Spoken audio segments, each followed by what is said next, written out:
Alex Gold, Cody Tapp, Drew Nixon with you. Coming up in 30 minutes, we're going to be joined by the general manager of the Kansas City Royals, JJ Picollo. We check in every couple weeks with him. We'll get his thoughts, obviously, on the disappointing 2-8 road trip, and now a big homestand begins this evening against the Colorado Rockies. We'll discuss that. We'll talk about some of the starting pitching, and obviously, what does MJ Melendez need to do to one day get back to the big leagues? What would that look like? So a lot to get into with the general manager and the executive vice president of the Royals. That's coming up in 30 minutes. Hope you guys are having a good start to your Tuesday. We are just a couple days away from the NFL draft. Hope to see a lot of you at the Landing in Liberty on Thursday night. Should be an awesome time. Obviously, draft rumors are starting to catch some new buzz. Yeah. New buzz at 2 and 3, and who's going to go where, and maybe Sanders back in the Giants or the Browns, and yet Pete Schrager saying they're fielding calls for both of those picks. So are they trying to say, no, wait, I'll take Sanders. Don't tempt me. I'll do it. So just a lot of, you know how this is. Smoke this time of year in the draft. Then we got to all decide whether or not any of it's true or not, Gold, which is a whole nother challenge. So it makes it fun, though. We'll look forward to seeing you guys. Yeah, the Landing at Liberty, where you can win $965 if you are better at this than just the people in the bar, you know? Not asking much. Not asking to be better than every mock draft expert across the board. Just better than the people at the Landing in Liberty. And I believe our guys, Christian Ocero, Jay Binkley last night and this morning unveiling a new mock draft. So maybe we'll get into that for our mock draft later on in the show. Would not surprise me if we do that. Maybe you just want to copy right off of Bink's mock draft and just say, you know what? I'm just going to roll with Binks for the contest, and you can blame him or celebrate with him if your mock draft gets you some money or not. I don't know. Maybe just copy right off of his 3.0. I don't know if they'll have one more before Thursday or not, but we'll get to that. But let's start a little bit with the Royals, who do begin a homestand this evening. Going to be gorgeous. Absolutely gorgeous today out at Kauffman Stadium. You going to go? Thought about it. It's less than 50% chance, but I've thought about it. Yeah, it's Tuesday nights sometimes a little tricky. It's definitely not zero because it's going to be awesome weather this evening as they begin a series against the Colorado Rockies. And I wanted to talk about, yes, this week, the 6-game homestand, but the next stretch of games. We know that the road trip was abysmal, but the Royals play another 25 stretch here, and of those 25, 21, 22, depending on how standings can change, of them are against teams that are in 4th or worse in their own division. 25 games, of that only one series against a team that is over 500. I guess what I'm getting at is if you're trying to figure out, can they get right? Can they figure things out? This next 25 is kind of make or break. You know, it's if they once again have another 25-game stretch like the one they just wrapped up with, including a long losing streak instead, yeah. Then the conversation is going to be way more about already at that point, like, okay, well then who could they eventually be moving? Like that'll be a thing a month from now. On the flip side, the schedule eases up. This would be a time to get the offense and get the bats going. Can you do that over the next 25 starting this week? And if you do, then we're having a conversation around Memorial Day about them being right in this thing. And that, one way or the other, it's going to happen. It is going to be incredibly telling. We can ask JJ Picollo about it at 10:30 because they look at the schedule. They know the teams that they were facing. And we didn't even hide behind it. I'd like to point out that we didn't, like, we were talking about this upcoming stretch for the Royals. We knew, Gold, we knew. We all announced on the show, like, hey, this is going to be kind of a tough stretch, and it's going to put you to an absolute test.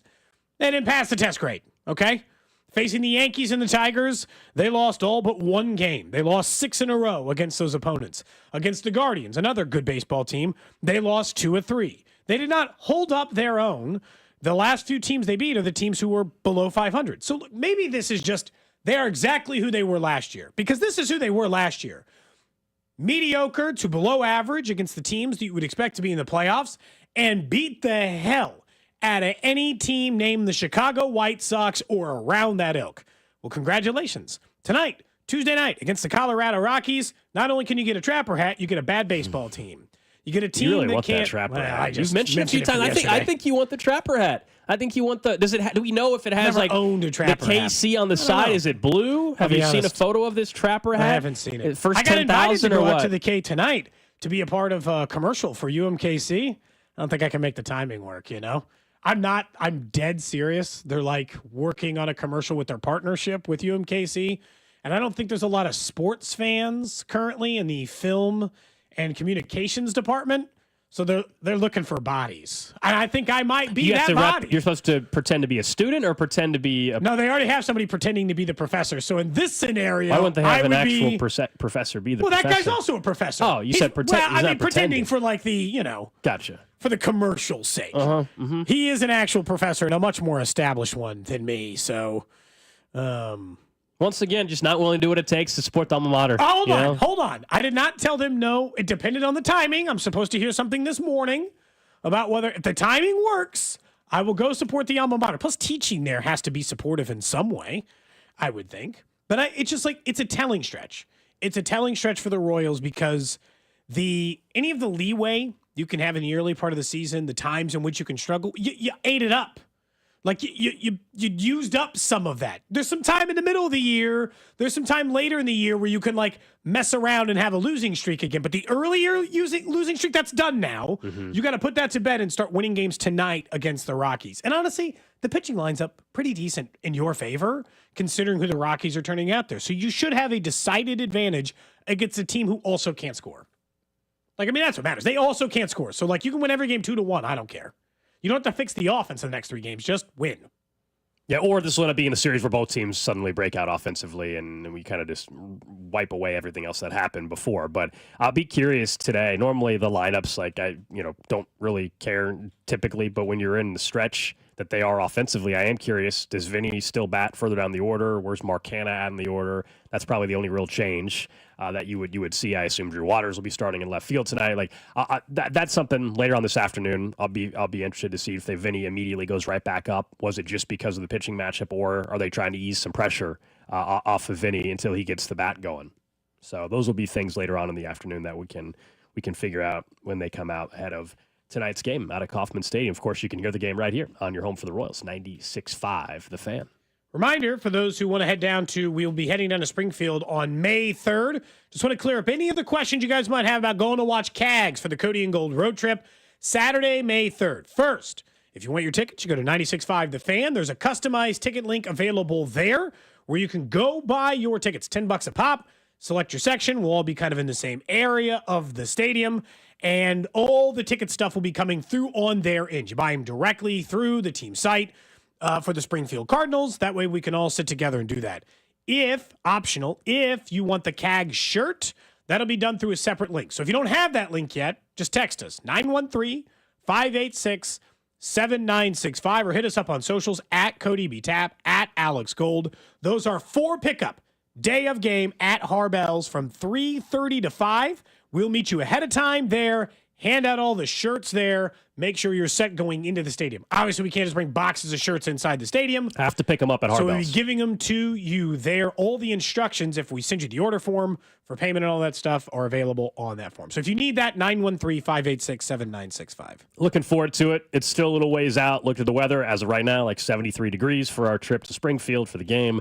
That would be awesome if that holds to watch Cags, who you look at his numbers, starting to look even more impressive at the plate in terms of plate discipline. Walks are up given the plate appearances that he has compared to even when he was playing, high A ball or whatever a year ago in his limited minor league time. So just hang on till May 4th, buddy. Just hang on till May 4th, I think we're okay. I mean, we don't need him to go 4 for 4 with 4 home runs today or anything. Call him up the day after the road trip, Call him up to the Honestly, AAA. that would be kind of perfect timing. Go to the road trip. We all get to have fun, hang out with Cags, because I don't think we can call an audible. I don't think we can just be like, let's go to Omaha. The trip is happening May 3rd in Springfield, no matter what. I'm going to Springfield no matter what. Even if it's to watch Carter Jensen or Ben Kudrna or some of the other, those are local kids. That's why I mentioned them. Yeah.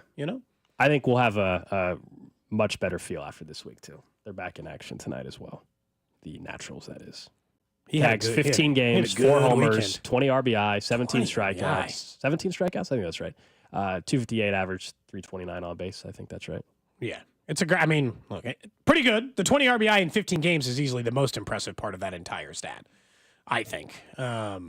So, we'll figure it out. I'm going to send over some of the link for those of you who are asking. So you think I should go be a part of this UMKC video? You should. Why not? It's going to be a nice night for you, too. It's not going to be cold. It's going to be perfect this evening.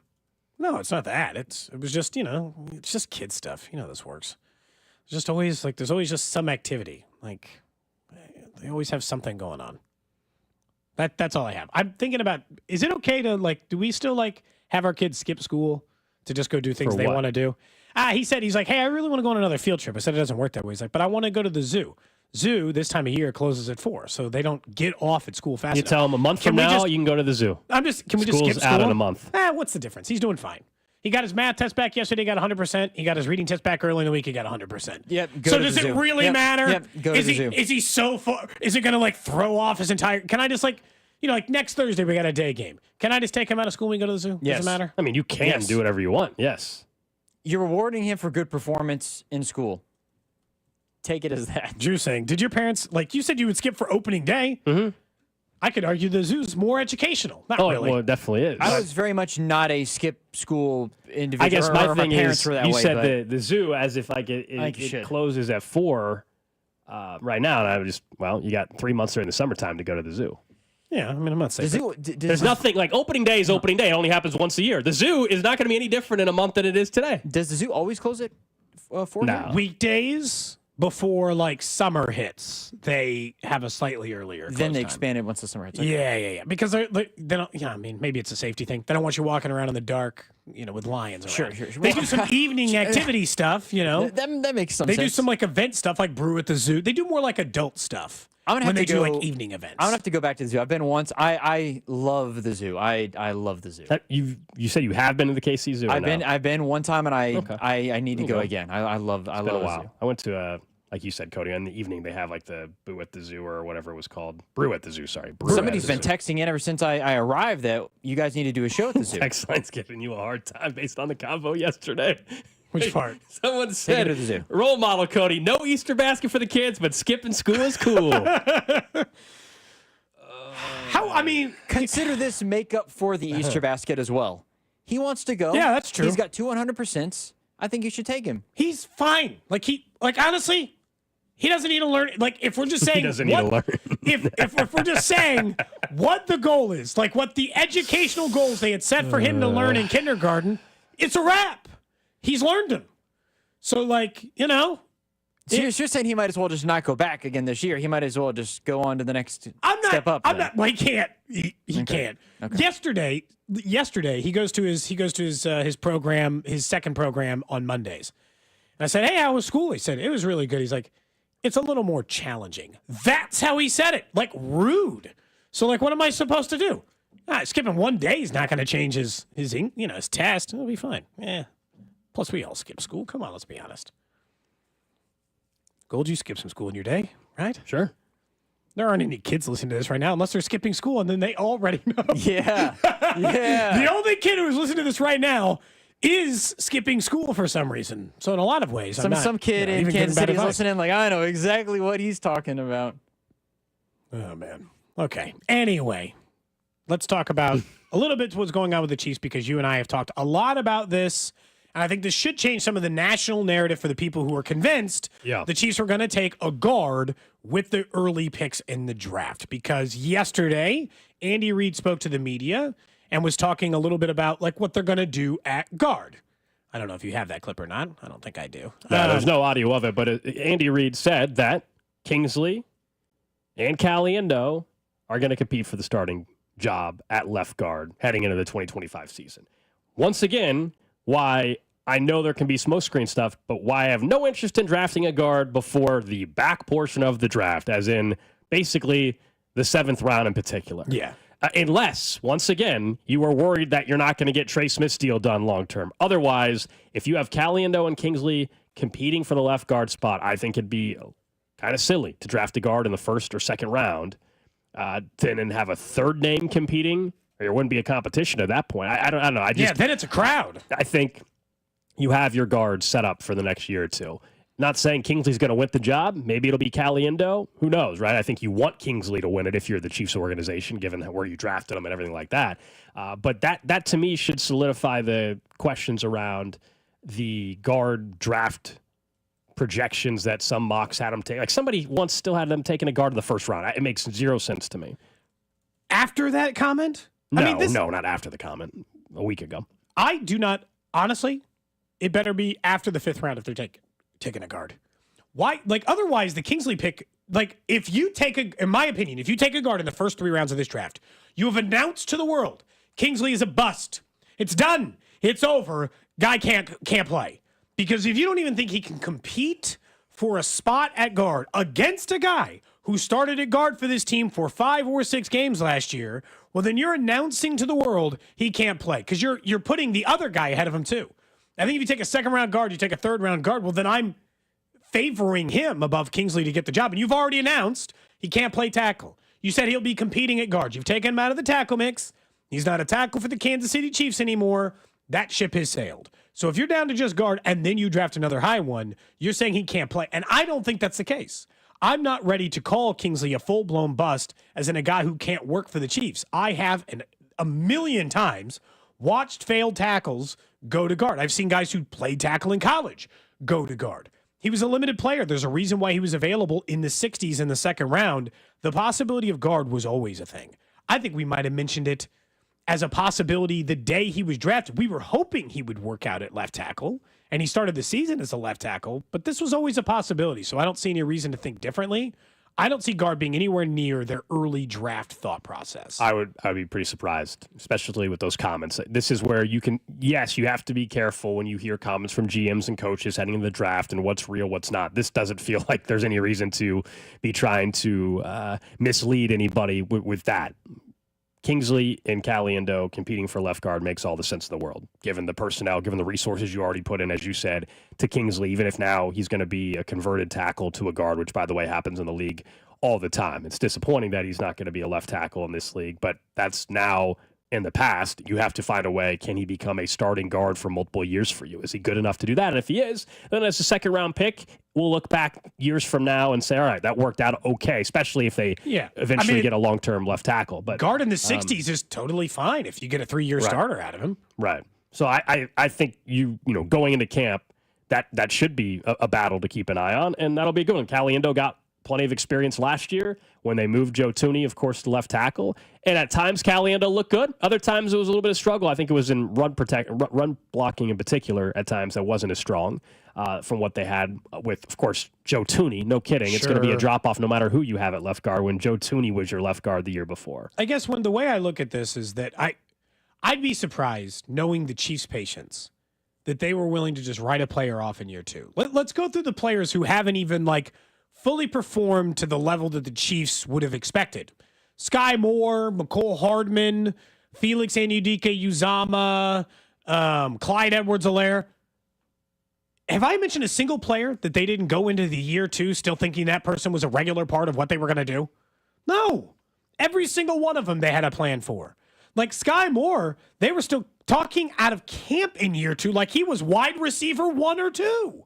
It didn't work out, but they were still fully aboard the Sky Moore train as an organization in year 2. It'd just be the antithesis of what they've done as an organization. I also just think the talent plays there. I think his size plays there. I think some of the lack of mobility and getting beat off the edge and some of the stuff that happened with Kingsley at left tackle is not as big of a problem at guard. I think there's just more flexibility in his play style in thinking that should work. And so when I hear Andy Reid say that, I think he's not trying to signify it because he tries to play his cards close to the vest. But you should take that as they're not taking guard in the first round. They're not going to take Tyler Booker if he falls to 31. They're not taking a guard in those first few picks, I don't think, until they get later in the round. Look, if it's pick 90, 6 or whatever they have in the third round? 66 and 95. 95. That's why I was getting confused. If it's pick 95 in the third round, I'm not going to blow a gasket over it, but I would be looking after that pick if I'm still thinking guard and competition at that. Because worst case scenario, and a Trey Smith guy emerges and he does beat out Kingsley, well then I'm glad you spent a 5th round pick on it, right? I'm glad you made the decision you did. But knowing that you can find starting guards at those positions, and it's not a good guard class according to most people. I'm not going to pretend like I watched 400 hours of college football and know I'm trusting the draft experts. They tell us it's not a good guard class. Well, then even less sense to be picking a guy early. Coming up in 10 minutes, we'll be joined by the general manager of the Kansas City Royals, JJ Picollo. We'll talk more about the road trip they just had, look ahead to this big week and upcoming really 25-game stretch, plus discuss what has been good, which is the bullpen on the back end and, of course, the starting pitching. That's coming up in a bit here on Cody and Gold. So college football, you referenced just in relation to the draft and some of the talent and everything out there. We know that there still has to be plenty of tweaks with this college football playoff updated system we had. We saw how there was maybe some issues with who got bye weeks and the way everything was seeded, and we knew they were going to change some things up. Well, there's some speculation out there from Brett McMurphy that one possibility to determine seeding, and this is going on with the annual spring meetings right now in Dallas. Who knows if it'll be impacted right away, but one possibility as a compromise for those that are trying to figure out how conferences earn automatic bids through their play each season, a model in which each Power 4 league can earn guaranteed spots through a combination of its team's overall records and maybe even TV ratings, according to a source could be presented. Boo. The highest ranked conferences would earn the most automatic bids. They're basically just saying the quiet part out loud. We always say, when we see these, they gave it to the bigger school, the school that's going to bring more eyeballs and it's going to be more entertaining and all that. And the reality is it's all about money, and TV ratings are where the money is coming from. Spoiler. So I get it, but this sucks if, in fact, that is something they would specifically put in writing as how they determine it. We all kind of figure that it might be happening anyway, but to potentially go down that path where they wouldn't even hide it anymore, that they would choose, let's just use, I'll just keep Ohio State, if it's a year in which they're a fringe team for an automatic bid, but they're going up against, I don't know, a team from the Big 12 where their TV ratings maybe aren't as good, and they're going to side with Ohio State because it's better TV ratings. Now, we would have joked in the past, we would have just said, well, they're choosing Ohio State because it's Ohio State. It's essentially the same thing. It's just they're going to actually put it maybe in writing, Cody? I think everybody who ever claimed that college athletes are the one ruining college sports owe an apology. This will ruin college sports. Let's just pretend that competition and winning and games mean absolutely nothing. And instead, if you are the Buckeyes, congratulations and welcome to the college football playoff. If they do this, I might quit watching college football because then it's a joke. It doesn't matter. It doesn't matter. The games don't matter. The players don't matter. If they're just saying it's going to be Notre Dame versus Alabama versus Ohio State, which it is, by the way, to be clear, 90% of the time. But in the rare occasion that a team pulls itself up by the bootstraps and actually finds their way deserving of a college football playoff spot, they're just going to stick in Georgia anyway because they get better TV ratings. Well, then it's a joke. Yeah, I don't like it. Let me be clear, though. I don't like it. Let me be clear. This is for automatic bids only. This is not saying that that's how everything else will get determined. Just for the auto bids. But yes, I'm with you. You would take somebody who wins the SEC over the Big 12 team that wins just based off of ratings alone. I think it's interesting. Cody, you're right. Ohio State and Georgia are probably going to make it anyways, but it should be because of what they do on the field, not a handout. Again, I think this all goes to show, similar to the leadership thing and all the stuff regarding Nico Iamaleava, it's the same thing here. When you have TV executives and athletic directors running the show, this is what we can expect. And it's another warning sign of, hey, the NCAA sat on their hands and didn't do anything, and college football needs leadership badly, where it's about the players and the coaches and the team and the people that play the game, as old as that sounds. It's about the people who play the game, not about the people who make the most money off of it, because if the product is good, if it's the best possible product, the ratings are going to come anyways. It's not like they're trying to gain ratings or they're trying to make it a point to do that, because it makes no sense. The part that really gets me is that this all feels like a repackaging by the SEC and the Big Ten for the same thing they were asking before, which is, hey, we want more spots. Like, cool it on the greed. You already got the biggest TV package. You already have the best schools. They want to do what ended up failing in European soccer. They're like, what we actually want is a super league where we're the only people who are invited to the party because we're the big dogs on the street. We don't care about equality. We just want everything. They want to consume it all like a Langolier all of a sudden and just eat up every conceivable ounce of profit. It's ludicrous. They can just choose. They already have enough, and they can't take that that's enough. So they're like repackaging the original thing, which was, well, we get 6 automatic qualifiers and the other leagues get 2. And instead packaging is, okay, we each get 3, but if there's a 4th spot up for grabs, it goes to the team with the highest ratings, which will be us because we're the SEC or the Big Ten. Well, and that's just a terrible way to go about it. And when you have the representation, when you have Greg Sankey making key decisions on the sport, it's always going to go that way. When you have ESPN, I know ESPN gets thrown under the radar because I don't think they deserve as much blame, but when you have ESPN, who is partnered directly with the SEC, televising all these games, they're going to lean in a certain direction when it comes to their product. So I think that there's a lot of things that have come out over the last week and a half or so where it's just unveiling again, a reminder to everybody that it's a complete, like Pandora's box has been opened in regards to how the sport is run, not even the ins and outs of the portal and name, image, and likeness, which, to your point, Cody, is not ruining college football. It's these sorts of things where the decisions that are being made are not for the sport's best interest, therefore money's best interest, which that's not the sport is not in best interest, then money's going to go away. Not a new concept. I mean, conference realignment began because of money and TV revenue and TV ratings, and this is just adding on to that. Here we are, 15 plus years later since realignment really started happening around college football. And again, I think when we see rankings come out for college football, even this year or 2 years ago, 5 years ago, we all kind of assumed a team might be getting a leg up because of their brand, because of the conference they're in. They might just be saying what we've always known. So in a weird way, like, I don't like it, but also I actually don't know if it's really changing much from what's already been going on behind closed doors anyway. Like, it might have already been boards even uglier. For sure. I mean, it's never been going on. This goes back to the Florida State thing. Yeah. That was all about TV nonsense. So we'll see if this gets enacted for this upcoming year. They've got meetings going on in Dallas right now. There's a chance this is something that doesn't get put in writing anytime soon. But the fact that it's being discussed, obviously, should be a little concerning for some college sports fans. Up next, let's talk Royals baseball with the general manager and the executive vice president of the Royals, JJ Picollo. Let's ask him about the road trip. What is the concern level within the organization about the offense right now? That's coming up next. What's up, Kansas City? This is Cole Reagans, and you're listening to Cody and Gold. Weekdays starting at 10 on 96.5 The Fan. Brought to you by Heartland Men's Health, the leader in men's sexual health.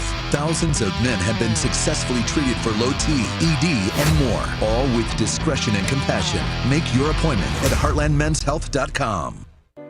With us is Dr. Christian Hedinger with KCUC, Kansas City Urology Care. Let's talk about robotic surgery. KCUC brought robotic surgery to Kansas City over 2 decades ago. We performed the first robotic surgery, and we have led the charge since. How do you maintain the constant technology improvements? Each generation of robotics that's come along, we have consistently stayed at the forefront. What is special about the prostate cancer treatment at KCUC? We have surgeons, radiation oncologists, medical oncologists, medical dispensary, pathology, all under one roof. Is being an independent group provider, is that an asset for your patients? Definitely. Being independent allows us to provide our patients care in an office setting as opposed to a hospital, where you get the most personalized, streamlined, and cost-effective treatment. See the experts at Kansas City Urology Care. At KCUC, you see the best in KC. To make an appointment, visit kcuc.com. Our biggest deal is back. The Tires at Cost sale at Telly Tire and Auto Centers. You pay what we pay. No gimmicks, no catch. All in-stock tires from Telly's huge inventory at cost. Plus mounting and balancing by certified tire technicians for only $27.95. The top brands, the lowest possible prices, with a 30-day ride guarantee and lifetime tire protection. There's never been a better time to replace your worn-out tires. These unbeatable savings won't last long. Hurry and reserve your tires today. Take care of your car. Take advantage of our sale. Take it to Telly. Additional charges apply for junk tire disposal and road hazard warranty. Hey baseball fans, want to boost the odds on your next MLB parlay? Take the field with a Parlay Boost token with BetMGM, an official sports betting partner of Major League Baseball. Log in to your BetMGM account to receive your token. Then, place a parlay on any MLB game and apply the token. Just make sure to bet up to the minimum stake, odds, and legs specified on the token. If your boosted parlay hits, you'll score a bigger payout. Feeling good about your MLB parlay? Step up to the plate for your chance to score. Claim your MLB Parlay Boost token today. Join the excitement all season long with BetMGM. Major League Baseball trademarks used with permission. BetMGM and GameSense remind you to play responsibly. See BetMGM.com for terms. 21 plus only. Kansas only. Existing customer offer. Subject to eligibility requirements. Rewards vary and expire in 1 to 7 days. Please gamble responsibly. Gambling problem? Call 1-800-GAMBLER. In partnership with Kansas Crossing Casino and Hotel. We all hear the radio ads about the IRS. They tell you to be afraid, to be scared, and they try to frighten you into calling. I'm not here to do that. Tax Relief Advocates is different. TRA is here to tell you that if you owe money to the IRS, whether it's $5,000, $50,000, or $500,000, we have a solution. It doesn't matter if you're sitting in your car, at work, or with your kids. No matter where you are, call now. 800-575-6812. Don't lose hope. TRA can eliminate or reduce what you owe to the IRS. Generous programs are now available that can give you a fresh start. Our passion is taxes and helping individuals fix their IRS problems. We have over 1,000 5-star reviews on Google and an A+ with the Better Business Bureau. You don't need to be afraid of the IRS any longer. End your tax nightmare today by visiting us online at TRA.com or call 800-575-6812. That's 800-575-6812. Tax Relief Advocates. Real solutions for real people. You know what's better than a limited time deal? An unlimited time deal. That's why the Wendy's $5 Biggie Bag with a Junior Bacon Cheeseburger, 4-piece nugs, Junior Hot and Crispy Fries, and small soft drink is available all the time. Because the best time for fresh, never frozen beef and Applewood smoked bacon is all the time. Duh. I feel like I'm repeating myself a lot. For the best deal of all time, gotta be Wendy's. Unlimited time does not mean forever. U.S. price and participation may vary. Prices may be higher in Alaska, Hawaii, and California and via third-party delivery. Fresh beef available in the contiguous U.S., Alaska, and Canada. Still getting around to that fix on your car? You got this. On eBay, you'll find millions of parts guaranteed to fit. Doesn't matter if it's a major engine repair or your first time swapping your windshield wipers. eBay has that part you need, ready to click perfectly into place for changes big and small. Loud or quiet. Find all the parts you need at prices you'll love. Guaranteed to fit every time. But you already know that. eBay. Things, people, love. Eligible items only. Exclusions apply. You're listening to 96.5 The Fan from the Mission Plumbing, Heating, and Cooling Studios. All right, just getting started here on a Tuesday. It's Cody and Gold, Alex Gold, Cody Tapp, Drew Nixon with you. We'll get back into some draft talk. The latest from Matt Miller, who joined Carrington yesterday afternoon, talking about what he's hearing the Chiefs could do at pick 31. Maybe it prompts them to trade up from 31. The draft just a couple days away. We hope to see all of you out at the Landing in Liberty for our draft party coming up on Thursday night. Your chance to win $965 plus an autographed Chiefs helmet. If you can predict how the draft is going to go, remember you get points for the right player in the right slot, and even more points if you can match up the team with the player, which is obviously going to be very tricky to do after the first couple picks of the draft. Let's talk some Royals baseball, though. They begin a homestand this evening out at Kauffman Stadium as the Colorado Rockies come into town. You can hear the game right here on 96.5 The Fan, and every couple weeks we check in with the general manager and executive vice president of the Royals, JJ Picollo, and he joins us right now here on 96.5 The Fan. Good morning, JJ. Look, you guys started homestand tonight. The road trip clearly didn't go the way anybody wanted it to go. Offense continues to be the conversation, I'm sure, internally as much as it is with fans. How concerned about the offense are you right now? Well, I mean, obviously we're struggling, but, this is part of the season where we just have to really go back and check our processes with each individual guy, because I think they all are doing something a little bit different right now. And it's a tough stretch, but we've been through this before, and you just got to know what it is that gets you out of it, and you just got to kind of wait out the process, and hopefully guys get going. I'm glad we're back home, and I know our guys like playing at home, and today's the start of a new stretch. Is this part of what the appeal was in a guy like Jonathan India? Like, I was wondering, like, just going back to, like, this stretch, or even last year when you guys went through a couple of stretches offensively that were kind of tough, is when you've got a team that has guys who could work on the on-base percentage part of it, is it harder to avoid stretches like this if guys aren't regularly just getting on base, whether they're hitting or not? Well, if I understand your question correctly, Jonathan India is a very consistent player, and he's going through it right now as well. But, his process is still good. He's swinging at good pitches. He's just not, making consistent hard contact, which we know he will. His career path tells you, his history will tell you that that's something he does. And when you're more veteran guys are being a little bit more productive and more consistent, it takes pressure off the bottom of the lineup. Right now it's just kind of a trickle-down effect. I mean, it's, outside of Bobby and Michael, all guys have gone through their struggles. But these guys are pros. They know that this is part of the season.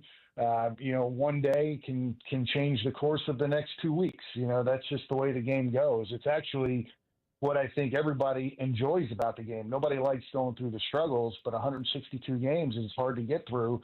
And when you embrace the good with the bad, they're the guys that play a long time in the big leagues, and that's what our guys are going through right now. You guys were in the middle of you guys just finished, I should say, a 17-game stretch without a day off. You get the win on Sunday. At least from the outside, it felt like maybe everybody could just take a little bit of a deep breath, reset with the win on the flight home, and you're off yesterday, and then, of course, back at it tonight. Yeah, that sounds good to me. That's what I was thinking, but it was great to get that win. I mean, Detroit's playing very well right now. It was a tight game. Carlos Estevez did a wonderful job going 2 innings there. You get the win, you get on that plane, you get an off day, you regroup. It's a beautiful day today. The weather's outstanding. So, you just got to be optimistic that today's the day that, gets us going in the right direction. But Sunday's win was a big win. You always, you want to win every game, but when you're going through a stretch like that, you want to get that last win, so at least to end the tough road trip on a positive note. I guess on the flip side, JJ, obviously the wins aren't coming with it yet, but you've got to feel internally if the offense or when the offense finds some more rhythm, the starting pitching looks like it's going to give you a chance to win 162 times in a row based on the way this has started so far. Where are you guys at in that process, and how comfortable are you now that, because you had to give up a start in the offseason in Brady Singer, how confident are you that this is what we're seeing in the starting pitching's here to stay? Well, it's great. I mean, everything starts on the mound, and even though we've lost a handful of games, there were a lot of tight ones in there as well because the pitching is doing what it's supposed to do. And then when you think about, we've got 4 guys on the IL right now, pitchers, that more than likely would have been on this team, opening day. So when you look at that, I think we're weathering that storm very well. You hold your breath, when Lucas got hit with that batted ball, you hold your breath because there's only so much depth you can really have. But luckily, Lucas is fine. They're doing a great job. The starters are keeping us in the game. The bullpen's done a great job. So, I think that's, without a doubt, the positive right now, and that's what we were built on last year. Our pitching was really good, and our offense scored just enough runs, and you end up having a good season. But that was last year, and now we got to move on and figure things out this year. But the pitching certainly has been a positive. You mentioned Lucas Ursek. Is the expectation that he'd be available then tonight? Yeah, he was actually available on Sunday. We didn't want to use him because of the off day. You get an extra day. But he would have pitched. If that game went 12, 13 innings, more than likely he was going to come into the game. It worked out really well that we didn't have to use him and got the win, and then he gets the off day, and he's certainly available tonight. How are things progressing for Hunter Harvey? Since we're already in the bullpen and talking about guys, how's he looking? He started his throwing program this week, so that's a positive. The good thing about relievers is it doesn't take them much to get back into the flow of things. They're throwing 1 inning at a time for the most part. So I don't know what the timetable is. It'll all depend once he gets off the mound, how he's feeling. But everything so far has been exactly as we expected.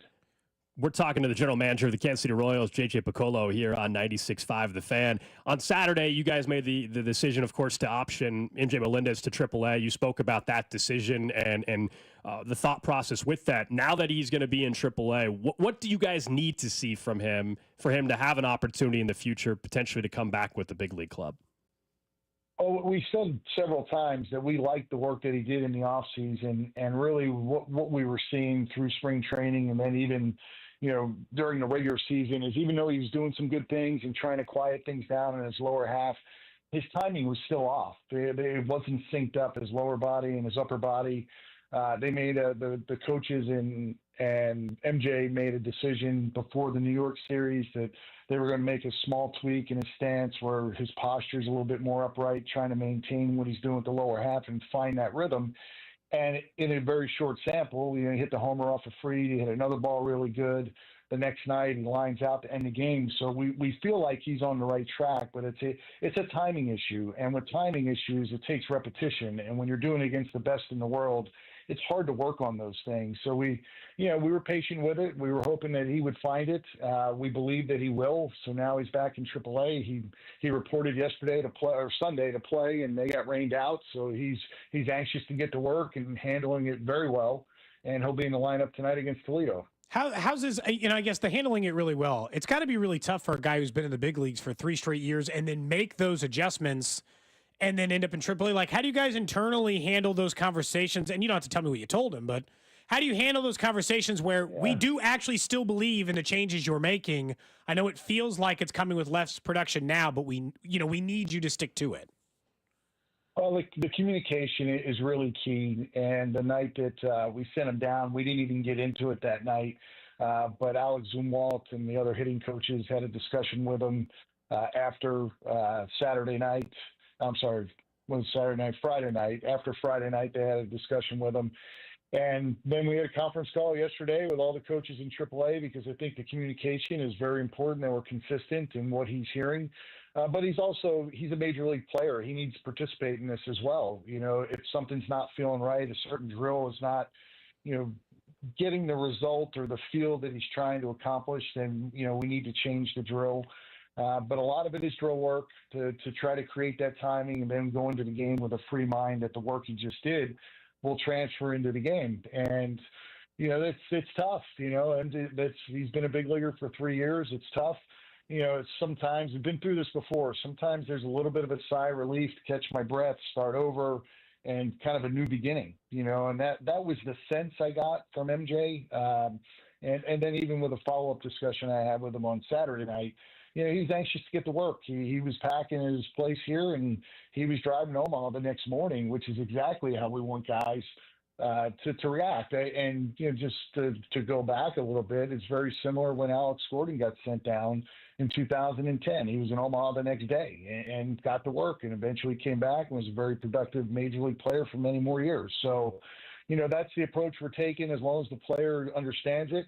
It certainly feels like MJ does, and he'll go down to AAA, get this thing ironed out, and come back up and be productive for us. Fans will remember and mention guys like Gordo or Moustakas who were sent down. As a general manager, do you use those even as examples to the player, or you just say MJ's probably well aware of that already? Yes, you do at times. It just you kind of got to read the room. There's a time and place for that. When you first give a player news like that, they certainly don't want to hear about anything else. I mean, they're human beings. It's bad. It's bad news. Sure. But there's a time and place for it, and I know that MJ and Mike Moustakas are actually friendly. So I wouldn't be surprised if they're talking right now, and guys that went through things like that. That player can identify with the players going through it now, and that can be very helpful. So we just got to, keep, referring back to history. I said this the other day. There's very few players in the world that never got optioned. They get to the big leagues, they get optioned back to the minor leagues. I don't know what the percentage is, but it's a huge percentage of players get optioned back. I remember having a similar conversation with Brady Singer a couple years ago, and he came back and was outstanding. So, we've been through this before, and how the player handles it mentally and then the physical work he does will really dictate what the future's like for that player. I wanted to ask you about another player in the lineup since you were talking about processes. Vinnie was on MLB Network. He was talking a little bit about bat speed and maybe that was speeding him up. And for a guy who was a heavy producer for you guys last year, what are you guys seeing from Vinnie's at bats as far as getting him up to speed? Well, the thing that Vinny's always done so well is his pitch selection is outstanding. And right now he's getting pounded inside pretty good. A lot of cutters in, balls off the plate in that he's, making a pass at and pulling foul. We thought over the last 7 to 10 days he started to make that adjustment. He actually had an opposite field hit the last day at Kauffman Stadium before he went on the road trip. When Vinny is using the left center field gap, that means his timing's right and his pitch selection is good. I did read a little bit about the bat speed thing, and it was a goal of his to increase bat speed, but that's not too uncommon. But if you look at, the correlation between bat speed and who the most productive hitters in the game are, the best hitters in the game aren't at the top of the bat speed ranking. I think last year when they came out with that, Luis Arraez was last in baseball, and he's won 2 batting titles. So it's timing. Your swing, your bat speed to sync it up with your lower half and how you deliver the bat is going to be more of the predictor of how well you square up a ball, which then usually leads to hard hit, and now you get your hits. So, it's an interesting thing. I give players a lot of credit. They challenge themselves all the time. They want to get better. And, you would think swinging the bat faster would be a better thing. But for some guys, it's just not, and Vinnie will figure it out. He's a really good hitter. He's going to figure it out. And when his pitch selection improves, like we've seen for many years with him, he'll hit. He's a very good hitter. He's a very good major league hitter, and it's the quality of the at bat that I think will dictate the results more so than anything. And right now, the quality of the at bat isn't what we're used to seeing from Vinnie, but he'll get there. It'll take. Who knows how long it'll take, but he will get there because he's too good of a hitter. We mentioned the rotation, JJ. I did want to ask you before we let you get out of here, a couple of guys in the bullpen. Daniel Lynch, how much has he earned more high leverage opportunities considering, I know his scoreless inning streak ended, but he has been better than I was expecting in kind of those leverage moments as he got more of those. What do you guys view Daniel Lynch's future is in those big-time innings? I think exactly what's happening. He really, last year when he got up, he was more towards the bottom of the bullpen. As we got into the playoffs, or in that stretch run, he was being used in higher leverage situations, and the same thing's happening right now. Came into a close game the other day in Detroit. Even though he gave up a run, he did a good job. I mean, the base hit that they scored the run was just a well-placed ball. It wasn't hit hard.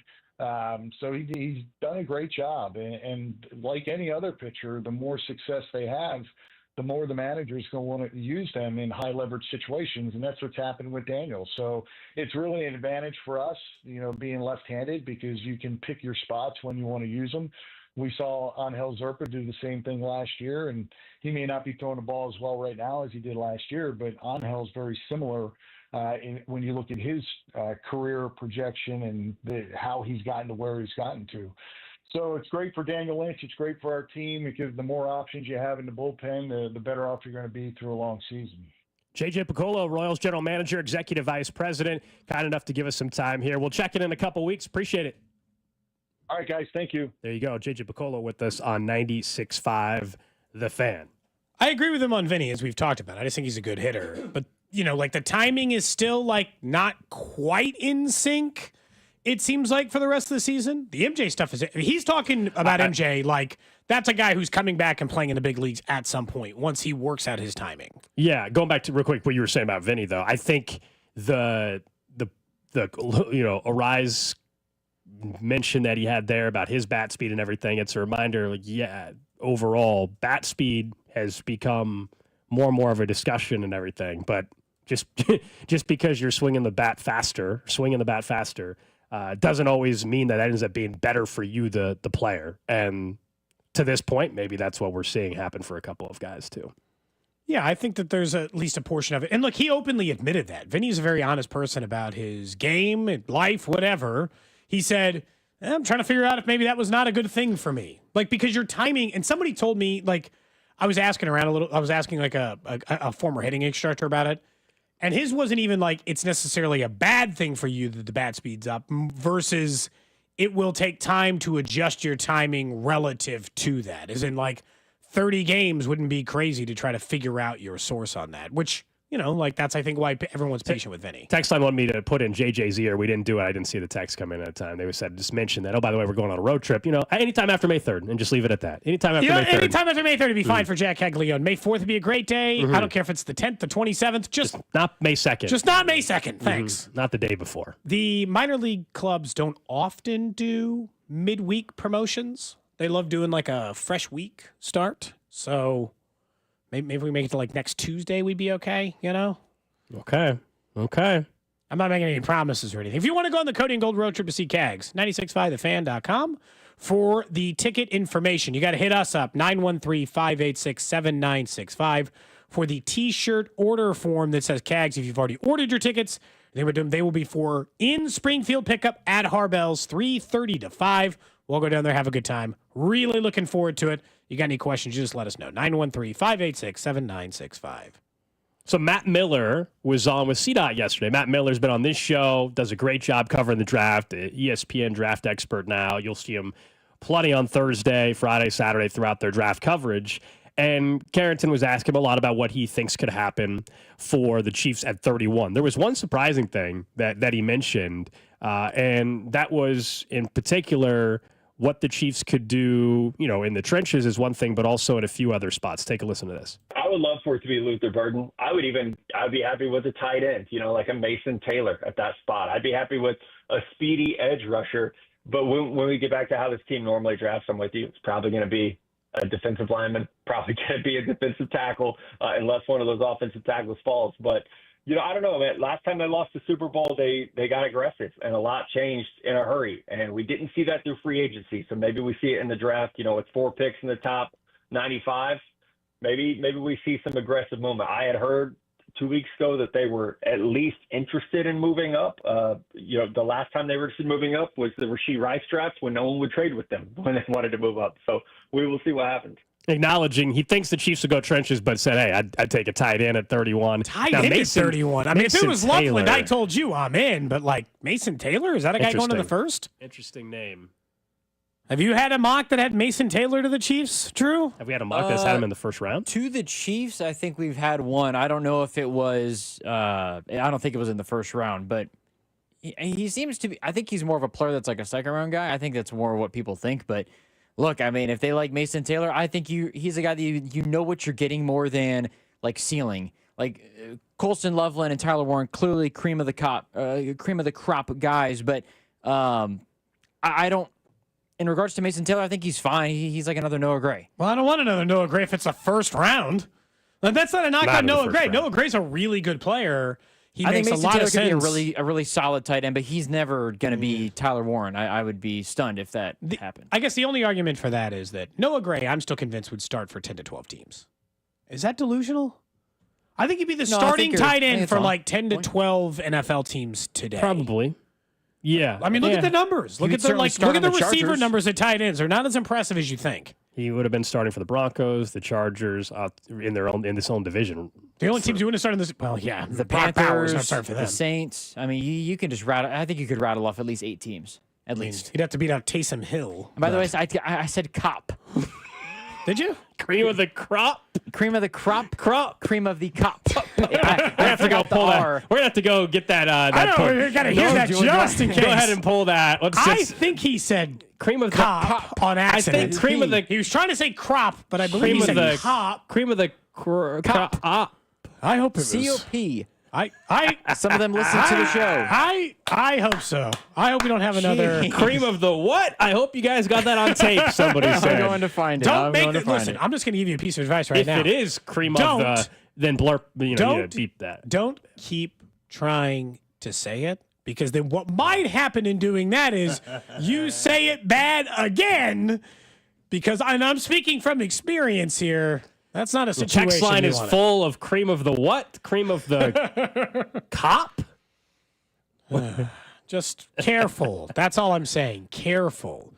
I think if you look at it right now, don't we all just at this point, I'm with Matt Miller. I expect trenches. Yeah. I expect interior defensive line, edge defensive line, or tackle.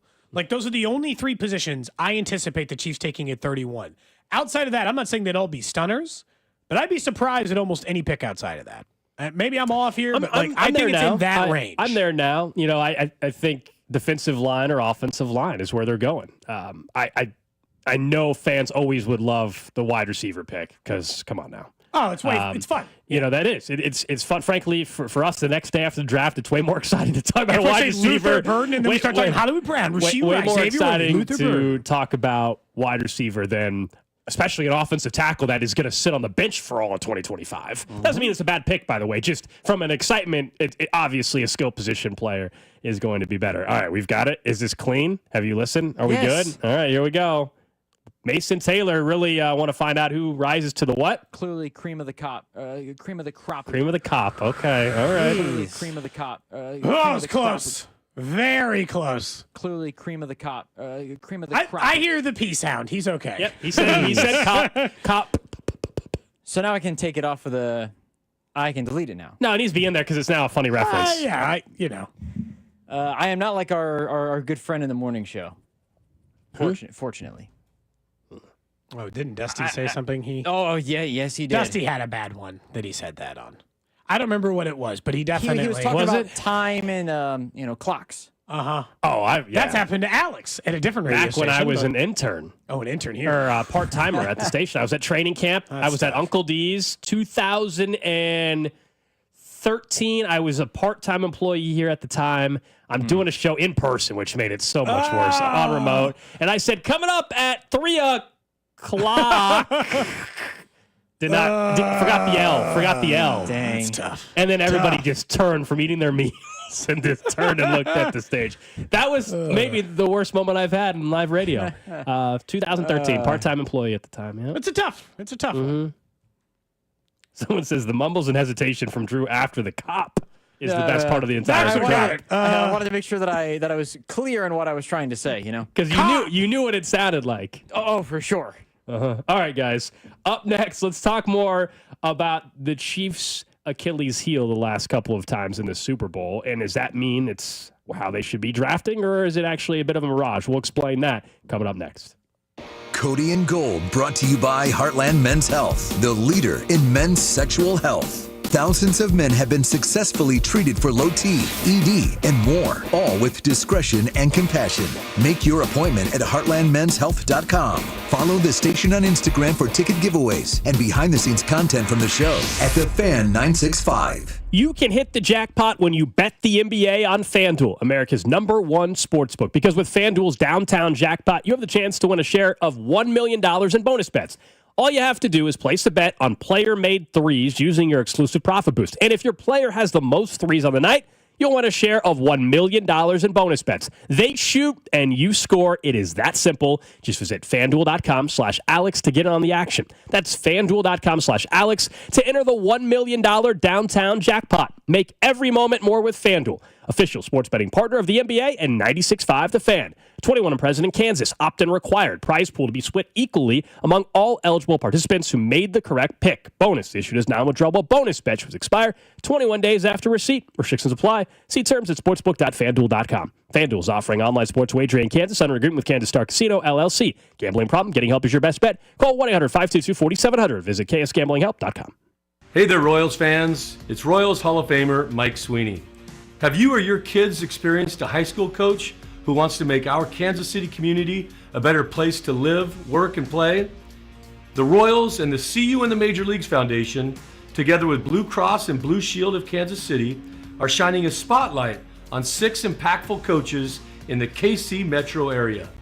Nominate a high school coach today at royals.com/coaches with character. Call Aspen Lawn and Pest Control. Our iconic blue trucks and expert team get it right the first time. Award-winning full-service lawn care and pest control since 1985. Call today for a free estimate. Visit aspenlawn.com. Looking for the best food, drinks, and game day vibes? The Landing Eatery and Pub in Liberty has you covered. Happy hour Monday through Friday, 3 to 7 p.m. with great drink specials. Game day buckets, 5 beers or seltzers. Keep the party going Saturday and all day Sunday. Catch every play on over 68 TVs while enjoying our massive 102-item menu. Love live music? Our neon-lit smoking patio has bands Thursday through Sunday. Don't miss out. Check out our daily specials at landingeateryandpub.com. MVP Air Conditioning, Heating, Plumbing, and Electric is your home's MVP this spring and summer. Get a summer AC tune-up for just $39 and avoid costly repairs. 913-214-1212 or visit themvpkc.com. MVP. One call does it all. Men, here's the truth. In the bedroom, good enough isn't really good enough, is it? This is Jeff for Heartland Men's Health, and if your erectile dysfunction is making intimacy less enjoyable for you and your partner, give us a call today. Because whether your ED only happens sometimes or all the time, it's time to stop good enough and time to start really good. At Heartland Men's Health, we're experts in treating ED. Whether it's only mild or moderate, or even if it's severe, our treatments have success rates of well over 90%. And because we have a variety of treatments and can even combine protocols, we can likely get you performing like you haven't in a long time. You could even last up to an hour or more and make sex great again for you and your partner. So make an appointment and be done with good enough. Your initial visit is just $99 and includes blood work, a medical consult, and if medically advised, a test dose. And if that test dose doesn't work in the office, your visit is free. Call 844-447-6600. That's 844-447-6600. Or go to heartlandmenshealth.com.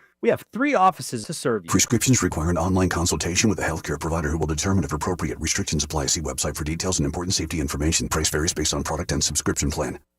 Hey guys, let's talk ED because millions of men experience it, but not everyone can access or afford treatments like Viagra. Well, Hims can help. Through Hims.com, you can get a full range of treatment options for ED, including daily or as-needed meds through a 100% online process. It all starts with an online intake form. Get started at hims.com/joy, and from there, a medical provider licensed in your state will determine if ED treatment is right for you. If prescribed, your medication is shipped to you for free. Find the ED treatment that fits your needs, with options up to 95% less than the brand names. Millions of men experience ED, but Hims can help. To start your free online visit and save up to 95%, go to hims.com/joy. That's hims.com/joy for your free online visit. HIMS.com/JOY. You know what's better than a limited time deal? An unlimited time deal. That's why the Wendy's $5 biggie bag with a junior bacon cheeseburger, 4-piece nugs, junior hot and crispy fries, and small soft drink is available all the time. Because the best time for fresh, never frozen beef and Applewood smoked bacon is all the time. Duh. I feel like I'm repeating myself a lot.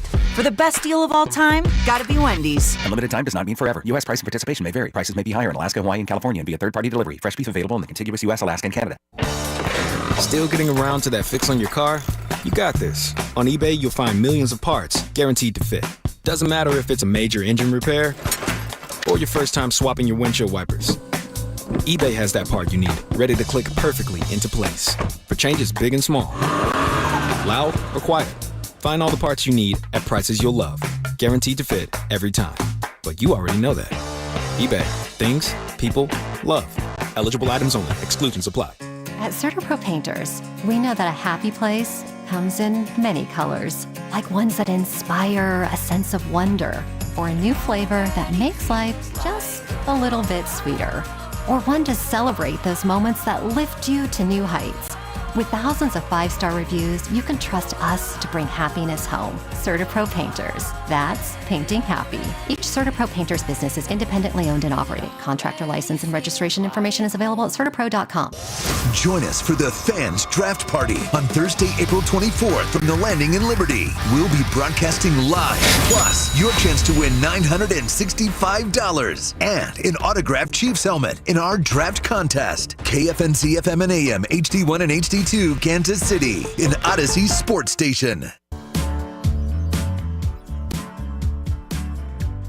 11 o'clock hours, Cody and Gold, Alex Gold, Cody Tapp, Drew Nixon with you. We'll get to some of the latest rumblings in the draft coming up a little bit later on in the show, including, sounds like a couple teams willing, or at least shopping, number 2, number 3. That'd be the Browns and the Giants. So maybe it's just a smokescreen as well, trying to convince teams that they're willing to trade out of those spots when all along, maybe after all this, we see quarterbacks go 1-2 and surprise everybody, or 1-2-3 or something like that, some combination of that. We shall see. We'll get into more of the draft props coming up on Thursday, on the day of the draft, and go through some of those player-specific ones, position-specific ones, and, of course, on Thursday, give our final picks, not just for who the Chiefs we think will take, but what happens in the entire first first 10 picks. We'll do a little mock draft on the show as well. That's coming up on Thursday's show, and, of course, Thursday night we'll see you at the Landing in Liberty. That's our draft party here on The Fan. We'll have Christian Ocero, Jake Binkley broadcasting live at the Landing beginning at 6. I'm sure all of us will hop on the show at some point as well. We'll all be there at the Landing in Liberty, having a good time watching the draft Thursday night. I think Binkley's mock is out. They got a new mock out, is that right? They do. We don't have to play the sounder yet, but the last couple of times you've ignored him, he's been very mad at you, Drew. So okay, hang on a second. We've gone through each mock that he's done. Not fast enough for his taste. Okay. That's all I'm saying. Well, maybe we'll get to it today. Okay. Maybe. Wow, now it sounds threatening. Yeah. That sounds like he's threatening you, Bink, if you're listening. He's calling me out, all right? I'm not going to let him just, I'm not just going to bend over backwards to have the character concerns mock the first one revealed today. In fairness, he said it to your face at least. We got to give Binkley credit. True that. He doesn't just send it via text or say it through the pipeline. He says it to your face in the show. He'll join us, of course, tomorrow, as he has during Wednesdays in order to go over some of the mock draft stuff. Bink doesn't sleep this week, okay? He is up 24/7. You and I have agreed on one thing the Chiefs have done. Each of the last time they got their ass kicked in the Super Bowl, they made some big-time adjustments and went all out trying to solve their offensive line problems. The last time, it was way more drastic than this time, where they actually let go of a better offensive lineman. They did franchise tag Trey Smith, and now we're just kind of waiting to see what they do at the tackle. They signed Jalen Moore to a small deal. Now we're waiting to see what they do at maybe guard or some of the other positions, backup tackle, whatever. I was thinking more about it, and it's going to come off as a criticism. I guess it's meant to be at least a little, not like overly critical, but to the point. Am I allowed to be annoyed that the same Achilles heel has popped up each of the times they've gotten their ass kicked in a Super Bowl or a postseason run? Why is it that the only thing that completely holds them back from winning a Super Bowl is the offensive line? They had bad wide receivers 2 years ago and still won the Super Bowl. They didn't have anyone over 850 yards receiving in the wide receiver unit and still won a Super Bowl. They had, I guess, the defense in year one with Mahomes. Year one, like the very first year, Brett Veach was the general manager. I could make the argument that was the real reason they lost, not the offensive line. The rest of the time, it seems like they've had a consistent Achilles heel, and it's the offensive line. Like, at some point, I kind of want you to just, sacrifice other versions of the team in order to, protect your quarterback, I guess. Yeah, it's come up. It's been an issue for this regime. Now, I would say, much like how we've talked about, making the effort to do it until you actually do it, nobody is going to, give you credit for it, right? They have multiple times tried to fix it. It's not like they haven't solved it. It's not even like a cheap fix now, unfortunately. It is very difficult. It is very difficult to find a long-term answer at left tackle. When you are, I'll say, we feel like we're deja vu from yesterday. When you're picking 28 to 32, it's very difficult to do that. Now, last year was a second round. They went for Trent Williams a couple of years ago. They came up short, but they tried. And they traded for Orlando Brown Jr. instead. They should have just signed Orlando Brown Jr. In hindsight, and I swear we had a conversation about this. Oh, we did. We absolutely. We said it could be worse. At the time, for everybody that was upset with Orlando Brown Jr.'s play, we're like, you think it can't get any worse? You sure? How many of you would have liked Orlando Brown Jr. as your left tackle last season? I think all of us would have said yes. So it's one of those things where sometimes you don't realize it can in fact get worse. I'm with you, though, that, of course, it has been an issue they have not found a long-term solution at, this left tackle. If it's hard to find it at 28, shouldn't you just be doing anything you can to trade with a team for one? Like, if what you're acknowledging is true, and I'm not saying it's not, it is very difficult to find a tackle specifically. I think in other positions we can make less of an excuse, but a tackle specifically, it's very tough. Patrick Mahomes and this organization can mask a wide receiver room that's ineffective. He can mask a running game that's not effective. Left tackles, a turnstile at times, can't do much about it. Can't really do a whole lot about that within reason. And you have an injury risk involved there as well. And then if you also have the right side that, while it's not as bad as the left, your right tackle still isn't exactly Mr. Consistent, even though I do think he got better throughout last season. But this will be his last year in Kansas City. I'm talking about Juwan Taylor, obviously. So I hear you. I think the one thing I'll push back from this past Super Bowl, yes, the O-line was a huge reason. Yeah, they got wrecked. I also think when you get beat that badly, it's also because you had nobody getting open. So what I'm getting at is the skill position players on the team also problematic in the Super Bowl and last year. As much as everybody easily is going to go say left tackle, left tackle, left tackle, and no doubt it was, I think it also has to be some of, hey, Travis Kelce wasn't getting open. Xavier Worthy until the fourth quarter wasn't a factor. Hollywood Brown wasn't a factor. Obviously, Rashee Rice was already hurt, but you get what I'm saying. It's like their skill position players were non-factors in that game as well. Yeah, the O-line contributes to some of that, but that tells you why that we all think they needed to get more explosive at running back and at other positions this offseason. Can you cover, I guess that's really the question here, and this is where I'm talking about, I'll take the sacrifices in order to be a better team on the offensive line, because I've always been convinced and not really gotten much of an opportunity because the Chiefs have not had a fully elite level offensive line all together at the same time, except if you go back to probably when it was Fisher, Schwartz, and a really good interior. they were probably like one of the 5 best-ish offensive lines probably during that stretch. Part of me thinks you can cover all of those issues, like what you're saying, the lack of speed, the lack of explosiveness, if he can stand upright. And I'm just convinced, and we haven't had a chance in years to explore that possibility. The Orlando Brown, they were probably closer, and they were a really good offense during that time. They were one of the better offenses. Because we all watched the Bucs Super Bowl. Mahomes was running for his life in that one. This one against the Eagles. And that was more injury related. This one against the Eagles, there was just flat out nothing there. They couldn't block. He didn't have to run for his life. He didn't have time to try to run for his life, right? The play was over immediately. I mean, it was ridiculous. I guess part of the reason I'm asking this and what we see they do in this draft is, and what they do in the trade or anything else, is that considering the fact that their offensive line got manhandled, this doesn't exactly feel like an aggressive approach to fix this, does it? Anyone feel like the Chiefs have been crazy aggressive in their approach to fix their offensive line? Same right guard, same center, same right tackle, worse at left guard, and a relative unknown at left tackle. Not a total unknown, but better at left tackle, but to what degree? Worse at left guard, to what degree? We don't know. I'm just saying they haven't taken the most aggressive line to fix the offensive line yet. I hear you, but once I feel like this again. No, you're saying hey, what was the other options available to them? Well, no, I was going to say this year it's a very particularly. You said what have they done, and then you started by listing off the good things about the O line. Of course they weren't going to adjust center, already pretty darn good. Of course they weren't going to address right guard, right tackle. They're just stuck, right? They're stuck. So really, we're talking about left guard and left tackle, and I agree, right? Left guard is not going to be as good as last year. It just won't. Now, can it be at the level that it was at least when Mike Caliendo was playing it? Well, Mike Caliendo might be the starting left guard this year. Maybe it's Kingsley. We just don't know. They're going to compete. We talked about that already towards the beginning of the show. Andy Reid mentioning that'll be one of the camp battles, it looks like, up in St. Joe. Left tackle, of course. Jalen Moore, there's a chance he's better. There's a chance, but it's a wild card right now because we haven't seen a ton of playing time from him. He was behind Trent Williams. Is there a chance that he's an upgrade? Sure.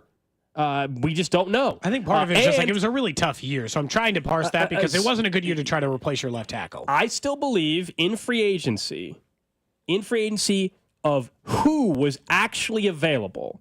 To me, they actually did pretty damn good. Ronnie Stanley was never available.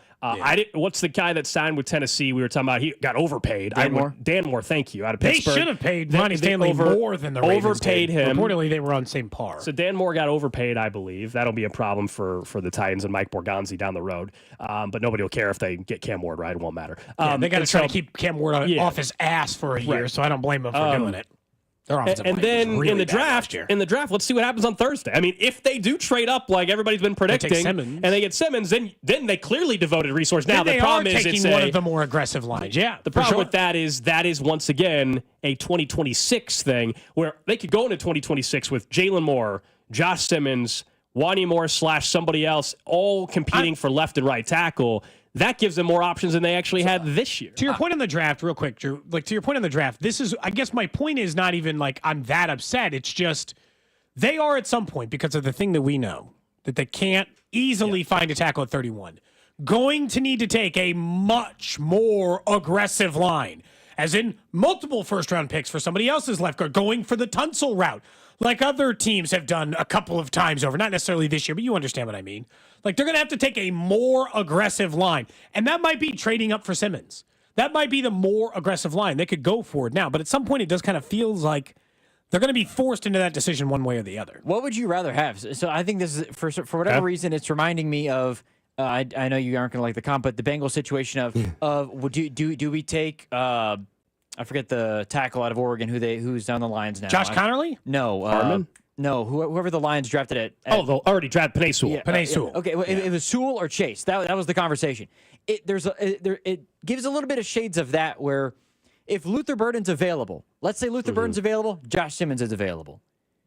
Fans are going to want Burden. I actually think Simmons in that spot would make sense. If those are the only two picks I have available to me, I should take Simmons. That's why I'm asking you, because we talked about weapons and potentially lack thereof. And yes, they ran it back, but in a way, running it back, a lot of people maybe aren't satisfied by that based on what they did. But again, Hollywood Brown injured, Rashee Rice injured, Hollywood Brown was back, but it was a non-factor.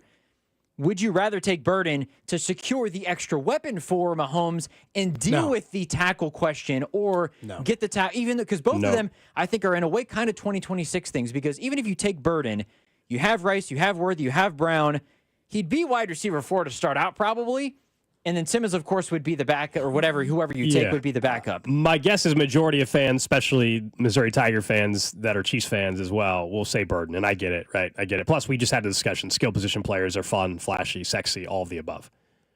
Josh Simmons would be the better pick in that exact hypothetical where it's between those two at 31 as well. In this hypothetical, they're not even trading up. They're both on the board at 31. And Simmons, even though, yes, Simmons is not helping you in 2025, but man, he could change everything for 5 years after. He might be one of the few legit left tackle options to give you an option where we're not having this conversation every single year. Then Jalen Moore can play right tackle in 2026. I still think he's going like 19, but yeah, Drew, like this goes back. I don't say some things just to get a rise of you, but this goes back to like what I said about Cincinnati. I do actually subscribe to the notion that is, if you're an elite level quarterback, there is a limit of like, I don't have to supply you you don't need 5 Randy Mosses to be successful. I will give you an offensive line, and then you got to make the rest of these things work. Like you got to make the Juju Smith-Schusters, you got to make the McCole Hardmans, you got to make the like run-of-the-mill guys work sometimes inside your offensive system, just as long as we keep you from falling down. And I guess, in that case, I would rather do it. There is a way that I think that there is a one or the other situation where the Bengals chose to do the wide receivers and the offensive line. It's still kind of been hampered in a way where the Chiefs, do you take offensive line and let Mahomes do his thing with the wide receivers? Or based on how the offense has looked over the last 2 years, do you take that wide receiver and make sure that you got every single possible weapon that elevates your offense as much as it can, even if it means... Tougher selling this year, too, because I feel like they have a lot of weapons other than running back. Right, I think, which is the interesting part of the conversation, is them running it back with who they had last year. The player with the bigger chance to shift your entire 5-year plan, if you will, is taking the tackle, not the wide receiver. If I screw up on wide receiver, I can find one much easier, as we clearly have seen them do. I've seen them win a Super Bowl with tackle. Almost no one at wide receiver they trusted. You can find a wide receiver at pick. If the Chiefs are picking 29 next year or 32 next year or something, I can find a wide receiver next year at 29 to 32. We're going to be having same conversation next year if they're picking 28 to 32 and they're looking for a long-term answer at tackle. We're going to have the exact same convo. Well, this guy... I don't know if you can get a starting left tackle at 28 to 30. There's not going to be a year in most, I would say, 9 out of 10 seasons where they're at 28 to 32. I can't even think of the 10th season where somebody was like, you know what I see? 7 starting left tackles this year in the draft. I don't know how often you're ever going to pick 28 to 32 and say, oh, we can just stand pat and find our long-term answer. This year, there's maybe a remote chance with Simmons, although I'm with you. I don't think he'll be there at 31, and that's why everybody's talking about them trading up. But the only reason why there's a chance with him is because he's basically going to have to redshirt a year due to the injury that he had at Ohio State last year. Let's get into some of the other defensive side of the football. Yesterday, Trent McDuffie was on the drive, and I thought he had interesting comments on his contract as the Chiefs continue to try to figure out a way to pay everybody they love. This is what he had to say yesterday on the drive. I mean, we're always in constant conversation. You know, I actually flew him down to California where I spent most of my off season, and we kind of just talked about everything, about the market, about different dudes getting paid. And really, for me, I don't think there's a set money target that I really want. I just want to be paid based on my value. And really, for me, it's just all about relationships. So no matter what, I just want to make sure that the relationships stay as strong as they can and don't let any of this contract stuff really affect it. The easiest way to do that, by the way, flying his agent out to California. Yeah, not Andy Reid his or agent Brett Veach. to California. To be very clear, the only way to do that is if you stay out of the contract negotiations altogether. Do not sit in a meeting in which they try to diminish your value in some way. Not that they would. If he's saying he wants to be paid his value, that means he wants to be the highest paid cornerback in the NFL. That's his value. Like it or not, Chiefs fans, Trent McDuffie's value is as the highest paid corner in the NFL. Well, at that moment, the hope is you get it done before Sauce Gardner gets his done. Yes, but that goes back to the same thing. Like, there's not a certain dollar amount I feel like I have to make. I just want to be the highest paid guy. Well, then pay him tomorrow. And let's get this thing under wraps so that you don't have to make it different than Sauce Gardner. I'd be stunned if they did not get a deal done with Trent McDuffie. He's one of the best corners in the league. They traded up for him. There's everything that suggests he's going to get paid by Kansas City. They want to get it done. They got to get this Trey Smith thing figured out first, but they want to get it done. I would say Trent McDuffie also, the way he said it was a very nice way to say, like, there's not a set number, but I also want to get what I'm worth, essentially. Well, that we know what that number is, right? And you're not going to throw out the number in particular. Why would you do that? Instead, everybody can use a little common sense and look at where the cornerbacks got paid this offseason and what that dollar amount looked like, and it gives you a rough idea of where he's going to be at. You don't even have to throw out a number. We can all figure that out pretty quickly. And doesn't that also mean if he's saying, well, I'm letting my, he also said, like, I'm letting my agent handle it, doesn't that also mean there's no chance he gets it done this offseason? I wouldn't say no chance. Because the agent knows, I'm just going to wait this thing out because likely Sauce is going to get paid and then my guy will get a little bit more. Like 3 other guys, Derek Stingley could have said the same thing. Somebody's going to sign first. I understand it's a game of chicken, but like in the end, people just kind of take their turns because it fundamentally is not going to make a huge difference between him and Sauce Gardner. We're talking about $500,000, $1 million. He just wants to be able to call himself the highest paid corner in the NFL for 20 minutes. How much? Don't you remember Travis Kelce was once the highest paid tight end in the NFL for an afternoon before George Kittle got paid. So, it's okay. What was Stingley's contract again? How many per? 25? Yeah, his jumped. Stingley's ended up being the deal of all of them, right? I think Wasn't his the one that, he got paid way less? He ended up signing too early. The initial dollar amount reported was a little misleading, I think. So the 3 years, $90 million extension, $89 guaranteed was how they reported it. The $48 million fully guaranteed at signing. $68 million fully guaranteed by 2026, and then $89. Oh, wasn't Stingley. It was vests in 2027. Surtain, that was the one who ended up being the steal of the century. That's and not right. the century, but there is a risk of being the guy who signs too early. Because Surtain was the guy who signed earlier. Damn, his number looks really good now. J.C. Horn probably could have made the argument. He Damn, was the first one, and then his number looks then. pretty good. Yeah. Stingley jumped it. You're right. Some of that is in the guarantee department because that's the truth. Patrick Surtain got $40 million guaranteed. J.C. Horn got $46, so there was a pretty good jump.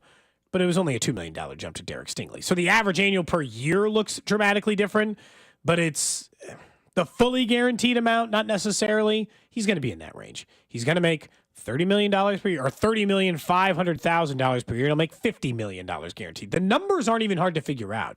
That's always the part for me that what takes so long, other than I don't think they'll even start negotiating these deals until they figure out Trey Smith.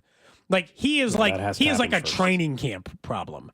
It is the draft. We get all those guys signed. We try to get Trey's deal done long time. And then I'll see if for the July 25th, when he shows up at training camp, you can probably start kicking around Trent McDuffie's deal, right? It feels like this. That means, based on all of this, I think this might be a really big year for George Karlaftis in terms of his deal probably won't start getting talked about till next summer. Well, I'm just saying in general, if he plateaus, are we sure the Chiefs are? I think they'd want him back, but him actually getting paid. This is a big year in terms of he can make a lot of money or he can lose a lot of money if he's fine. Yeah, in a year with a ton of defensive linemen, if they draft one and he's a stud, they'll wait. They got the 5th-year option. They'll wait on Karlaftis and make their decision then. I don't think his deal gets done this offseason, do you? No. Nope. I guess I'd be a little bit His deal also is not going to be he's going to get a nice deal, but Karlaftis is not. We're talking about Trent McDuffie getting the top of the market. Yeah. Karlaftis is not going to be the second highest paid defensive end in football or something like that. That's not happening. Sure, I just think if you're wanting to pay McDuffie, if you're wanting to pay Trey, if you're wanting to eventually pay Rasheed, those things you have to, I think, kind of think about, especially if Rasheed ends up being the 15. But I do think Cody is correct that if they draft an edge rusher in the first round, and let's say he immediately looks like Karlaftis, a stud, he's an 8-sack guy. Then it changes it. And he's great. Sure, I wish they would take James Pierce. I don't know if they're going to do it. I think he'll be on the board for him if they want to. I just don't know if they're going to do it. It seems like he's going to be on the board between 30 and 60. He might be available with their second pick the way Kingsley was. Well, you know what? Take James Pierce Jr. at 31, take Alfred Collins in the second round, and I'm really happy. In an effort to get you not beat up by Jay Binkley, Drew, why don't you go ahead and give us a mock draft sounder? And then that way you can give us the Character Concerns podcast.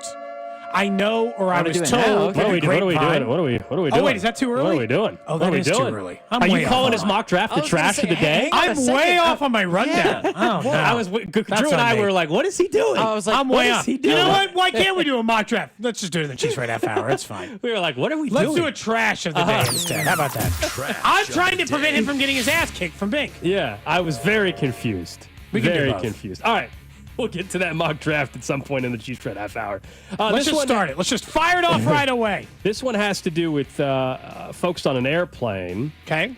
And it was a Delta flight from Atlanta to Chicago. This happened a couple days ago, but the story just is now circulating from the New York Post. And passengers were forced to, quote, hold the plane together after a midair malfunction. So imagine you're on a flight, and I guess what happens, the plastic, ceiling covering or whatever, where you're so it's stored. not like falling apart. No, but you don't know what does that mean? What if I told you all the tiles on the plane just started falling off? Would you not think something wrong is happening with the airplane? That's what occurred here. Representatives for Delta Airlines thanked their customers for their patience and cooperation.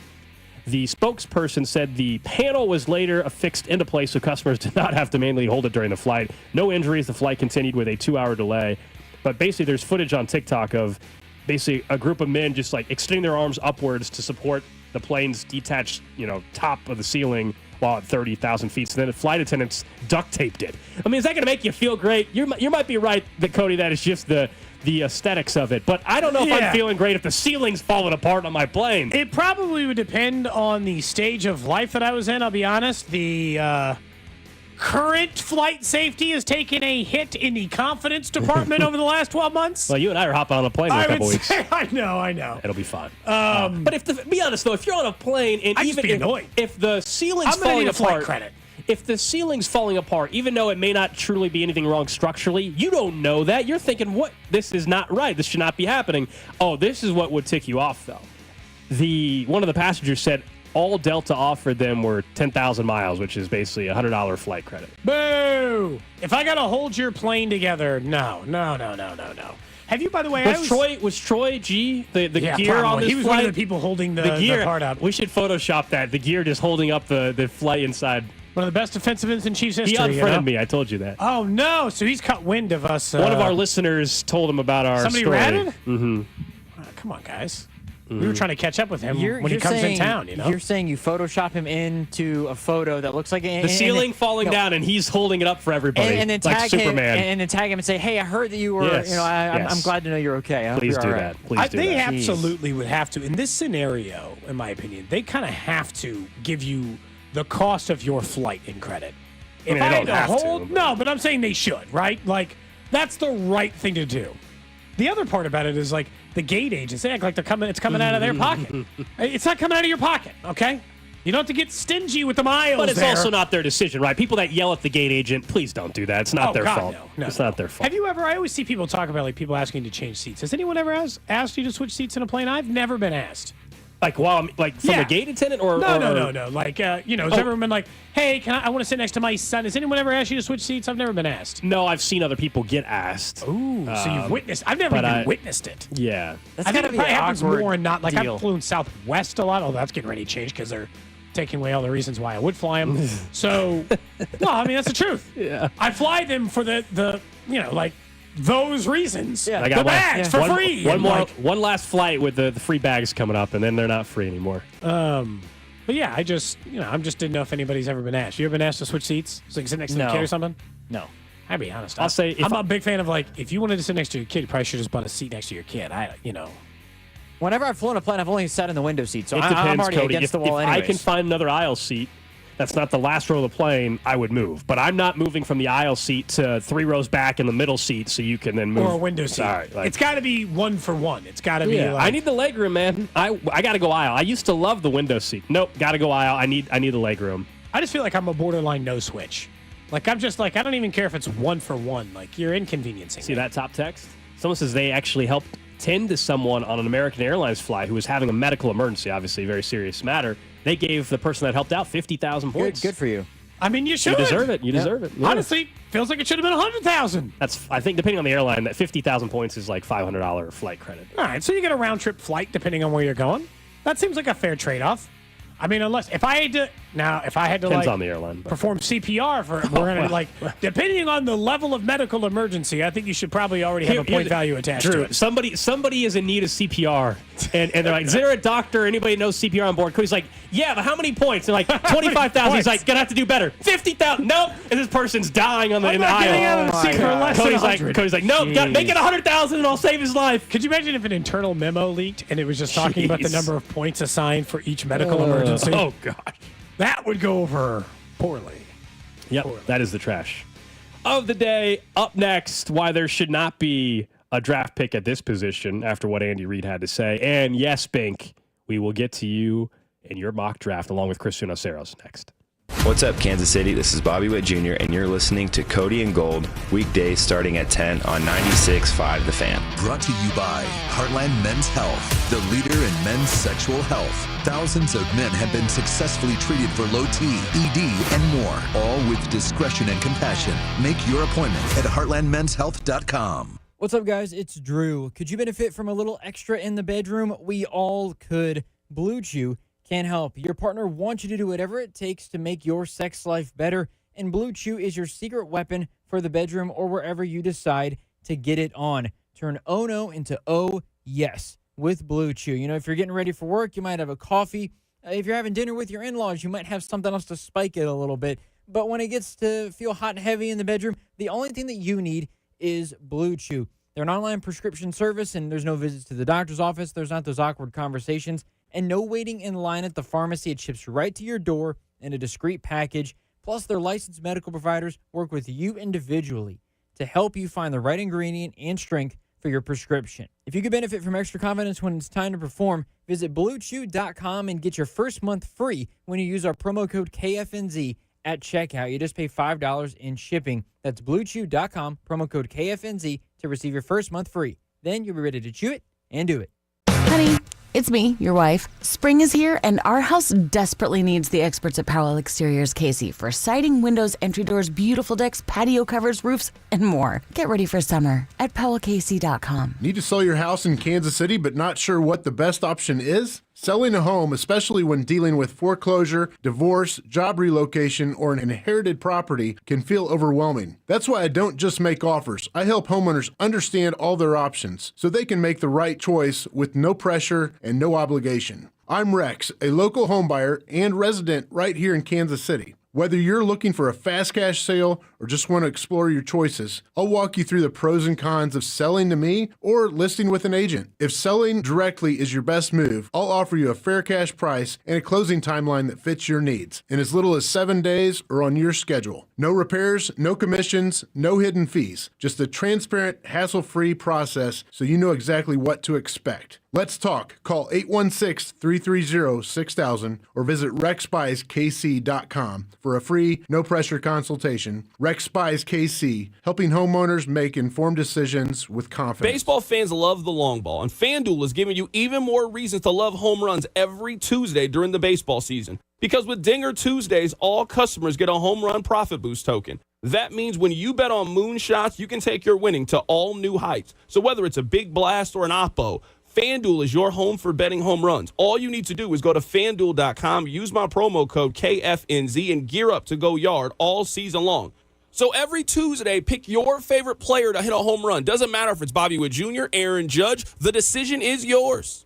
Use my promo code KFNZ to claim your Dinger Tuesday profit boost. Make every moment more with FanDuel, America's #1 sportsbook app, the official sports betting partner of Major League Baseball. 21 and present in Kansas. Opt-in required. Bonus issue with non-withdrawable profit boost token restrictions apply, including any token expiration and match wager amount. See terms at sportsbook.fanduel.com. FanDuel is offering online sports wagering in Kansas under agreements. Kansas Casino, LLC. Gambling problem. Get help with your best bet. Call 1-800-522-4700. Visit kansasgamblinghelp.com.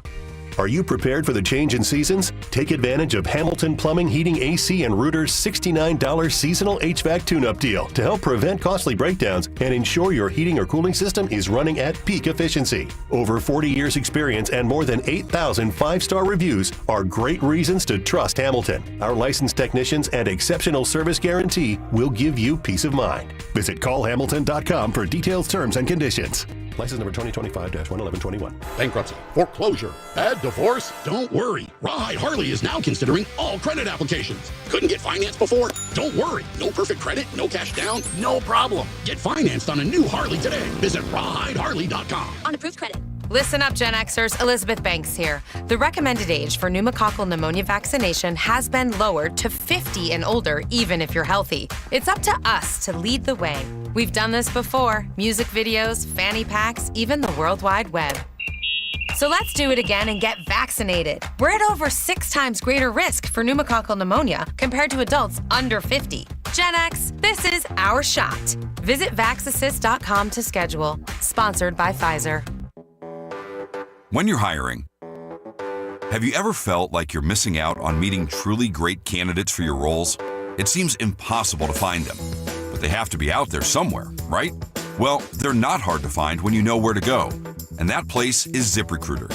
And right now, you can try ZipRecruiter for free at ZipRecruiter.com/free. ZipRecruiter helps 10 million people with their job search every day. And because these people are actively looking for jobs just like yours, it's easy to find the right person right away. In fact, 4 out of 5 employers who post on ZipRecruiter get a quality candidate within the first day. But if you're not using ZipRecruiter, you're missing out. So see what it's like when the impossible is easy. When you go to ZipRecruiter.com/free right now to try ZipRecruiter for free. Once again, that's ZipRecruiter.com/free.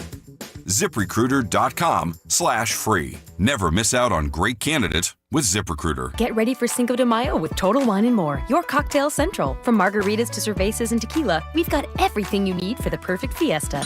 With the lowest prices for over 30 years, you'll always find what you love and love what you find. Only at Total Wine & More. Drink responsibly, B21. All right, when it comes to getting life insurance for your family, a lot of excuses can get in the way. But ask yourself this: if something were to happen to me, who would pay the mortgage, the kids' education, and the other bills? Then forget the excuses and check out Ethos Life, the online, easy way to get life insurance in 10 minutes. Ethos has rates that you can afford, like a $500,000 policy for a 40-year-old male starting at $1 a day or $30 a month, with a few health questions and no medical exam. Get your free quote right now at checkethos.com. That's checkethos.com. Not available in all states. Rates do vary.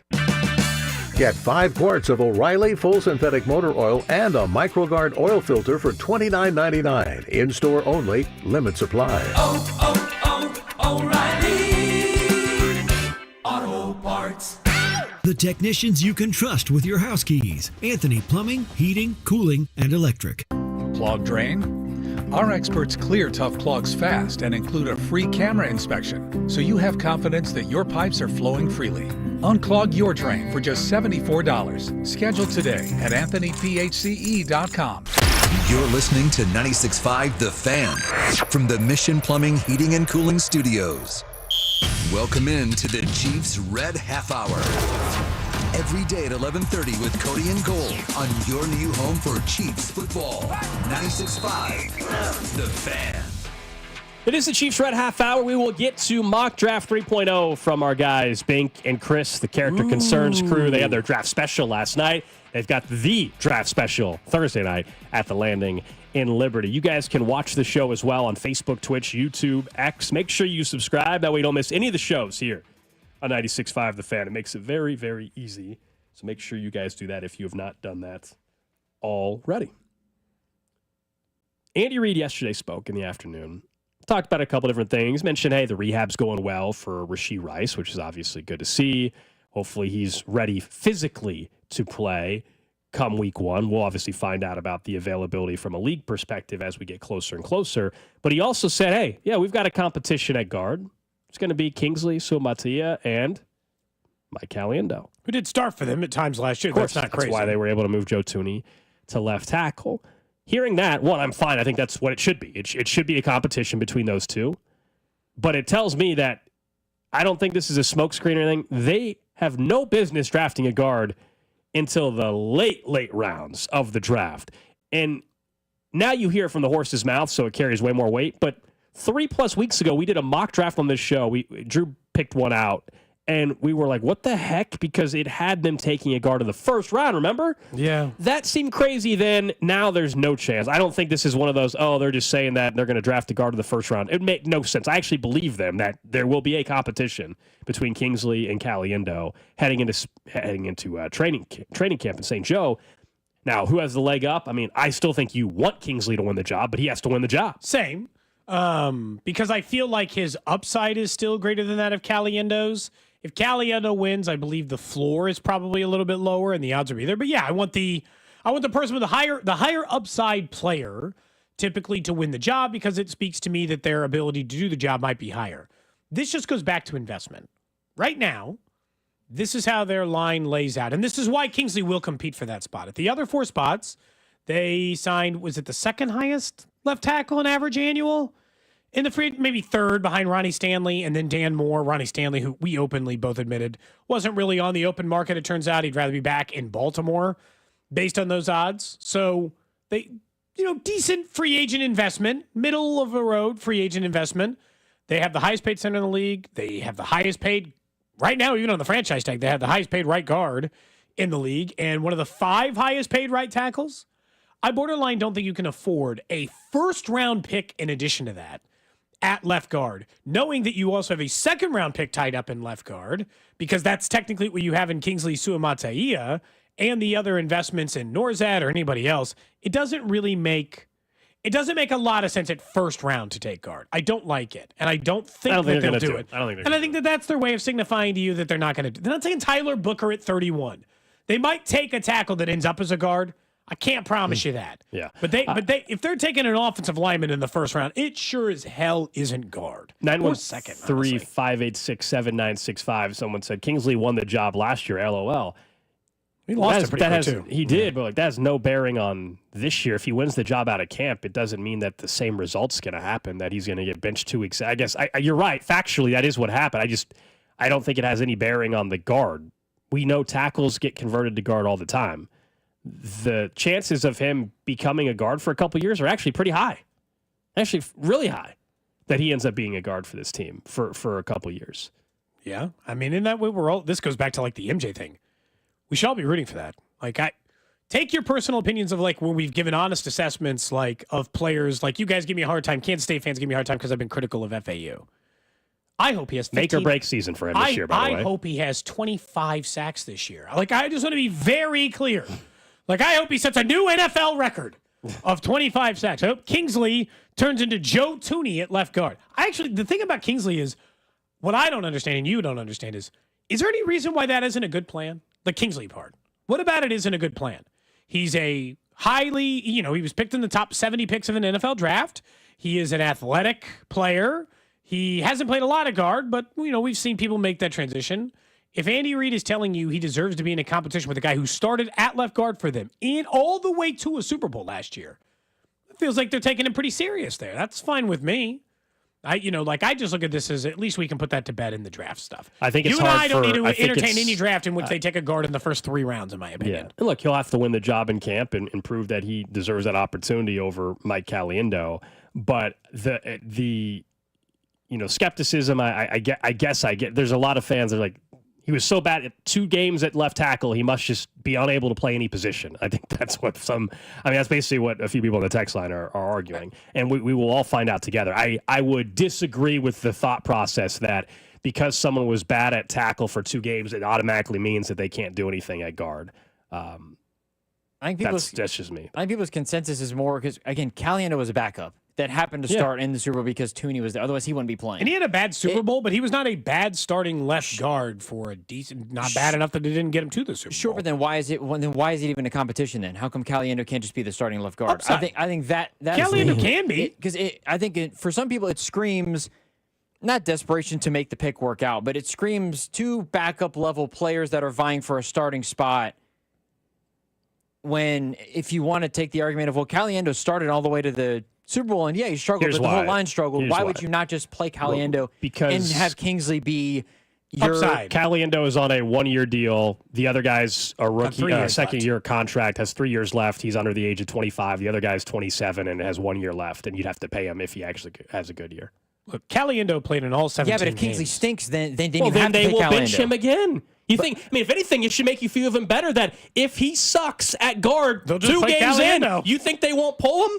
I mean, we just saw they're willing to do it. So actually, you should feel even better about they're not just going to drag him out there for 18 games if he sucks. If anything, they show with him, they'll pull his ass as quick as possible. Can I also point out, Caliendo, you can definitely do worse at backup guard, and certainly guys do start at that age. He played in all 17 games last year. He started 3. So, Kingsley should, on paper, I don't know. They don't look, if he loses the job in camp, then it doesn't matter. Caliendo starts right away, and so be it. I don't care who really starts. You should want it to be Kingsley, though, for a lot of reasons. And for the main reason being what, to your point a little bit, Drew, is if Caliendo wins the job, I'll feel worse about the offensive line going into the year. If Kingsley wins the job, I'll feel better.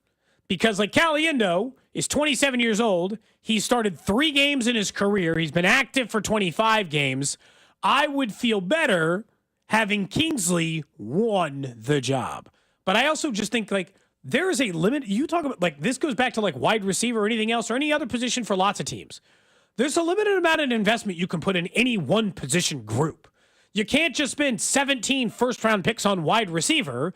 You got to spread that stuff around. I'm not saying you pick him in the first round. I'm saying them taking a guard at 95, to me, is totally fine. I don't see any problem with it at all whatsoever. Because I think... I wouldn't, but I'll listen to it. I wouldn't do that, but the reason why I wouldn't do it is that tells me, you know right guard you're about to pay. So you're then going to throw in for the next year, let's say Kingsley wins the job over Caliendo, plays okay.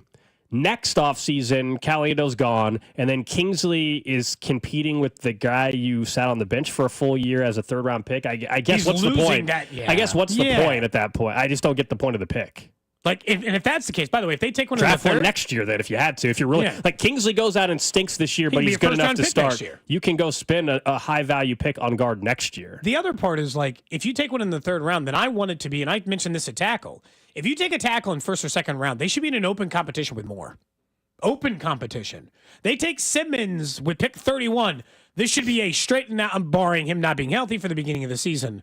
If they take Josh Connerly, there should be an open competition with more. The job's not yours. I agree. Like, if they take a third-round guard this year, then he should be in an open competition with Caliendo and Kingsley. Like, it should be a full-blown... Yeah, I mean, it should be a full-blown open competition. May the best man win. And that's your starter going forward. Because that bigger problem there is, like, Caliendo wins that. Whew, what do you do about guard moving forward? Okay, we will get to it now. All right. Bank is happy. I know he's always listening, you know. Jay Binkley and Chris Unocero came out with mock draft 3.0. I still don't understand their, like, 0.5s. I give him a hard time about it. He hates when I do it. I can't track it, so I don't know what's going on. But 3.0, so this is a full mock draft. Yes. With every player that's available. What it means. Okay. Yes. So what they do at 31 is you and Binkley are alike, Cody, and the fact that you like Derek Harmon. He's available at 31. Derek Harmon? And guess who they take at 31? Derek Harmon. Love it. Love the pick. Positional value makes sense. Fit makes sense. You know I'm not going to argue with that. I mean, yes. Yeah. I like the pick of Derek Harmon. I would love to know, do they tell you when they send you these, do they tell you, like, who else was on the board? They technically didn't send me it. This is a post that we got. I got a notification that it dropped this morning on our station account. So if you want to go see it, you can also go to our Twitter page, and it's posted there as well. You can see the full 7-round mock. I like to know sometimes who else is available, but that's okay. Dylan Sampson they have at pick 63, running back out of Tennessee. I would say this is very good value for him, considering he's been mocked to go early second round. So your guy. So they get my guy in the first round, Gold, and your guy in the second? That works. I'm not anti-Dylan Sampson. Definitely has the explosiveness that we're looking for. Things get interesting here in the middle rounds here, with it being, you know, the 3 picks that they have in 2 in round 3 and the round 4 pick. At 66, Kyle Williams is a guy that Bink loves. Wide receiver? He's talked about it multiple times. He likes Kyle Williams out of Wazoo. He hasn't taken. So they're going to take a defensive lineman, running back, wide receiver with the first 3 picks? Get those weapons. What's wrong with that? Stack the wide weapons. receiver, I guess. I just don't know if I feel like they're taking it that early. Kyle Williams is interesting. I think it was Todd McShay just yesterday who claims he thinks he's better than McMillan out of Arizona. A lot of people have fallen off of Titero McMillan. I mean, he at one point was a top. McMillan, yeah. His 40 time is slow, and apparently the whole route running thing of him not caring is rubbing teams the wrong way. Maybe just a bad route runner. Maybe it's not that he doesn't care. Have people ever considered that? That they just don't. That they're just bad, not they don't care. I mean, maybe you could coach him up. I mean, he's more of the playmaking wide receiver. They always make it seem like they don't care. He's always been more of the playmaking wide receiver. You throw the ball up, and he's going to get the football. He's 6'5", 220. He's a big dude. And he's a high-level playmaker, maybe not the best route runner. What Kyle Williams, this is the thing. Do you got a scouting report on him? Because here's the thing I care the most about, typically, when it comes to college wide receivers that I really don't like when they draft is I like productive college wide receivers. I like guys that put up numbers when they played in college. Because I think a lot of times they get stuck with these, like, he ran a real fast 40, and then I find out they had 460 yards as a senior, Drew. And I'm like, I don't like it anymore. Kyle Williams, 5'11", $190, 23rd on the athleticism score out of the guys at the combine.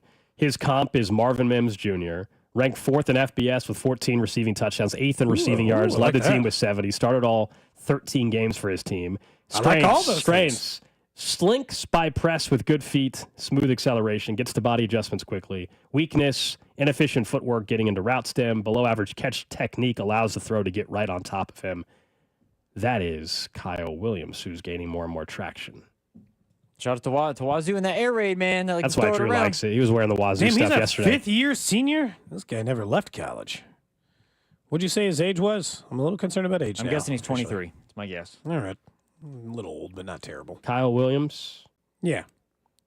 Man, he's got better sophomore year stats than some in Nevada, Las Vegas than some other people did. And 22. He'll be 23 in November. He'll be 23 in November.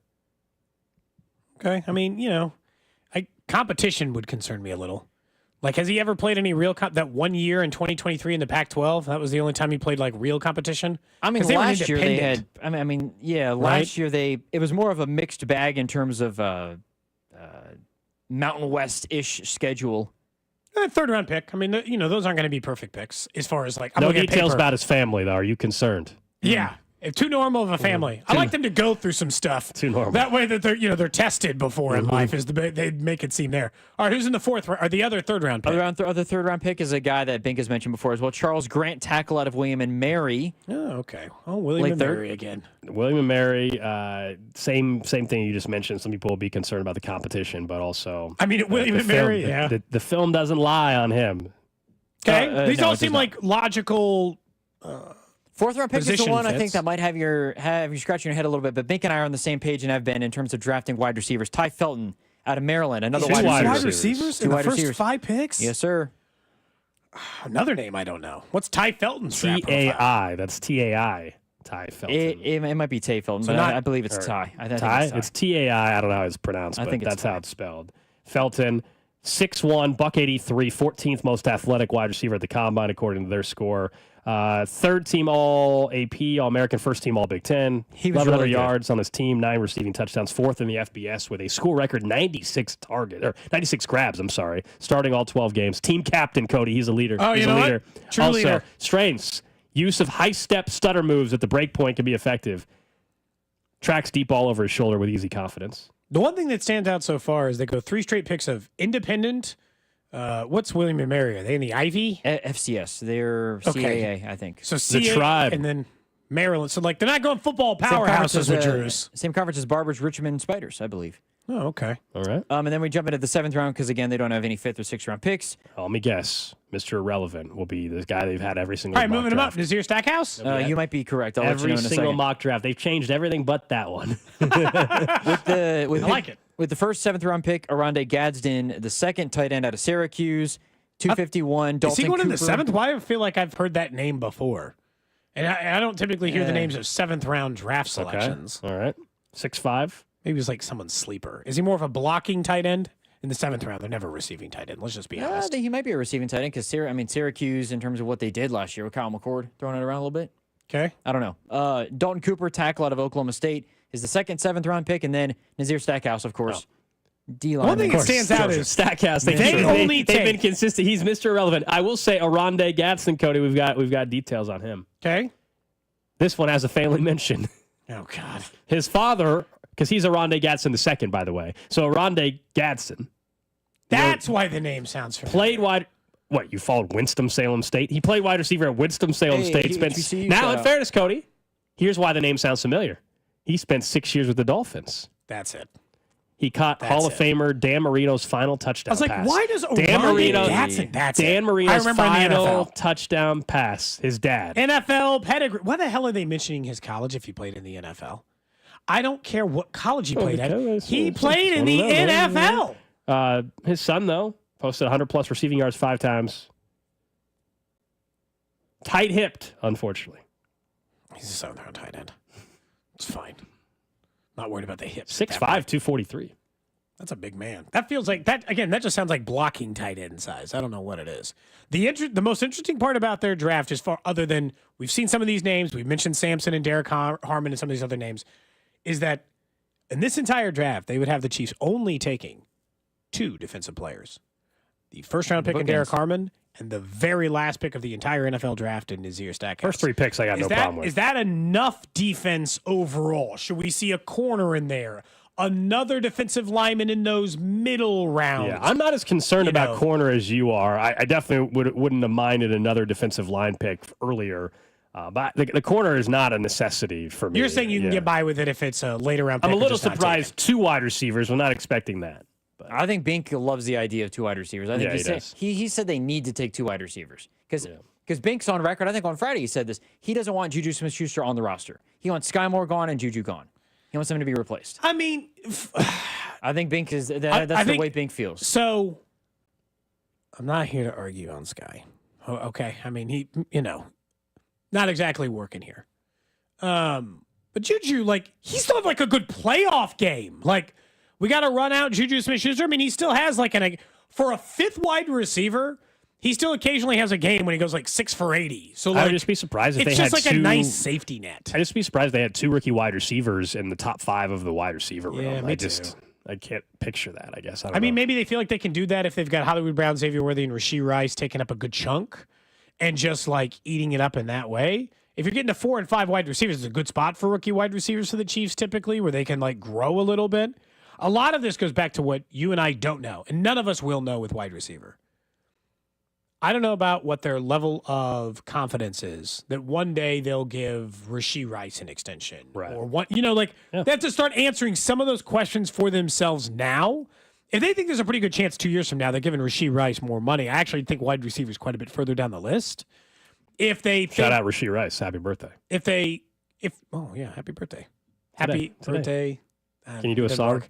Doesn't work. Rice. That doesn't Rice. work. Yeah, you have to say the Rashee Rice. Doesn't work. Doesn't work. Doesn't work. Got to be 4 syllables. Can't even do Mr. So it's got to be short if it works that way. Mm-hmm. But yeah, I think a lot of it depends on whether or not they're thinking 2 years from now they're paying Rashee Rice, and then he'll recover from the injury and all this other stuff. They're worried about it. I could see wide receiver getting taken once in the top 4 rounds, and I'm always pro that. I would take wide receiver and defensive lineman with one of my first 4 picks almost every single year. So you don't have to talk me into that. It's just 2.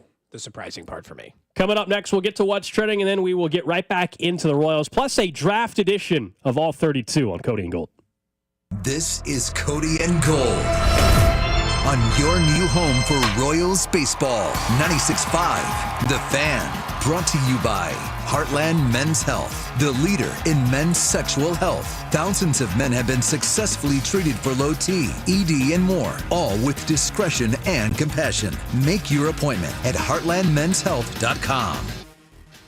Maybe it's a way to avoid the summer heat. Maybe you're getting ready to graduate and you're like, I don't want to do the traditional 4-year, 5-year program. Let me tell you, over at Centric, they say IT is the future of Kansas City. Let Centric make it your future. Yeah, in as little as 4 months, you could find that new career. Plus, for those of you that are transitioning out of the military, perhaps, you can apply those skills you learn in the military toward a fulfilling civilian career. They provide dedicated VA student support. Plus, their accelerated program is 100% GI Bill eligible. Like you said, just give them 4 months. Regardless of your experience, they can get you into that career, whether you've been heading down that path before. That's why you can call our guy Russ. He's been with Centric for 16 years and will be with you every single step of the way to guide you from enrollment to graduation to figuring out ways to use that GI Bill. If you want more information, go to Centric.com.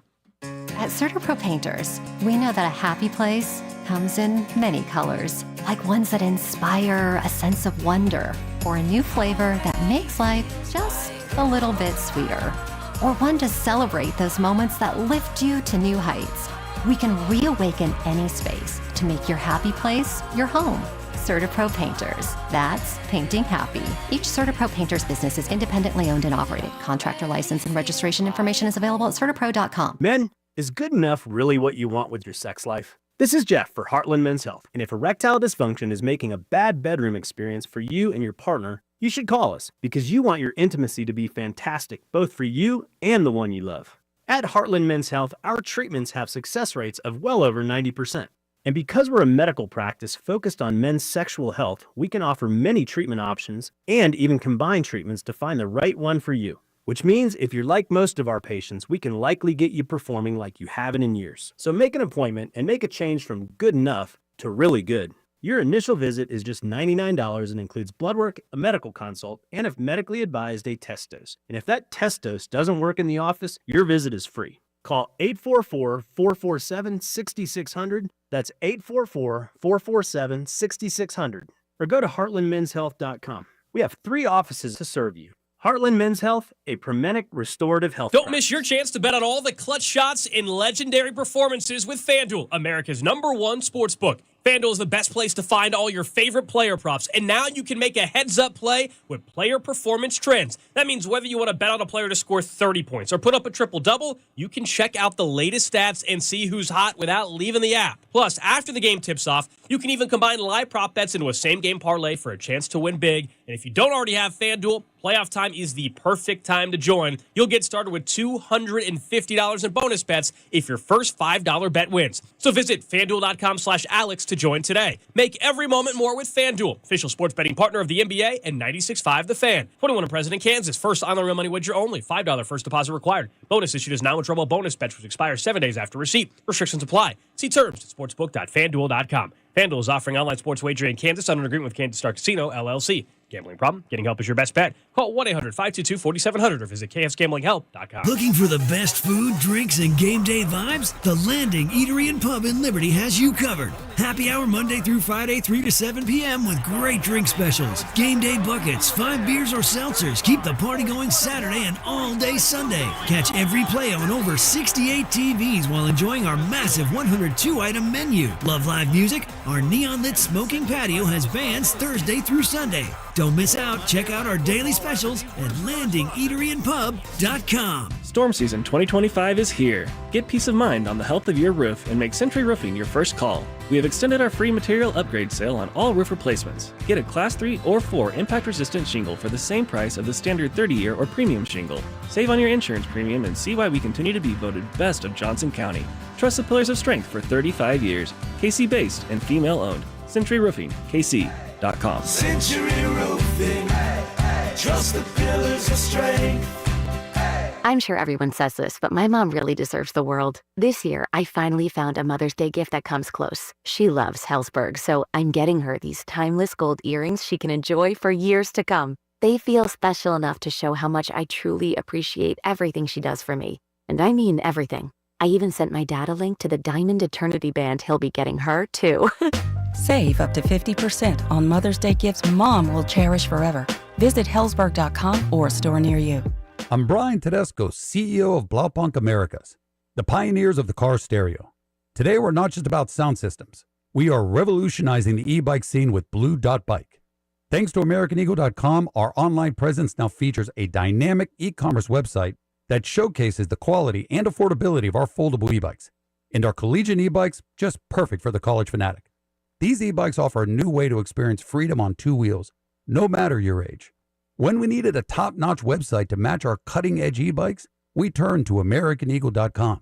They made the impossible seem easy, tackling digital challenges like pros. Check out the Blue Dot Bike website to see AmericanEagle.com's amazing work in action. Need the best in website and digital marketing solutions? AmericanEagle.com is your go-to. They've been a game changer for us, and they can be for you too. Visit AmericanEagle.com or call 877-WEB-NOW-1. That's 877-WEB-NOW-1. Get ready for Cinco de Mayo with Total Wine & More, your cocktail central. From margaritas to cervezas and tequila, we've got everything you need for the perfect fiesta.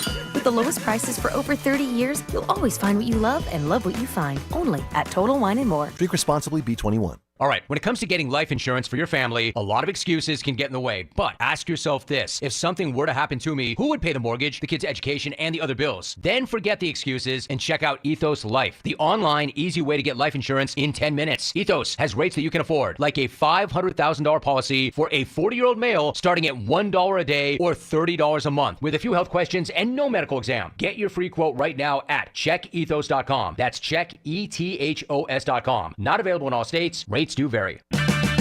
Get 5 quarts of O'Reilly full synthetic motor oil and a MicroGuard oil filter for $29.99. In-store only. Limit supply. O'Reilly Auto Parts. Okay, everyone, what did you think of the chocolate bar? It's too chewy. Feels kind of chalky. Too much nougat. I need to go brush my teeth. Business is booming for Steph's small marketing research firm. After all these focus groups, there's only one conclusion. I need more researchers. And she's way too busy researching. Does this have peanuts? To waste time researching resumes. I need Indeed. Indeed you do. Put our matching platform to work so you can spend less time searching and more time connecting with talented candidates. Visit Indeed.com/credit and get $75 towards your first sponsored job. Terms and conditions apply. When you buy a new house, you might say, "Shut the front door." Winning! No, seriously. Shut the front door. We own this house now. but you actually need to say, "Like a good neighbor, State Farm is there." That's right. The local State Farm agent is there to help you choose the coverage you need. Welcome to my crib. No one says that anymore, but I don't care. So just remember, like a good neighbor, State Farm is there. State Farm, Bloomington, Illinois. Kansas City, this is Michael Massey. Listen to the play-by-play all season long with Denny, Jake, Ryan, and Stu right here on your home for Royals baseball, 96.5 The Fan. KFNC FM and AM, HD1 and HD2, Kansas City, an Odyssey sports station. What's trending? What's Trending is presented by Baker University, where graduates earn higher salaries and land jobs faster than any other university in Kansas. Apply today at bakeru.edu. The Royals were off yesterday. They're back at it tonight to be in a homestand at Kauffman Stadium. The Colorado Rockies in town. Chris Bubich, that's good news, on the bump for the Royals tonight. His 1.88 ERA, 640 first pitch here on 96.5 The Fan. That means Vern's On Deck show coming your way at 5:30. Just got the text from Vern. I'll be handing out a bet or two with him this evening during the On Deck show. You're 2 for 3 right now in your selections? Correct. I did not do one on Saturday because the game was an earlier start time and I was on the air still. So and up good units. So far, you and I have done well on the pregame show. I've only made the 2 picks, so I'm sure I'll be up sometime this Rockies, week. if you were wondering, 4-17 on the season. The Royals, of course, 9-14. Next up on What's Trending, Pete Schrager saying that the Browns and Giants are both fielding calls for picks 2 and 3, while other rumors are circling that maybe Shedeur and Jackson Dart could be going earlier than some people were expecting in the early going. Matt Miller saying he's hearing it might be more of an action-packed round and some of that smoke could start up now. So we'll see. Seems like there's starting to be some smoke. This is the latest that nobody has traded their first-round pick ever in NFL draft history, or at least modern draft history. So that really stands out, at least on that end. But yeah, maybe the Browns and Giants are entertaining quarterback with those picks again instead of what we always thought it was going to be, which was Hunter and Carter. Now, if all of a sudden Hunter's sitting there at 4 for the Patriots, I think that is borderline their dream scenario. They need help at corner and wide receiver. Yeah, that'd be a very good thing for them. And for the Chiefs, even that high, the more quarterbacks, of course, that get taken in general is a great thing, right? Yeah, you think there's going to be 3 first-round quarterbacks. Be awesome. If there's 4, that's one less. That's one player that's obviously going to slide more than you thought. So that would be something to keep an eye on Thursday as well. Elsewhere, NBA playoffs continue. Last night, a couple really good games. Finally, thank you. Finally got some good games. The Pistons and Knicks. How about Detroit? Their first playoff game that they've won in like 18 years, all right? 194 win against the Knicks. They've evened that series up. Also, the late one, if you stayed up late, Clippers, Nuggets, another really, really competitive game. The Clippers have tied the series up at a game apiece with a 105-102 win. Tonight, 3 games in action. Bucks, Pacers, where the Pacers are up 1-0. Thunder, Grizzlies. The Thunder won by 50-plus in the first game. And also the Timberwolves, Lakers. Minnesota up 1 game. That one doesn't start till like 9 o'clock tonight, though. That is a late one. Next up on What's Trending, people are keeping an eye over on 49ers Camp 1. There was the rumor today, Devontae Adams said the 49ers really tried to get him, but they wanted to pay discount prices, not retail.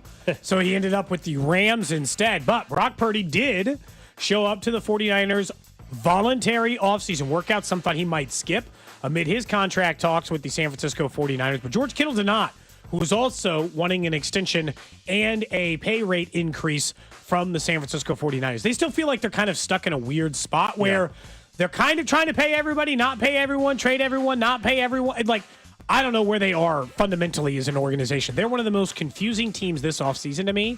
But Brock Purdy at least showed up, so even though he's in contract talks, he's still working. Last thing on What's Trending, of course, our Cody and Gold road trip coming up in less than 2 weeks. Saturday, May 3rd, we're driving down to Springfield as the Royals AA affiliate taking on the Cardinals AA affiliate, and we're watching Jack Caglione, who's hitting .258, 4 homers, 20 RBI so far. They were off yesterday, by the way. We hope to see all of you in Springfield. If you want to purchase our special $10 ticket deal, head to 965thefan.com. Right on the front page, you'll see the road trip logo. Click on that. Purchase your tickets. You can sit with all of us. We hope to see you guys down there. Plus, if you are going down there and you want a T-shirt, you do have to order those by tomorrow. They will be available for pickup in Springfield, but you need to order them and prepay for those. If you want the link to order the shirts and you're going on the road trip. Like somebody just bought tickets. Yep. You haven't purchased a shirt yet if you want them. 913-586-7965 is the text line. You text that in, say, hey, I'm looking for the T-shirt order form. I just bought my tickets to go to Springfield. We will send you the link to the form. It'll have the details to Venmo payment, and then you will pick them up at Harbell's, which is a bar not too far from the stadium. We'll be hanging out there beginning at 3:30 in the afternoon on Saturday, May the 3rd. So we hope to see all of you. We just had, as you said, a few more people sign up. 115 listeners already signed up to join us. So 119 of us total right now scheduled to go down to Springfield. It's gonna be fun. We just want to make sure you have the opportunity to understand where to get the shirts. Like he mentioned, at Harbell's before the game from 3:30 to 5. You order those by tomorrow. As in, I'll put the order in for the shirts tomorrow. If you need that form and you've already purchased tickets, just let us know. We'll happily text that to you at 913-586-7965.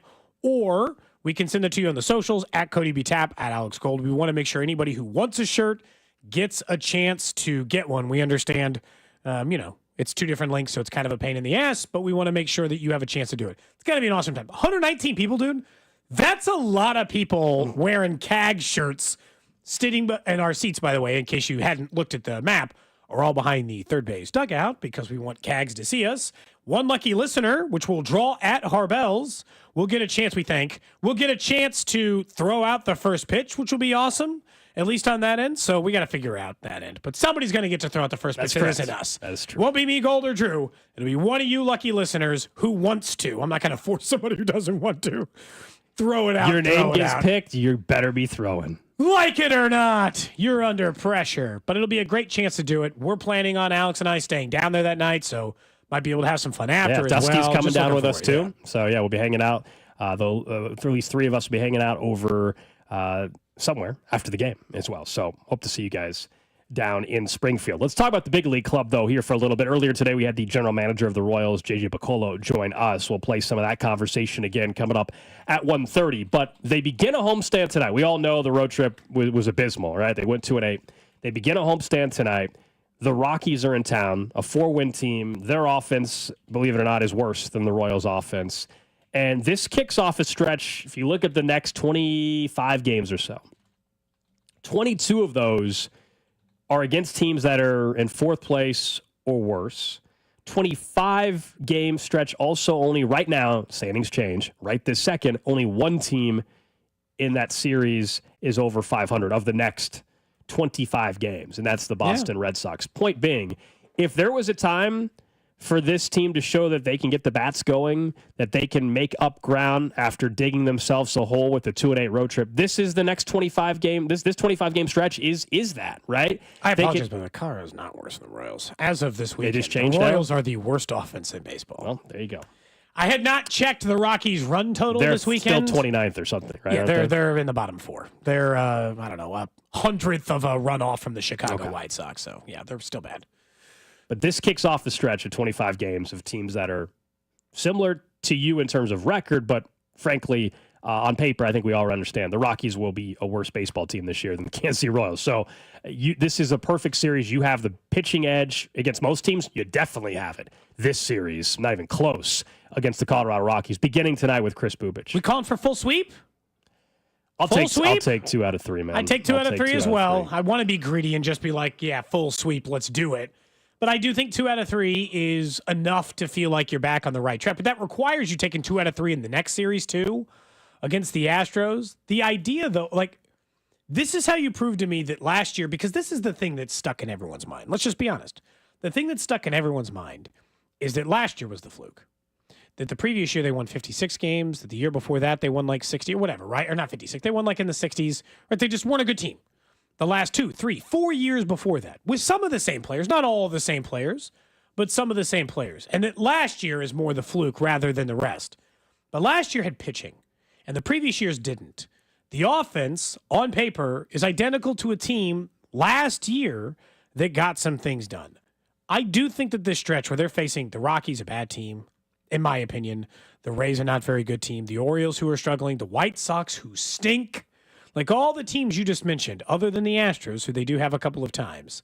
This should be a stretch of games in which you get healthy again. They've put themselves climb in a yourself spot. back to 500 over this next 20 to 25 games. Because if you have another 10 and 15 stretch, well, then you're 10 games below 500. Right. And how are you making that back up as the season goes on? Right, and that's why because of the road trip they just had and some of the struggles they've had against these quality teams, they are positioning themselves yet again, that they need to kind of dominate these what are perceived to be lesser opponents. The Rockies, you mentioned them, the White Sox, and really most of these teams in this 25-game stretch. So you said only one team right now, and as of right this second, is above 500 that they're going to face in the next 25 games. That's the Boston Red Sox. And maybe there's a few more when it happens. What's the Boston score? Are they still in first place in the East? I haven't checked on an updated standings in a bit. Not quite sure. I just thought. If they're 2 games above 500, they're a game and a half at the back of the Yankees. Okay, so like they're the only team above 500 and just barely. I'm not saying the Orioles are 9-12. They're only 2.5 games back of the Red Sox. But the point is, none of these teams are playing night and day. And here goes back to the other part, which is the Royals right now. Their pitching should be that of a first place team. Like I just told you that the Royals, as of this second, have the worst offense in baseball. That's not great, admittedly. It is actually, by definition, the opposite of not great. It's quite bad. Great. It's the worst in baseball currently. Now, I still will say this, and not that this is going to make people feel great. I don't think it's going out on a limb. They are not going to be the worst offense in all of baseball this season. Now, the difference and the question that we all have, okay, but what are they going to be? Are they going to be the 22nd? Because that's also or a are they problem. 26th? Are they 23rd? Because if they're 17th, I've got no problem here. That was always the plan. That was always the survival plan. If they're 17th for the next month, Gold, then we can start talking about outfielders they should target to make their offense better in the second half of the season. And we're just doing completely different things. That's why it's a big 25-game stretch. For that conversation in 30 games not to be about who they could be already looking to sell, they've got to have a very nice 25-game stretch, and they can't view it as a 25-game stretch. We can as fans and as media. But for this week, you just view it as this entire week, this homestand against the Rockies and the Astros. Can you have a winning homestand? You have to have a winning homestand. Somebody's saying, I know a guy in the minors right now. Bring him up. Got great power. I know that guy too, and he hasn't played right field yet. Huh. I'm going to need him to go ahead and stay down to the minors until at least, bare minimum, I think just to get the seasoning he needs, at bare minimum, May 3rd. It's weird. I don't know why that date sticks out, but I don't want him anywhere near the bigs till at least May 3rd, you know? I happen to know that same player, and people want him to play right field, and I'll just tell you, he still has never played in the outfield in his professional career.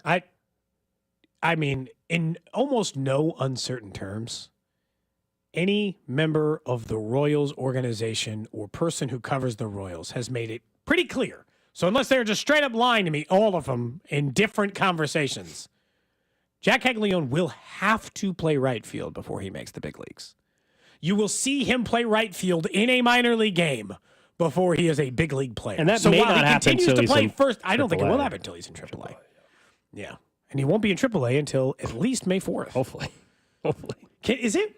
I guess here's the question as it goes to the road trip. We have a great relationship with Royals general manager JJ Picollo. If you missed our conversation with him, we'll replay that at 1:30 today on the show. I've never asked, I don't believe, JJ Picollo for a favor. He's not going to make He's not going to make organizational decisions based on the road trip. It's a couple of games. No. Dude, it's a couple of games. It's not fundamentally changing your development plan for him. I'm just asking, if you're thinking about calling him up on May 2nd, don't do that to me. Don't do that to me. That would be hurtful. That would feel personal. If you on May 2nd send him to Omaha and we're just like kicking in our CAG shirts in Springfield. Look, we'll still have an awesome time, don't get me wrong, but I don't think it's going to happen. By the way, I think he's staying in AA till like June. This is next in the hypothetical list for Cody. Is I can convince the Royals general manager to make an organizational decision. That was a question. I said, do you think he would listen on that? You know, we wanted to really call him up, but I remember there's this road trip. Got to wait 4 more days. Sorry, I don't think that's going to happen. I did see that those guys I like from Kansas City did have a plan to go watch him, so I'm going to let them watch him first. Feels like the feels like is a conversation the Royals organization will never have. That's right. If you want to go on the road trip, 965thefan.com. We already told you earlier in the segment about how to get the T-shirts separately from that. So, all right, let's get to all 32, but let's make it a draft edition. The draft just a couple days away. First round, Thursday night. Hope to see you guys at the Landing in Liberty. I was looking at the running backs that are available, and we've talked a lot about like our favorite backs, realistic for the Chiefs, right? Ashton Genty's not realistic for the Chiefs. I don't think so. Someone did say they had a dream last night that they traded all the way up to 6 to get him. That's a nice dream. I would not want them trading up to 6 to get him. No. Would it take 2 first-round picks? Like the following this one? Yes, I think so. That'd be wild. Whatever the draft chart says online. Can they just take Membo or something?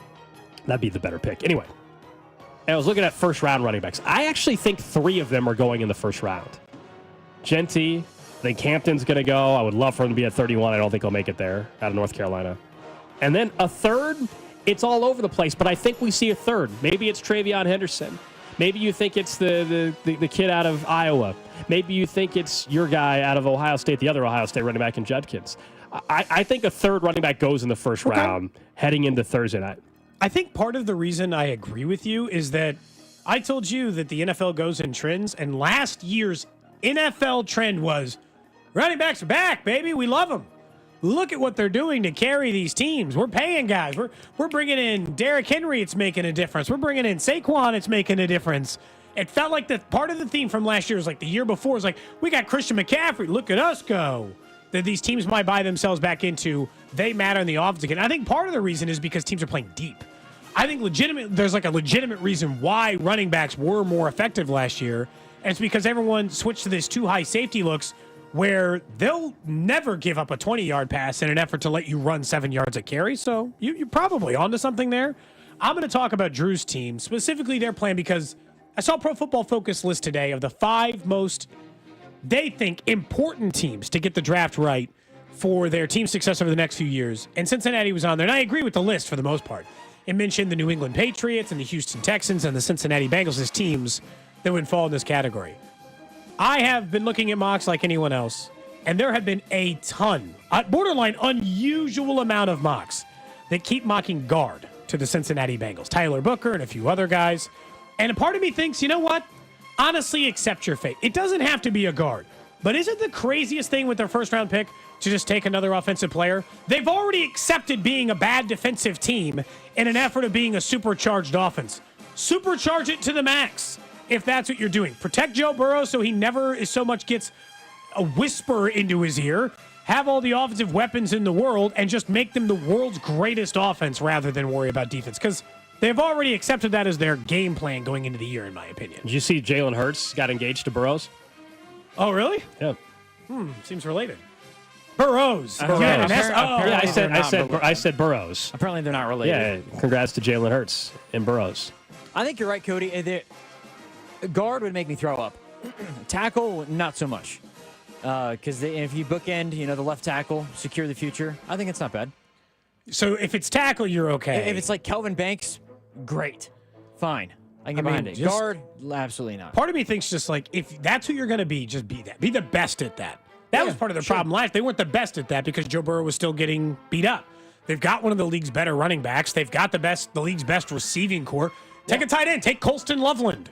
Like, just go all the hell away. Go all the way. They just pick Gesicki. I think they're okay. I'm not worried about Cincy. You guys can stress about them and their draft. I'm not worried about their draft. Do you think that they're one of the more interesting teams in the league?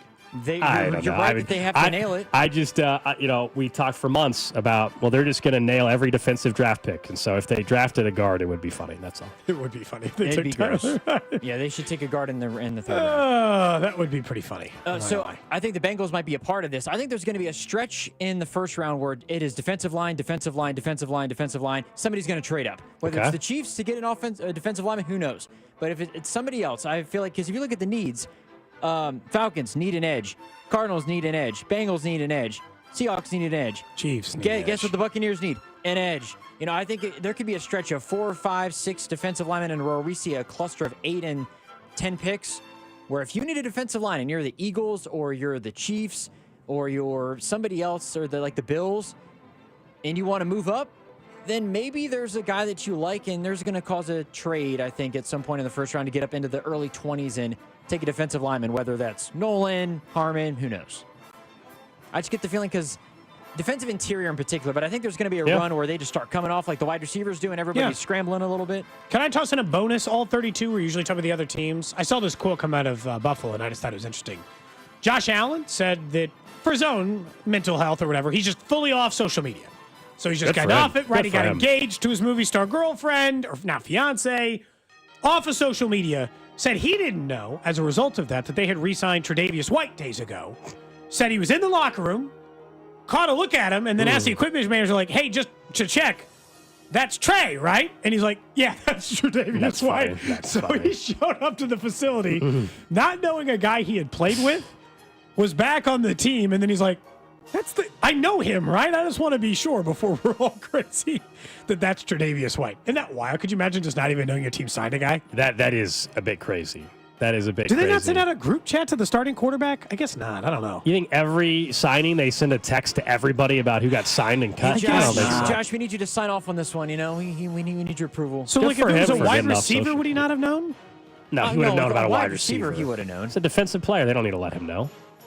Well, I mean, it's like it's also not like the biggest signing on earth. You know what I mean? It's like they traded for T.J. Watt. Oh, by the way, Josh. No, somebody would have sent him. I guess what's funny is like not a single teammate sent him like Trey didn't send him a text and be like, "Man, I'm so happy to be back with you, Josh. Can't wait to be back with the Bills." Or some other team would be like, "Hey, man, we got Trey back. That's awesome." You don't have to be on social media to be a part of the team group chat. But he's back on a 1-year deal, right? It's like it's not like. He's been a very good player for them, but he's back on a 1-year deal. Josh Allen doesn't care about anything as long as it gets him to a Super Bowl. Like, hey, it doesn't matter. I don't care. I do. Like, he has been so great in the playoffs, and I'm not denying that. I don't know what it is. I do worry sometimes that if you're just, like, too much of a sweetheart, if that's going to keep you from winning it all. He doesn't have that dog in him. Like, I don't know if that, but he doesn't play like that. There we go. So I get confused with him because he doesn't play like that, right? He doesn't play like a guy who doesn't. I mean, he plays like a guy who will do anything for an inch. So. Yep. He just seems like a nice guy off the field. Who was it? Oh, what? Yeah, Drew, you'll remember this probably. A quarterback prospect this year, I think it was a quarterback prospect this year, said he doesn't want to be friends with any, it was a quarterback, because he said, I don't want to be friends with any other quarterback. I want to hate them all from like a competitive end. Might have been Sanders. Sounds like something. Yeah, but he's boys with Cam Ward. So it wasn't Sanders? Who was it? I don't think. Caleb Williams in the NFL already said, I don't want to be friends with other quarterbacks. I want a competitive advantage. Maybe that's what it was. Of the Chicago Bears. Okay, Caleb Williams said it. He's just going to be enemies with everyone. Only way to win. He also said Aaron Rodgers is the best quarterback he's ever seen play. So he's nice. The exact quote for so Caleb Williams was, quote, I think the NFL game has become very friendly, and I don't necessarily want it to be. I don't necessarily want to be friends because I want to keep that competitive edge. I agree with that. Post game, what's up, man? How's it going? I don't want to talk to you. No, that's too friendly. He's not talking about on the field. He doesn't even think like Josh Allen Mahomes should be kicking off playing golf. He just wants to not be your friend. Oh, so he's like Michael Jordan. Yeah, pretty much. It works for Jordan. He's a killer. I mean, it worked for Jordan. I just don't think it works for everybody. Better be your actual personality, I'll say. That is all 32. Draft edition here on Cody and Gold. Up next, we'll get to the random question of the day and what could now factor into who gets automatic bids in college football's playoff system. We'll tell you next. What's up, Kansas City? This is Vinnie Pasquantino, and you're listening to Cody and Gold, weekdays starting at 10 on 96.5 The Fan. Brought to you by Heartland Men's Health, the leader in men's sexual health. Thousands of men have been successfully treated for low T, ED, and more, all with discretion and compassion. Make your appointment at heartlandmenshealth.com. Honey, it's me, your wife. Spring is here, and our house desperately needs the experts at Powell Exteriors Casey for siding, windows, entry doors, beautiful decks, patio covers, roofs, and more. Get ready for summer at powellcasey.com. At Shane Company, we know getting engaged is a big decision. But once you know, you know. That's the way our customers feel when they choose a Shane Company engagement ring. They walk into a warm welcome and walk out with their dream ring, knowing they got it right. For almost 100 years, we've been offering personalized shopping experiences. And we're in it way past the honeymoon, with a free lifetime warranty that includes the center stone, cleanings, repairs, and resizing for life. Shop with us at shaneco.com or at your neighborhood store. Shane Company, your friend and jeweler. Hey baseball fans, want to boost the odds on your next MLB parlay? Take the field with a Parlay Boost token with BetMGM, an official sports betting partner of Major League Baseball. Log in to your BetMGM account to receive your token. Then, place a parlay on any MLB game and apply the token. Just make sure to bet up to the minimum stake, odds, and legs specified on the token. If your boosted parlay hits, you'll score a bigger payout. Feeling good about your MLB parlay? Step up to the plate for your chance to score. Claim your MLB Parlay Boost token today. Join the excitement all season long with BetMGM. Major League Baseball trademarks used with permission. BetMGM and GameSense remind you to play responsibly. See BetMGM.com for terms. 21 plus only. Kansas only. Existing customer offer. Subject to eligibility requirements. Rewards vary and expire in 1 to 7 days. Please gamble responsibly. Gambling problem? Call 1-800-GAMBLER. In partnership with Kansas Crossing Casino and Hotel. Our biggest deal is back. The Tires at Cost sale at Telly Tire and Auto Centers. You pay what we pay. No gimmicks, no catch. All in-stock tires from Telly's huge inventory at cost. Plus mounting and balancing by certified tire technicians for only $27.95. The top brands, the lowest possible prices, with a 30-day ride guarantee and lifetime tire protection. There's never been a better time to replace your worn-out tires. These unbeatable savings won't last long. Hurry and reserve your tires today. Take care of your car. Take advantage of our sale. Take it to Telly. Additional charges apply for junk tire disposal and road hazard warranty. Call Aspen Lawn and Pest Control. Our iconic blue trucks and expert team get it right the first time. Award-winning full-service lawn care and pest control since 1985. Call today for a free estimate. Visit aspenlawn.com. We all hear the radio ads about the IRS. They tell you to be afraid, to be scared, and they try to frighten you into calling. I'm not here to do that. Tax Relief Advocates is different. TRA is here to tell you that if you owe money to the IRS, whether it's $5,000, $50,000, or $500,000, we have a solution. It doesn't matter if you're sitting in your car, at work, or with your kids. No matter where you are, call now. 800-575-6812. Don't lose hope. TRA can eliminate or reduce what you owe to the IRS. Generous programs are now available that can give you a fresh start. Our passion is taxes and helping individuals fix their IRS problems. We have over 1,000 5-star reviews on Google and an A+ with the Better Business Bureau. You don't need to be afraid of the IRS any longer. End your tax nightmare today by visiting us online at TRA.com or call 800-575-6812. That's 800-575-6812. Tax Relief Advocates. Real solutions for real people. Get ready for Cinco de Mayo with Total Wine & More, your cocktail central. From margaritas to cervezas and tequila, we've got everything you need for the perfect fiesta. With the lowest prices for over 30 years, you'll always find what you love and love what you find. Only at Total Wine & More. Drink responsibly, B21. You know what's better than a limited time deal? An unlimited time deal. That's why the Wendy's $5 Biggie Bag with a Junior Bacon Cheeseburger, 4-piece nugs, Junior Hot and Crispy Fries, and small soft drink is available all the time.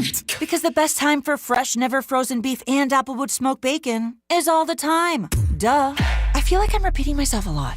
For the best deal of all time, gotta be Wendy's. Unlimited time does not mean forever. U.S. price and participation may vary. Prices may be higher in Alaska, Hawaii, and California and via third-party delivery. Fresh beef available in the contiguous U.S., Alaska, and Canada. Check engine or ABS light on? Take the guesswork out of your warning lights with O'Reilly Veriscan. It's free. Ask for O'Reilly Veriscan. O'Reilly Auto Parts. Sometimes it feels like the world is moving at hyperspeed and you can't keep up because it's one thing then another. And don't forget the meeting and the yoga class and the dinner reservation. But then you get into the all-new Nissan Murano and you feel the breeze from the panoramic moonroof while the massaging seats melt away the tension of the day. And you realize that sometimes the greatest rush is not rushing at all. Shop the all-new Murano at nissanusa.com. Panoramic moonroof massaging leather appointed seats are available features. Oh no, stomach issues again? Stomach issues? Who are you? Your pancreas. I could be the real reason for your diarrhea, gas, bloating, stomach pain, or loose oily stools. I thought it was my stomach. People often do, but any of these symptoms could mean having a condition called exocrine pancreatic insufficiency, or EPI. With EPI, the pancreas doesn't release enough enzymes to break down food, but EPI is manageable. Use the symptom checker on identifyepi.com and speak with your doctor. banter. That's identifyepi.com. Sponsored by AbbVie. Royals coverage sponsored by Renner Garage Door. Forward and back, RENNER. It's almost Andy Reid. The offseason is a perfect time for a $100 tune-up from Renner Garage Door. Get a free replacement quote today. Call or click rennerdoor.com. Renner forward and back. RENNER. You're listening to 96.5 The Fan from the Mission Plumbing, Heating, and Cooling Studios.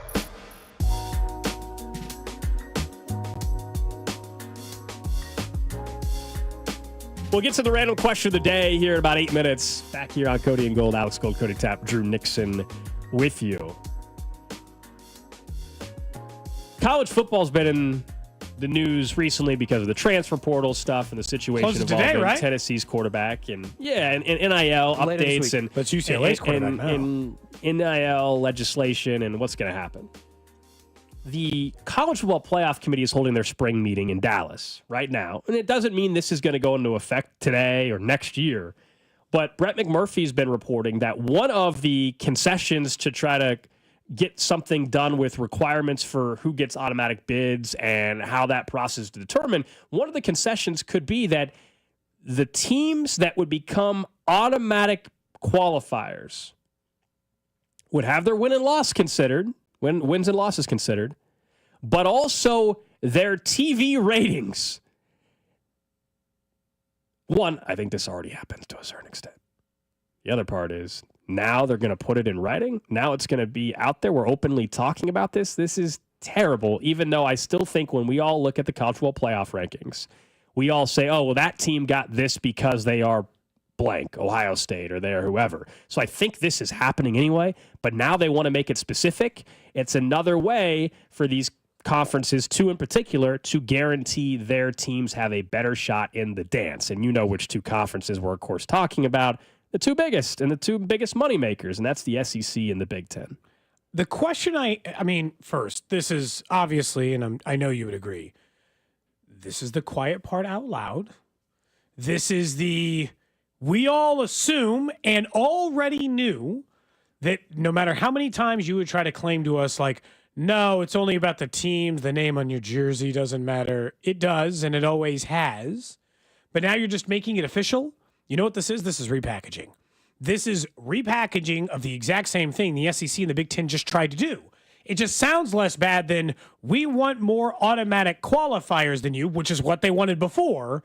And instead they're like, well, I mean, you'll have the same right to it as us, just as long as you also have the TV ratings of the two most popular conferences with the most popular teams in the country. And I think when you start looking at it that way, it's the identical repackaging of it. This is a horrible idea for college football. Do they not, like, I think this is the part that gets me. And we've talked a little bit about this because I don't think college players being paid or the 1,000 million players in the transfer portal is what's hurting college football.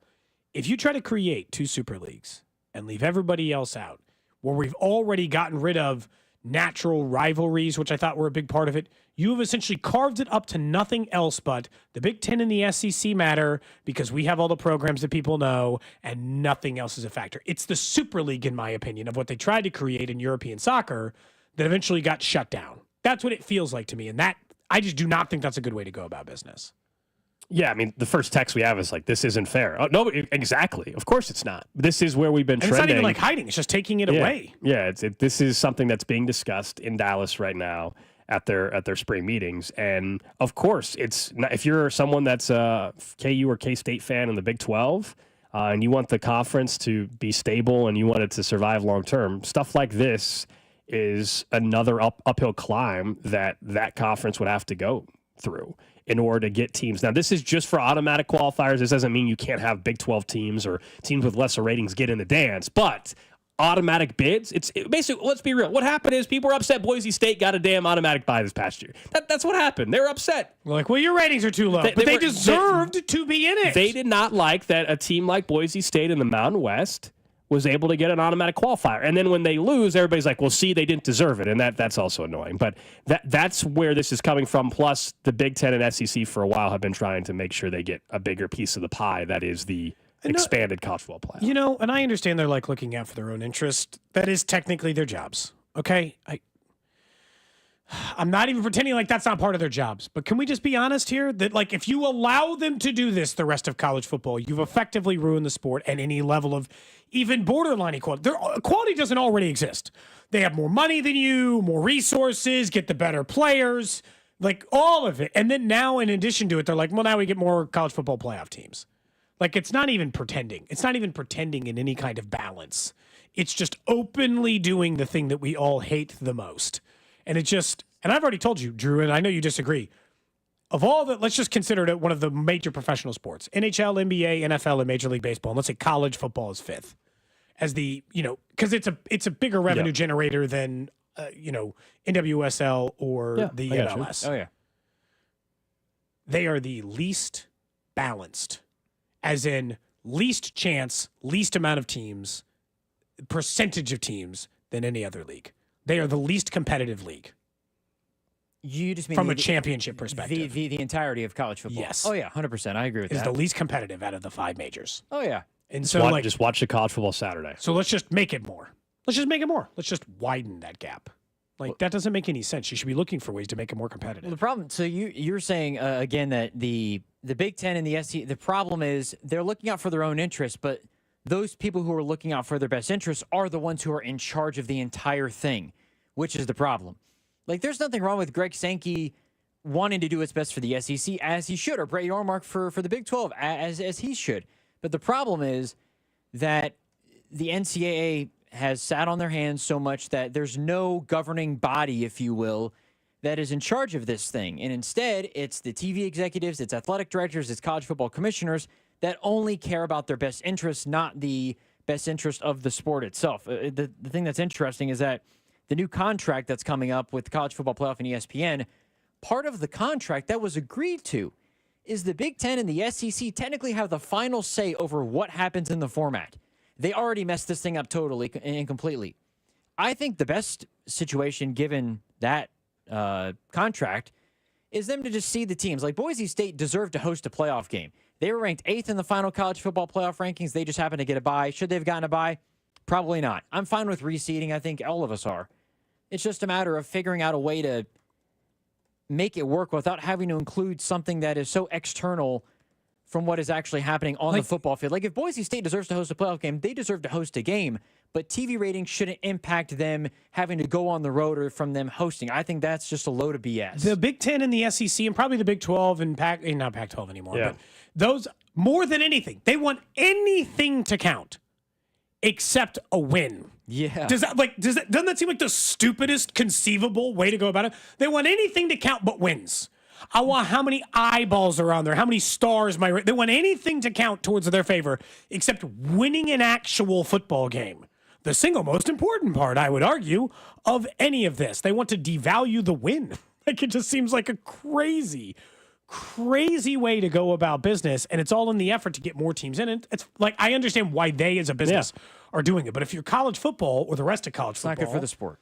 No, but again, this all began... Concede to Texas and Oklahoma. It goes the same way as it did as the Big 12. You just, once again, give power to 2 people. This all began 15-plus years ago. The first schools that left for realignment started all this. And I'm not saying that those schools, some of them didn't end up in a better spot, but when schools were willing to end rivalries, to end tradition and all that for the sake of money, and I understand why they did it, but when that decision was made, it was over. It was over. That's fair. And here we are. It's getting worse. There's even rumblings now that Utah wants to join the Big Ten. Yeah, I saw that. I don't know how real that is, but that's fine. I think Utah hates the Big 12. I think that's their fans certainly do. Their fans don't like that the Big 12 tournament's in Kansas City and all that. That's fine. Let them go. I mean, they were lucky to get in the Big 12. Now all of a sudden they're like, we'd like to be. I'm sure you would like to be in the Big 10. So would every team in the Big 12, to be clear. Any team in the Big 12 right now would leave tomorrow for the Big 10. They should, at least. They should. If the Big 10 called Kansas and they didn't take it, are you guys idiots? Well, they would take it, yes. In a second. Oh, yeah. You know, like every team. Well, of course. Interestingly enough. Which goes back to the 2 super conference model that people have been rumored, been talking about for years, which is eventually we're just going to have a national championship of teams that are in the Big 10 and SEC, and then there'll be another championship of everybody else. But then will it still be the TV ratings? Because then it just favors the same teams that were already in there. Exactly. It just favors Alabama and Georgia and Florida and all the ones that, like it just, ratings should have nothing to do with the college football playoff. From Zero. From the 0-6, if you don't mind, real quick. Someone said Boise State didn't deserve to make the playoffs. They play in a joke conference. The way that college football is set up, it gets one of those teams. And also, mind you, Boise State was ranked 8th in the country. 8th in the country at the end of the season. And a Heisman Trophy runner-up. The committee didn't have to do that. They almost beat Oregon on the road, who, yes, they got housed by Ohio State, but at the same time, they also went undefeated and won the Big Ten. So the fact that they don't deserve to make the playoffs is just ridiculous. I think the SEC and the Big Ten is trying to include everybody. The way that the format is going to work going forward is they're always going to get more than the Big 12 or the ACC. So the Big 12 and the ACC should just take what they can before they don't have anything at all. I think that's the best way to salvage things, at least in terms of the way that things are currently. Yeah, I guess so. I hate it for the sport. It does suck. Random question. The random question today brought to you by Awaken 180 Weight Loss. Results every week, then receive free support for life online at awaken180weightloss.com. So for you, Gold, you, Drew, over in the text line 913-586-7965. Of course, you can hit us up on YouTube, Twitter, Twitch, Facebook. Live stream the show 4 hours every single day. If you want to catch us on video, you can do that. Gold's wearing his Masters quarter zip. I'm wearing a Royals hoodie. If you're just curious what we look like in general, that's all available over on those video streams. You might be disappointed. And we'll interact with the, I never know. Alex is a single guy, Go shoot your shot in the YouTube chat, see what happens. That's not what the random question is about. Please don't do that. You don't think the YouTube chat? By the way, many people have shot a shot in a live stream chat, I'm sure. I know the demographics of who listens to the show, and I appreciate each and every one of you. I would say the math is not in my favor of who I would want reach, based off of the. You mean like the 85% male audience? Yeah, that's what I'm getting at. Yeah. You're saying you're still just women for now is in your dating pool. Just checking. For now. What? I'm just being silly. All right. So the random question I have today is a spot I found myself in, once a week or whatever. You're just laying around. You can't sleep. All right, just be honest. What kind of help do you need? No, I don't need help. What kind of help This do you is need? a question related to this. This time, not help. But, every once in a while you can't sleep in the middle of the night. Sure. It's like 3 a.m. You're doing been this there. stuff. Yep. I understand Netflix and some of these other shows have changed it. But I want to know either the one you used to or the one that is not just like a straight stream. I want to know the shows you watch in the middle of the night that you never watch at any other time but like 3 a.m. Because there's 2 that immediately come to mind for the entirety of my life. I'm up at 3 a.m. I can't sleep. I can't go to bed. I'm on the couch. Yeah. I'm flipping through TV. There are 2 shows that I watch, I would say that at no other time of day come on. One is Locked Up. And they go to the inside of those prisons and they talk to all the people about what their life is like. Like, Jimmy has to spend 20 hours in his cell. And they go through the whole thing. Only time I watch those is in the middle of the night. It's never 4 in the afternoon or in the whatever. Only in the middle of the night. And the other one consistently has also been a show called Taskmaster. Have you ever watched it? It's a British-based TV show. Taskmaster, no. Yeah, that's another one that I don't tend to watch during. I could watch during the day. It's a middle of the night kind of TV show for me. Yeah, so I normally, if I can't fall asleep in the middle of the night, normally I'm not going to turn on Netflix because then I feel like then I'm guaranteed to stay up for at least another hour. Yeah, you're looking for a show that you're not committed to. So I try not to turn the TV back on at that point in time because then I feel like I'm going to be you're going to even be more awake at that point. Show wise, Shark Tank's one. That is on CNBC or something, just in perpetuity. Yep. Yeah. Okay. So Shark Tank is one. Somebody said George Lopez for whatever reason. Okay. Forensic Files. There is always some sort of Forensic Files or the one I was talking about. Full House on there. Said. Full House is an interesting one. I wouldn't necessarily multiple George Lopez text. Somebody said they watched Dr. Pimple Popper as a pop. Well, that's always on TLC or something. I've never seen that show, but at least I've seen No, I know. I mean, I know what you're talking about. Someone said they just turn on NFL Network, just watch draft stuff. I guess. Jake over on Twitch said I go to bed every night watching How I Met Your Mother. He's like, but just forever. What happens when you run out of it? Everyone has the rewatch show that's just hey, I need some background TV. There's not something else on I'm trying to keep engaged in. Those are different to me than the 3 a.m. The 3 a.m. show is a very specific reference from the 816. Somebody mentioned the show Baggage. Is that the one hosted by Jerry Springer? Yes, it is. I watched that show. I've watched it before. Absolutely. Oh, how terrible is it? It's so bad. You know what? Save it. That's tomorrow's random question. It's so what bad. would your case be? Oh my goodness. We it's almost so have to bad. make it that. It's so bad. God. That RIP, show, you know? yeah, I would say, Jerry Springer. that show has been off the air for a bit, but Baggage, I absolutely watched a couple episodes. Someone's mentioning Ancient Aliens as one that they watch. American Greed, a show you've mentioned multiple times. Another one for me is Antiques Roadshow. I will watch Antiques Roadshow just like his background TV in the middle of the night. Well, think about it. Calming. They're just talking about like Georgian vases, like if you're trying to like resettle into a mode, it's not the worst. It's not the worst. Drew, one. besides Joe Burrow highlights, what do you have? Like watching late at night, I don't. 3 a.m. You hear your neighbors upstairs. You wake up because you hear them. Maybe Drew sleeps great. Doesn't have this problem. I normally fall asleep like a baby. Like when I did it, when I am actually in bed, turn the phone off and everything, and go to sleep, I'm out. Well, normally I sleep through the night, but we're just saying like we've all had the night, right, or whatever that you wake up. Once at. a week, I probably can't sleep. once a Yeah, week. is that bad? Oh, my man. dog recently is on this terrible trend. I have no idea what the heck is going on with her. Waking up at 2:45 in the morning for the last week. It's awful.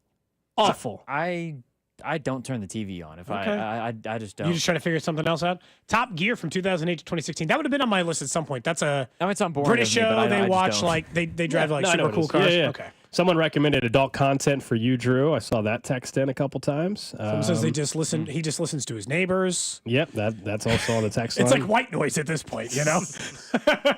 I did wake up this morning at like 7:15, and I couldn't tell if something was going on, but I was like, I was like, are they doing this at 7:15. Good for them. Good for them. I will do. Woke up, popped a blue chew, and they were doing it. I guess so. Doing it after chewing it. I will do poker sometimes too.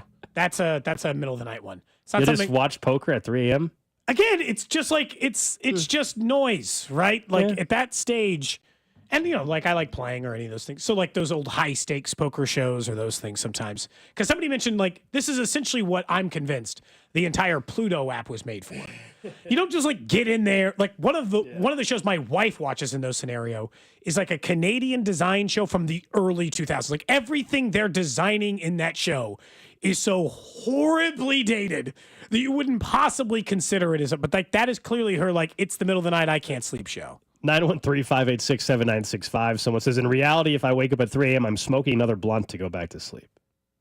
I mean, I'm sure some of us, it might just be like scrolling, like some people might just be scrolling TikTok or Twitter or, like some people might just scroll their phone Pawn rather than a show. Stars. Yeah, Pawn Stars is another good one. Yeah, that's fine. Even if you've seen them, you're like, oh, that's like an Antiques Roadshow vibe, right? Here's the item. We tell you what it's worth. We go to the next item, Pretty inoffensive. Yeah, people mentioning Pawn Stars, Storage Wars. I rank those any of those History Channel shows into the same category. That's it. That's my random question of the day. I just, we'll save the baggage one for tomorrow, Jerry Springer style. Baggage?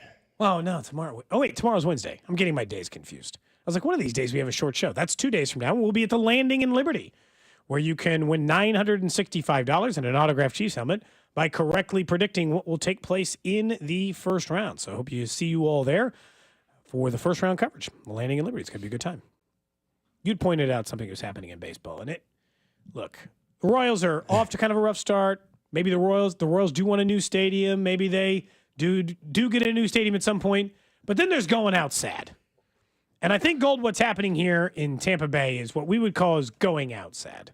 So we all know unfortunately, with the hurricane, they are playing at a spring training complex, the Yankees spring training complex. And the first, 16 games of the year the Rays played at home or something because they need to have more home games early in the year due to the heat and rain and everything later on. And the roof was torn off the Tropicana Stadium.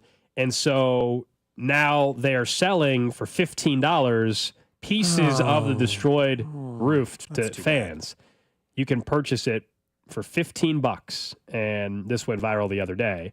Now, I've been trying to track down if it says, are they donating some of the money to you kind of have to, efforts? Don't you? I haven't seen, or are they just profiting off of this thing? Here we go. I got my answer. It will go, they claim proceeds will go to the Rays Baseball Foundation. I guess, if it's going for a good cause, then what's the problem? Who wants to just own a chunk of roof? People own weird crap like this all the time. Weird history, weird, you know what I mean? Like people, it's the roof, so it's different. But how is it that much different than someone owning a piece of AstroTurf from an old football stadium or baseball stadium? I don't know. This is trash, right? Like the field. I mean, I understand that they were gonna get rid of it, but at least it comes off. Like, are they just selling it to me in whatever chunk it landed on the ground? It's just a square piece. The guy's holding it up in one of the photos. It's just, it's not even that big of a piece of roof. You know, it's just a pretty, I don't know, a normal. I would say the length of like a normal laptop screen. You know, 15-inch piece of roof. I think that's fine, I guess. I just feel like don't sell it. It got destroyed by a hurricane. Don't sell your busted up roof while you're in the middle of playing baseball games at the Yankees minor league facility. You couldn't even play at your own minor league facility. By the way, do the Royals go to Tampa Bay? I am kind of looking forward to play them coming up. I don't know if it's on the road. That and the A Stadium. I'm curious about both freak shows this offseason where these teams don't have it. So if you think the Royal Stadium thing has been a bit of a mess this offseason, just wait. A lot of overs in the A's games this year at home. From the 913, the Royals sell fountain water. Have seen those. Haven't been tempted by that either, but Carrington has a bottle of fountain water in a bottle of that in his office. He should be offering it up for the garage sale, unless he's really attached to it, you know? Yeah. They are at Tampa Bay next week, 1 week from today. So we'll get to see him at George Steinbrenner Field over there in Tampa Bay for a 3-game stretch. I have no idea how hitter-friendly or not hitter-friendly that park is. But yeah, there's some part about like, I understand they're giving the money away from charity, so I don't want to be like overly critical, like they can't sell it just to do it. It just feels like a weird thing to be like, hey, our roof was destroyed by the hurricane and we can't play in our stadium. Want to buy a piece of it for $15? It feels like if someone wants to pay for it and it goes to charity, what's the big deal? What else do you want them to do? Just recycle these pieces of roofing? What do you want them to do?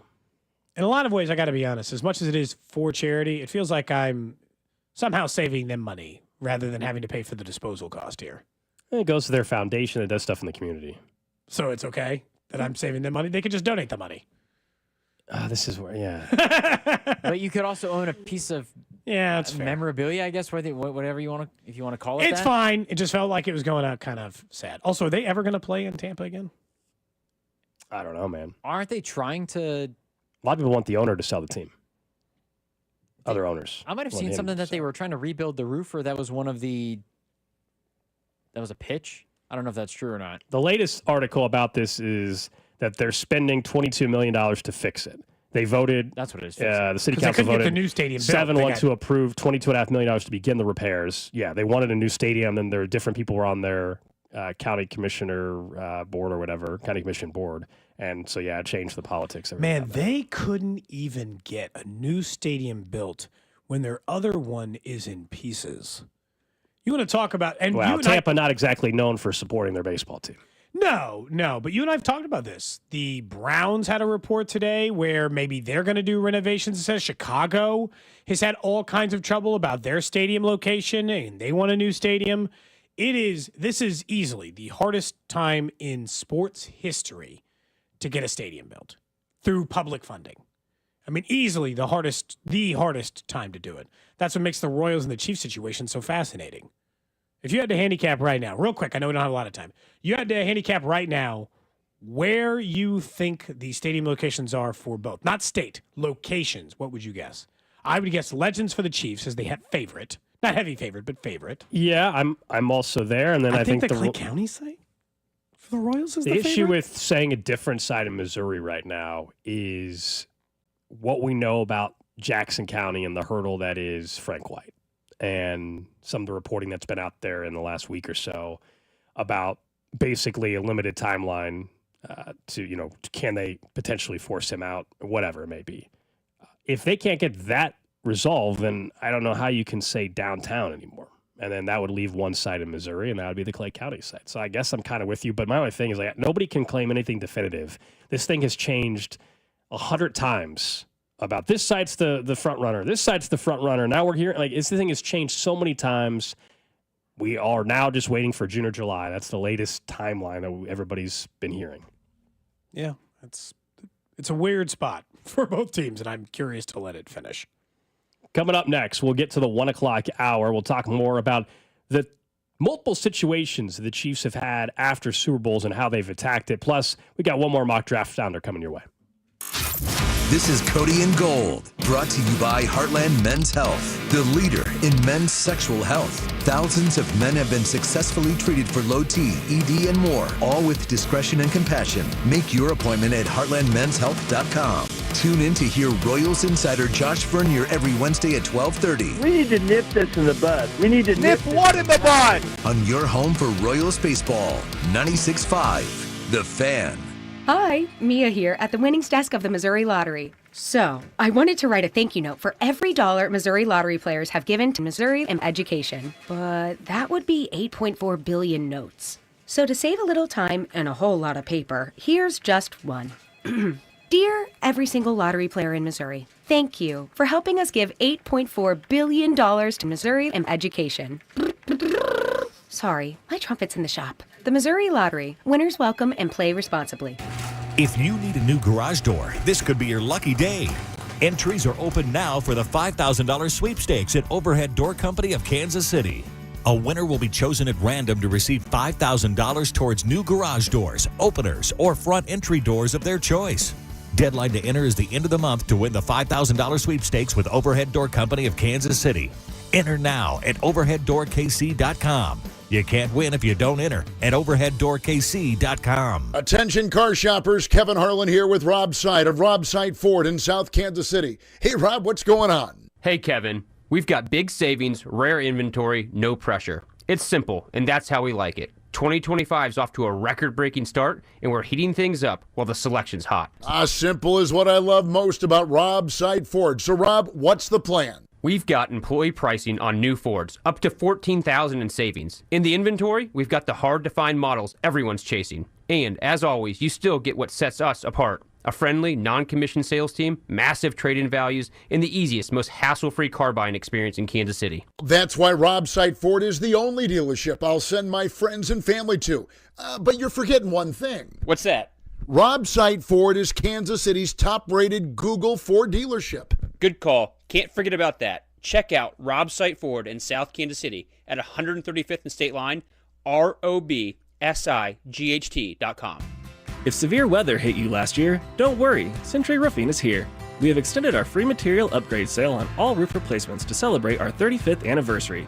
We'll provide an in-depth inspection to determine if enough damage exists to warrant filing a claim with your insurance company. See for yourself why Century Roofing has been voted Best of Johnson County for the third year in a row. Press the Pillars of Strength, KC-based and female-owned. Century Roofing, KC.com. Century Roofing, trust the Pillars of Strength. Hey there, Royals fans. It's Royals Hall of Famer Mike Sweeney. Have you or your kids experienced a high school coach who wants to make our Kansas City community a better place to live, work, and play? The Royals and the See You in the Major Leagues Foundation, together with Blue Cross and Blue Shield of Kansas City, are shining a spotlight on 6 impactful coaches in the KC metro area. Nominate a high school coach today at royals.com/coaches with character. Good morning, Doctor. Doctor? Hi, Doctor. Doctor? Dr. Jackson's practice is growing. What do you mean we're still short-staffed? He needs a good patient doctor. How do we not have enough doctors to doctor all these patients? And he doesn't have the patience to sift through hundreds of resumes. I need Indeed. Indeed you do. When you sponsor a job on Indeed, it's easier for talented candidates to find it, which makes it easier for you to hire them. Visit Indeed.com/credit and get $75 towards your first sponsored job. Terms and conditions apply. Did you know your skin is the largest organ of your body? Huh? That's why you should shower with Old Spice Super Hydration Body Wash instead of plain old bar soap. Love your skin by super hydrating it with vitamin B3 and glorious notes of vanilla and shea. Did you know that my super hydrated skin is the second largest organ of my body? The first is my heart. Old Spice. Men have skin too. Old Spice Super Hydration Body Wash. 24/7 renewing moisture. With daily use. Get ready for Cinco de Mayo with Total Wine & More, your cocktail central. From margaritas to cervezas and tequila, we've got everything you need for the perfect fiesta. With the lowest prices for over 30 years, you'll always find what you love and love what you find. Only at Total Wine & More. Drink responsibly, B21. You know what's better than a limited time deal? An unlimited time deal. That's why the Wendy's $5 Biggie Bag with a Junior Bacon Cheeseburger, 4-piece nugs, Junior Hot and Crispy Fries, and small soft drink is available all the time. Because the best time for fresh, never frozen beef and Applewood smoked bacon is all the time. Duh. I feel like I'm repeating myself a lot. For the best deal of all time, gotta be Wendy's. Unlimited time does not mean forever. U.S. price and participation may vary. Prices may be higher in Alaska, Hawaii, and California and via third-party delivery. Fresh beef available in the contiguous U.S., Alaska, and Canada. Check engine or ABS light on? Take the guesswork out of your warning lights with O'Reilly Veriscan. It's free. Ask for O'Reilly Veriscan. O'Reilly Auto Parts. Underdog just became one of the best places to make entries during the basketball playoffs underway right now with their extender program. With the extender, you can play your way to increasingly bigger boosts each round of the playoffs. So start a playoff series using your Game 1 boost. Continue boosting each subsequent game to unlock the next one. The longer the series, the bigger the boost. It's really simple. You could just say, all right, Giannis, I'd like him to go higher than his point total tonight or higher than assists or rebounds. You choose your favorite players, make those selections on one of the fastest growing sports game apps that you can play in your state. Yeah, as in you could be sitting at the stadium tonight watching some baseball, making those selections. So join the millions of fans who have already won billions making plays at Underdog and be next. Download the Underdog app today and sign up using that promo code TAPP, T-A-P-P, to unlock a special offer for up to $1,000 in bonus cash when you make your first deposit. That's promo code TAPP, T-A-P-P. Must be 18 plus and present in a state where Underdog Fantasy operates. Terms apply. See assets at underdogfantasy.com/web/extend.html for details. Concerned with your play, call 1-800-GAMBLER. Visit www.ncpgambling.org. Your chance to win $965 plus an autographed Chiefs helmet as part of our draft contest when we broadcast live from the Landing in Liberty during the first round on April 24th. The Fans Draft Party. 96.5 The Fan. KFMC FM and AM. HD1 and HD2 Kansas City. An Odyssey Sports Station.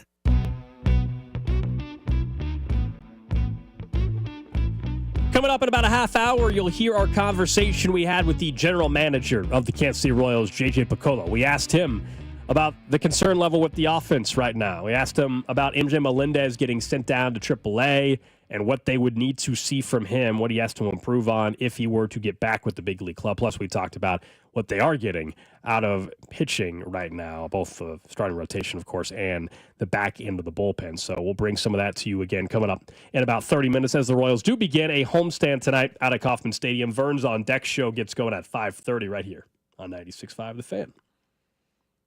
If for those who are wondering about the Cody Gold road trip, we are up to we're at 119, if you want the exact number. 119 people, including us, me, Dusty, Alex, and Drew will all be down there to watch Cags play Saturday, May 3rd. You've got till all the way up to game time to buy the ticket to the game. That is at 965thefan.com. You can follow that ticket link for a $10 ticket to the game. If you want the Cags shirt and are going on the road trip, you need that link separate. So just give us a text, 913-586-7965. Hit us up on socials at Cody B. Tap, Alex Gold. We can send you that T-shirt link if you would like to order one. Those orders are due in by tomorrow morning because I'm going to put them in specific to the sizing that you are wearing. And so if you'd like one of those and are going on the trip, you just need to ask for the link and we will send it your way. Unable to put it on the website that way. So if you need it, we're happy to help out.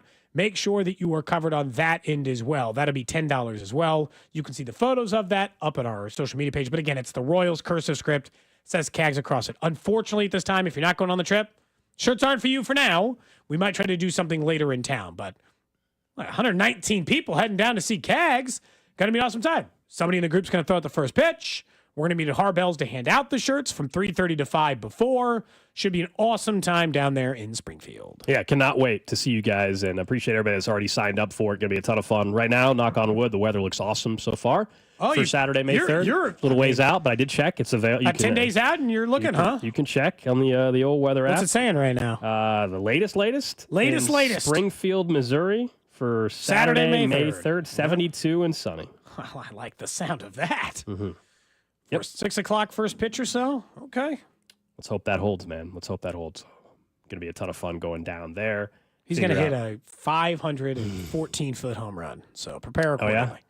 That's Are you going to run to the outfield to try to catch it? You're going to try to stand out there when he's up the batter. You're not going to sit with us. 5:15. It's out of the stadium. Yeah, but like, are you going to not sit in your seat and you're just going to be the guy that you hate for big league parks and you're just going to go? No, I already told you Zach Campbell should be permanently banned. Yeah, that guy. No, I will not be him. I think he should be permanently banned from every major league stadium. To catch a home. I don't know the setup there at Springfield's ballpark. If I get a foul ball, I'll give it to a kid. I don't know if it's outfield seating there or if it's it's one of those where there's no seating in the outfield. I've never been to the ballpark. Can I ask for a one-time exemption? If I catch a foul ball and it's from Cags, can I keep it for the garage sale? Of course. Yeah, Because normally don't steal it from a kid. But no, I catch it fair and square. But then you can do whatever you want with it. I know, but like generally speaking, I do subscribe to the give it to somebody else. It's a foul ball. Mm-hmm. Give it to. But if it's for Cags, I feel like I should save it for the garage sale. That's all. If he does hit a ball out of the park, like as soon as you hear this, and you see Cody just get up and start running, we're gonna run out of the stadium and go chase it down in the middle of the street. I don't think I'd get there fast enough. Well, of course not. But I mean, in terms of track, if the ball's out of the park, I'm sure people who are just walking on the streets of Springfield aren't. Again, I don't know the outfield situation there at the ballpark at Springfield. Not aware of the seating or anything. Well, I don't know either. I did get yet another person last night to tell me that Hammond's Field is really nice. Everyone is incredibly complimentary of their field. I hope that we feel the same way when we're down there. I've never been, but a lot of people really did talk about it. They just told us that and to get cashew chicken because it's the original the birthplace of cashew chicken. Who knew? Maybe you knew. Missouri Who would have thought I should say? Of cashew chicken. No, I didn't know that before. The 60s, back in the 60s. And Lambert's, which we won't be there in time to. The game will be over too late to go to Lambert's, unfortunately. From 816, Dusty might fight you for that ball. Yeah. It's for charity. He could. He'll shove you down to the ground, man. He'll box your ass out. For charity? Yep. That's just ice cold. I could see it. I could see it happening. Yeah, I guess so. Either way, come join the 120 of us who will be down in Springfield if you want to make the road trip down to Springfield for the day. Let's talk about the draft a little bit. A couple days out, and we all know the lasting image of this Chiefs team was a blowout loss in the Super Bowl. And this is why I think a lot of the national narrative has been like they have to draft an offensive lineman in the first round because everybody's like, well, their offensive line is a disaster. Offensive line on the left side is questionable, no doubt. Center, right guard, right tackle is what it is. Center's one of the best. Right guard's one of the best. Right tackle is average. Is what it is. It's what you said at the beginning. And you're stuck. Yeah. Left tackle, right now, Jalen Moore. Left guard, Andy Reid said competition, Kingsley and Caliendo.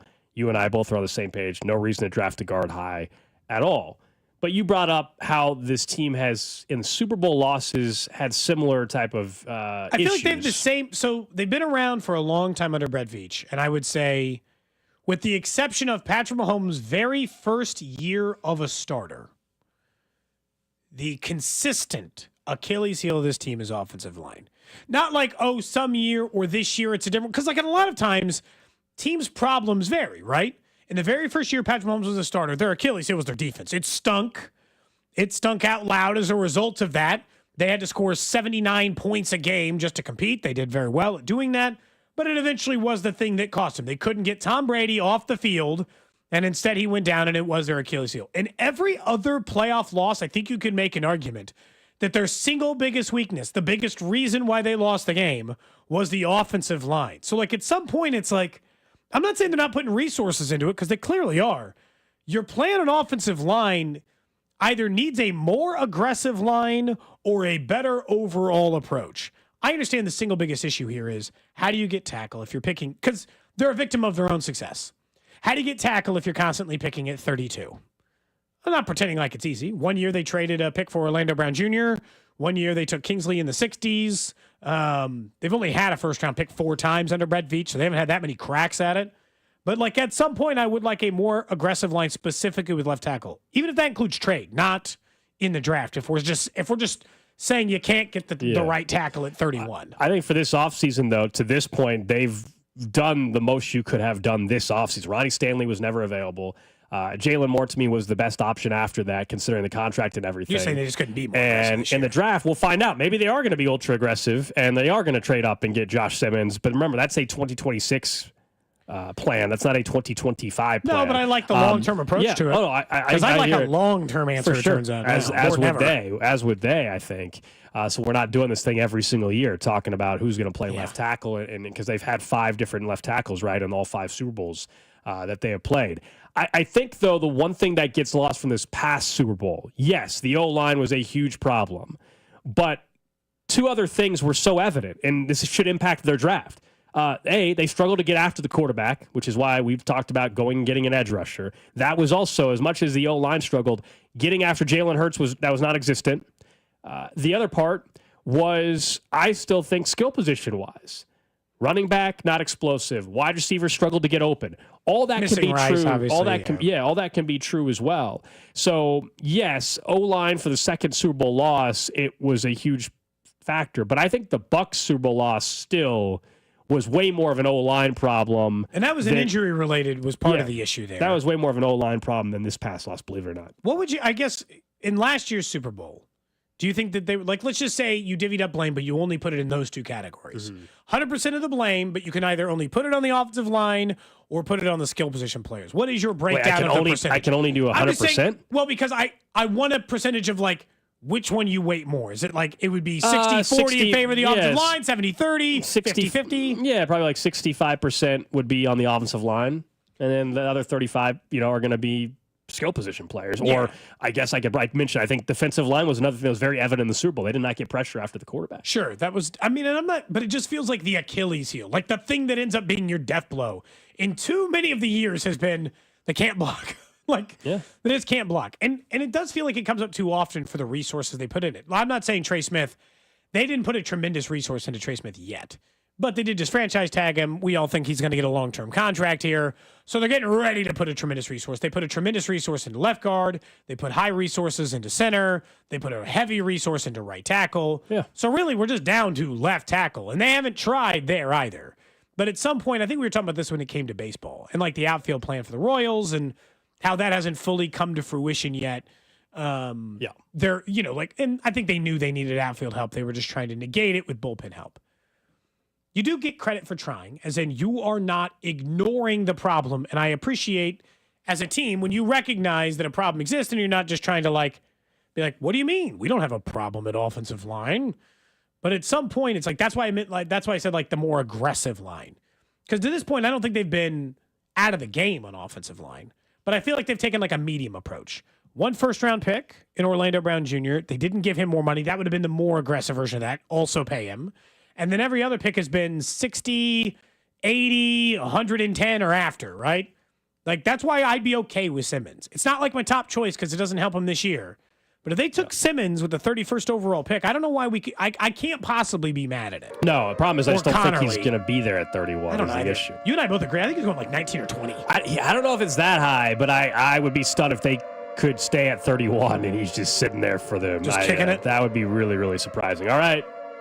Another mock draft. Is it Binkley's again, just to make sure? No, let's go over it for the later crowd. No. Okay.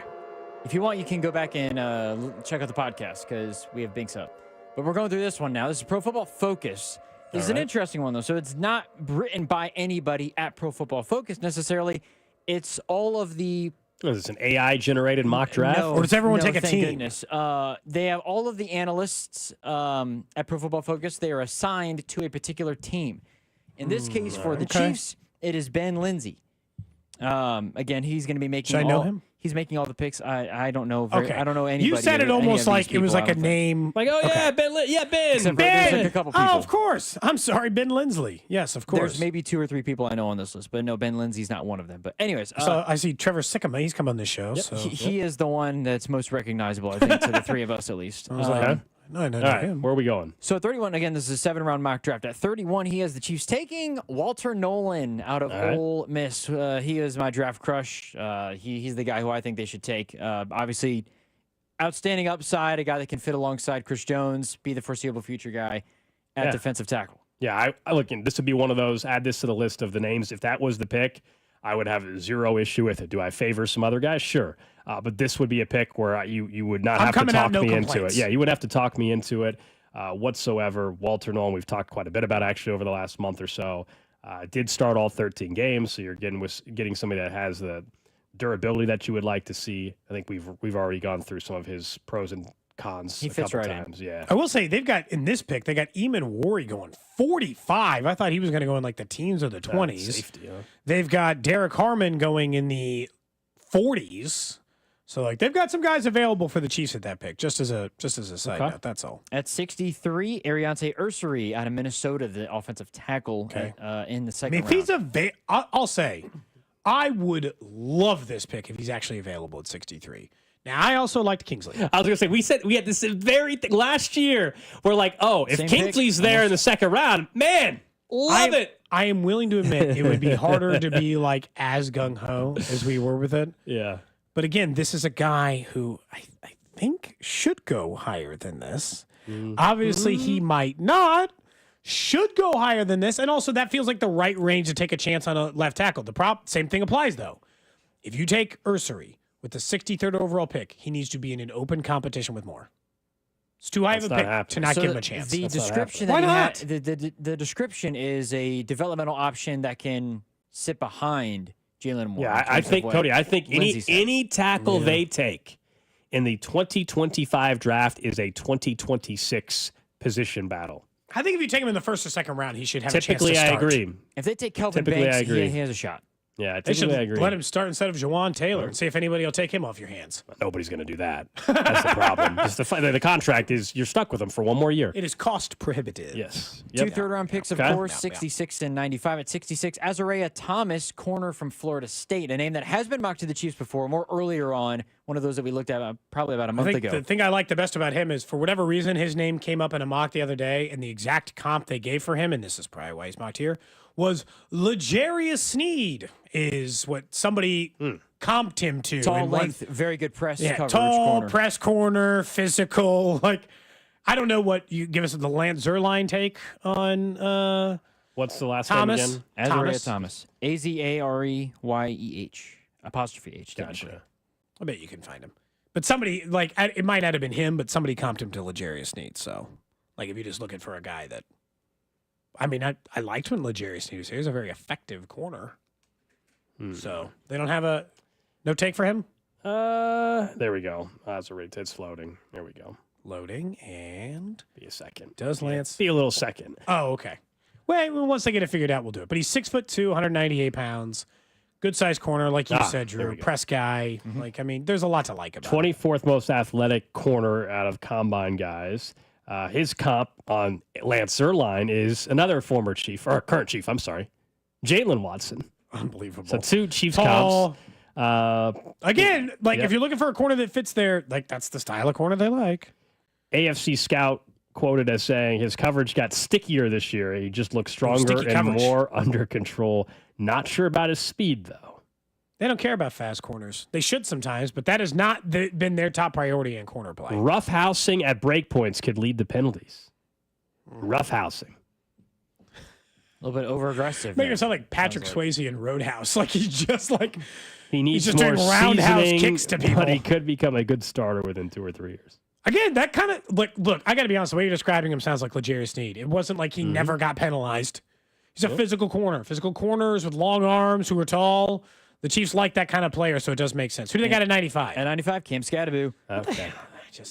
Are we fans missing will something? Fans will like it. It's not me, that I think he's I'll bad. be- I just don't think he's a good fit in Kansas I'll City. be totally That's honest. all. If they didn't re-sign Kareem Hunt, this is 100% a good pick in my mind. It just feels like you're redrafting Isaiah Pacheco, but maybe it's Kareem Hunt. He's Kareem Hunt, and he just breaks. He's a breaking tackle machine. He was Fans know the name is what it is. Fans know the name. He was second behind missed tackles forced behind Ashton Genty. I mean, he's right there in terms of vision. Man, Giddens goes 2 picks after him, and I like him as a fit better in Kansas I don't know City what than I I like don't know him. what Scattaboo's 40 was, but if he was 4.4, I think he'd 100% be the second best running back in the class, or he'd be right there with Hampton.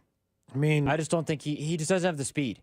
Because his vision and ability to break more tackles is explosiveness. insane. And I guess he can be. running Look, I don't want to say Scattaboo's not explosive, but yes, the speed. High-end speed. No 40-yard dash at the combine, so I don't know. Mystery what his pro, for I don't know what his, That might have even saved him. I don't know honestly. what the pro day was. His brother, Cody Leo, played football at Sacramento City College and Bowling Green State. His comp is Jalen Warren. So here's part of my issue with these toss-ins from Lance.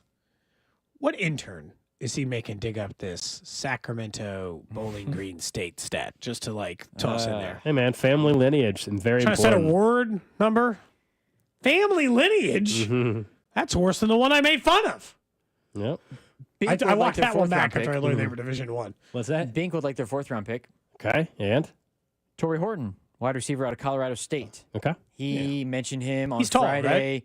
Really good wide receiver. But again, Colorado State's quarterback situation was awful last year, so that might have hindered his ability to showcase his talent a little bit more. I will say that is easily wide receiver is one of the most difficult spots to evaluate in the draft because of that. College, and Nate Taylor mentioned this last week.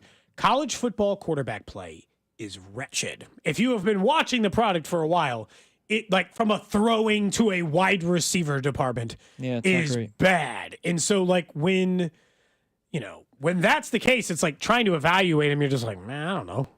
The guy can't get him the ball half the time. So you're just like judging it based on the route we think he was supposed to be running. But he is 6'2", 200 pounds. So he's a big guy. From a, I know Gold, we've talked about this a lot. We would like a bigger bodied wide receiver every once in a while. It falls in that category. Yep. So the only other thing is speed me through, what, was this only a 4-round or was this a 7? This is a 7. Okay, speed me through the 7th round picks because we know that the Chiefs' other picks are all in the 7th. Jumping to the 7th, tight end Jalen Conyers out of Texas Tech. Tight end. Again, it's a just random tight ends in the 7th. Pick 2. Texas Tech, Mahomes connection. Have to draft him. There you go. Safety Elijah Clark from Syracuse at 251. And then Mr. Irrelevant, Kanata Mumfield, actually a name that I know, wide receiver out of Pitt. Solid player in college. 2 wide receivers, but both later. One guy in the you know what the thing is like with 7th? They've been so good at it, so I probably should care, Gold. I do not care the positional value in the 7th. Just take whoever you want. Yeah, I mean, Mr. Irrelevant, it's irrelevant. If you want to go off of what Mumfield did last year in terms of Mr. Irrelevant, 83 targets, 52 catches, 813 yards, average catch, 15 and a half yards. Yeah, productive. He had good numbers.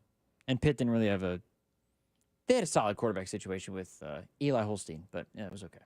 But yeah, just like even like for a quarterback situation where like they didn't have the worst quarterback on the planet, it's still just it's like, Bama as you mentioned, okay. It's fine. There aren't many. So just not a ringing endorsement. Well, in all honesty, like I think it's easy to take what Nate said last week and what we just talked about. How many quarterbacks are there in this draft that look A+ caliber? There's maybe one, and that's a maybe. That goes to show you the college football talent, right there. I was actually looking at this as it relates to the draft because I thought it was just kind of fascinating. Because Cam Ward's going to go number 1. Their GM just said, we're going to come to a consensus. We'll be picking at number 1 on Thursday night. Everyone knows it's Cam Ward. Over the last 10 years, how often do you think that the number 1 quarterback taken off the board was the number 1 quarterback in that draft? Because it's not even 50%. Like, even if we're making the argument of, like, maybe it's that guy, maybe it's this guy, it's even still not 50%. Yeah, it's probably 30, 40%. And what, the last decade you're saying? Yes. I mean, last year, Jaden Daniels, everybody right now, if you redraft it, would take Jaden Daniels instead of Caleb Williams. Mm-hmm. Like the year Mahomes got drafted, you would obviously take him instead of Mitchell Trubisky. In 2023, you take C.J. Stroud over Bryce Young. Yep, immediately. 2022, that draft just stunk. Yeah. Actually, well, okay. The number 1 guy might still be the number 1 guy, but it's not exactly a ringing endorsement. It definitely was not. You would take Brock Purdy over Kenny Pickett. Literally, the last quarterback taken is the one you would take instead, but that was just a wretched draft. This one, you would take Trevor Lawrence still, believe it or not. 2020, Joe Burrow, you take Burrow over Tua and Justin Herbert and Jordan Love. At least that one you couldn't mess up. Holy smokes, this draft class was incredible. Joe Burrow, Tua, Justin Herbert, Jordan Love, Jalen Hurts. Mm-hmm. It's a damn good class. Yeah, that one you just couldn't miss. Good year just to take a quarterback. Good year to have a top 10 pick and need a quarterback. In 2019, Kyler Murray, you would definitely take over Daniel Jones, Dwayne Haskins, RIP, Drew Lock. That was another really bad one. You would take winning almost by default there. 2018, you would take Josh Allen over Baker Mayfield. No doubt. You would take Lamar Jackson over Baker Mayfield. Mm-hmm.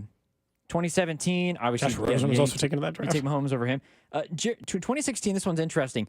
At first, it seemed like you would take Wentz over Goff. Now, I think you would take Goff over. That's the thing. Are we doing the exercise as after 1 year? Or are we doing the exercise as of right now? Well, then Goff. Would you take Goff? Would you take Goff over Dak Prescott? Yes. Now it'd be close, but I would still take. But that, like, I guess the point is, like, on Thursday night when Cam Ward is the number 1 selected quarterback, and everybody agrees he is the top quarterback prospect, there's a 30% chance he's the best quarterback. So for the teams that like have these reservations on Sanders or Jackson Dart or one of these others, it's like history's actually on your side. That you got just as good of a chance taking Sanders at 3, 9, 21. as getting the best quarterback in that draft, just as long as you take him in the first round or second round, because once you start getting in the later rounds, then your odds of finding the best quarterback are way off the board. Then they do it finding Cam Ward at 1. I have one more for you to wrap up the decade. Who would you rather have now, Jameis or Marcus Mariota? Jameis. You still would take Jameis? Yeah. I would as well. I'm not going to sit here and pretend like I'm like in love with either of those. Is there any other quarterback that got taken in that year, or was that just another bad year? There were only 7 quarterbacks taken that entire draft. Garrett Grayson, Sean Mannion, Bryce Petty, Brett Hundley, Got it. Simeon. Got it. A horrible quarterback draft. Yeah, you know not what? good. By the way, this year could end up being that too. This year might have a stronger likelihood of that than anything else. I don't know if it'll be that bad, but that. I'm sure that's what they were telling Because themselves. Marcus Mariota started. Jameis obviously started. I mean, Trevor Simeon had to start, but I don't know if anybody else. There was only 2 quarterbacks that started a game. Yeah, I just like the way the conversation around the quarterbacks this year. It's really interesting because I think there's some people that, and it's fine. You don't have to like every quarterback and how they operate. I think there's a ton of people that just don't like Shedeur Sanders because of his dad and his personality more than it is a quarterback. Like somebody texted in, and I'm just picking on the person that texted in because I've seen this a lot. I don't know if whoever's texting in is this person. You're just using this as a jumping off point. But, for those someone texting, he's not a first round talent, or I think he sucks. Why do you think he sucks? Because it's fine. I think a lot of you don't like Shedeur Sanders because of the off-field stuff, not because you actually don't think he's a good quarterback. And I'm not telling you Shedeur Sanders is going to be an all-pro. Not at all. I think he's going to be a starter in this league for a while. I really do. But I think so much of the hate towards him is because you don't like how they operate at Colorado. Yeah. I mean, I think that's a huge chunk of it. That's fine, but can we at least admit? It's hard to put the personal all. feelings aside sometimes, yes. And there's some teams, by the way, they're doing the same thing that you're doing. Right? There's some teams that also just we don't want to deal. We just don't want to deal with it. We don't know what it's going to be. They got to find out if they've made a huge mistake or not. They'll find out in a couple of years. Yeah, up next, let's get to what's trending, and then you'll hear our conversation with the general manager of the Kansas City Royals, JJ Picollo. We asked him about where the offense is at, in particular, what's going on with Vinnie Pasquantino at the plate. This is Cody and Gold. You will not decorate my balls, period. I will decorate my balls. Brought to you by Heartland Men's Health, the leader in men's sexual health. Thousands of men have been successfully treated for low T, ED, and more, all with discretion and compassion. Make your appointment at heartlandmenshealth.com. 96.5, The Fan. As we get these spring storms, you might find out you got problems with your roof. CenturyRoofingKC.com needs to be your first call for reliable and trustworthy inspections. I had heard a drip, and I was like, what's that drip? I don't like it. So I called Century Roofing, worried I might need a full roof replacement, but their no-pressure roof investigation, what did it come up with? Easy, just some repairs. I had them do the repairs, no more drip. Don't hear it anymore. I had a little bit of wind catch the back of my screen porch roof. Who did I call that time?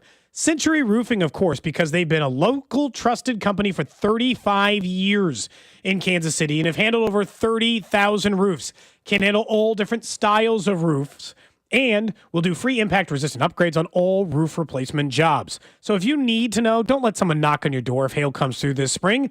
Schedule your repair estimate today, or just keep Century Roofing's name in your mind when you know you'll have those roofing needs. They're celebrating, again, the 35 years. This is how you know you can trust them. Schedule your estimate today from KC-based and female-owned Century Roofing. Trust the pillars of strength. Go to CenturyRoofingKC.com and tell them that Cody sent you. Hey, it's Rex here with RexBuysKC.com, your local KC home buyer. If you own a property in the Kansas City or surrounding area and want to sell it fast and at a fair price, write this number down, 816-330-6000. I'm a private real estate investor, not some hedge fund or large national chain. My family and I live right here in KC. I can pay cash and close on your timeline, even in as little as 3 days. Here at RexBuysKC.com, we're improving Kansas City one house at a time. I buy inherited houses, vacant houses, foreclosure houses, behind in payment houses, my tenant won't pay the rent houses, and properties that need complete rehabs. Do you own a house that's trashed and needs thousands of dollars in repairs? Great. If you own a house and want to sell it fast, call me at this number, 816-330-6000. That's 816-330-6000, or go to RexBuysKC.com. That's RexBuysKC.com, and I look forward to working with you. At CertaPro Painters, we know that a happy place comes in many colors. like ones that inspire a sense of wonder, or a new flavor that makes life just a little bit sweeter, or one to celebrate those moments that lift you to new heights, at home or at work. We'll make your happy place your own. CertaPro Painters. That's painting happy. Each CertaPro Painters business is independently owned and operated. Contractor license and registration information is available at CertaPro.com. Do you have $10,000 or more in credit card debt? Are you barely getting by making minimum payments? With credit card debt reaching all-time highs, National Debt Relief is letting everyone know about great debt relief options now available to help people with overwhelming credit card debt. These options may reduce a large portion of your credit card debt. Get a free debt relief consultation when you call 800-586-4040. 800-586-4040. 800-586-4040. The success you've already had matters at University of Maryland Global Campus because we're a school for real life. An accredited state university, UMGC lets you earn up to 90 credits toward a bachelor's for prior learning, life, and work experience, or transfer up to 12 credits toward a master's. We offer affordable tuition and online and hybrid courses. Classes start May 14th. Apply now and save with no application fee. Learn more at umgc.edu. Certified to operate in Virginia by Chev.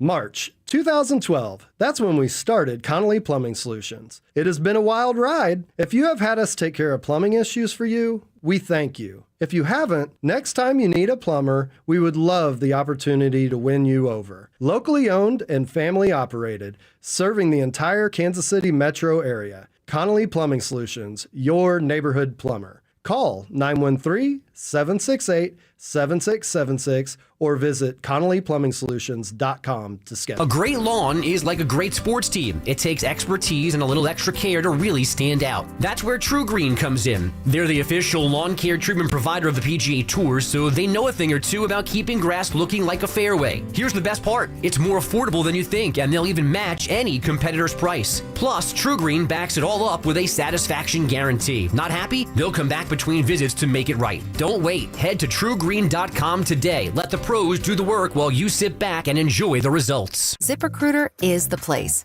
ZipRecruiter is the place for talented teachers, savvy software developers, and master mixologists. ZipRecruiter is the place where you meet all these people and more. That's because ZipRecruiter is the place for job seekers who are looking for new opportunities. In fact, ZipRecruiter helps 10 million people with their job search every day, so you can find the right candidates right away. It's no wonder that ZipRecruiter is the place for skilled skydiving instructors, accomplished airbrush artists, and proficient pediatricians. But if you're not using ZipRecruiter to hire, you're missing out. ZipRecruiter is the place that's so confident it can make your hiring easier that it lets you try it for free at ZipRecruiter.com/free. So if you want the right candidates for all your roles, ZipRecruiter is the place to go. Try it for free at ZipRecruiter.com/free. That's ZipRecruiter.com/free. Never miss out on great candidates with ZipRecruiter. Some people just know they could save hundreds on car insurance by checking Allstate first. Like you know to check the GPS directions first before driving to the mall. Turn right at the light. In 1,000 miles, you will reach Montreal. Not Montreal, the mall. Recalculating. 6,000 miles to Nepal. No, the mall. Checking first is smart. Recalculating. So check Allstate first for a quote that could save you hundreds. You're in good hands with Allstate. Savings vary. Subject to terms, conditions, and availability. Allstate Fire and Casualty Insurance Company and Affiliates, Northbrook, Illinois. Your life, your goals, your legacy. With a dedicated Fidelity advisor, it's all part of a comprehensive plan to help grow and protect your wealth. Visit fidelity.com/wealth. Investment minimums apply. Fidelity Brokerage Services, LLC. Member NYSE, SIPC. Get one free set of brake pads when you buy 2 brake rotors. Visit O'Reilly Auto Parts. Offer in-store only. Restrictions apply. See store for details. O'Reilly Auto Parts. This report is brought to you by Surfside Iced Tea and Vodka in Surfside Lemonade and Vodka. Surfside Iced Tea and Vodka in Surfside Lemonade and Vodka. Proud partner of the Kansas City Royals. Each can of Surfside is only 100 calories. And the best part, 0 bubbles. Grab it at the Cave or ask for it at your favorite bars and liquor stores. You're listening to 96.5 The Fan from the Mission Plumbing, Heating, and Cooling Studios.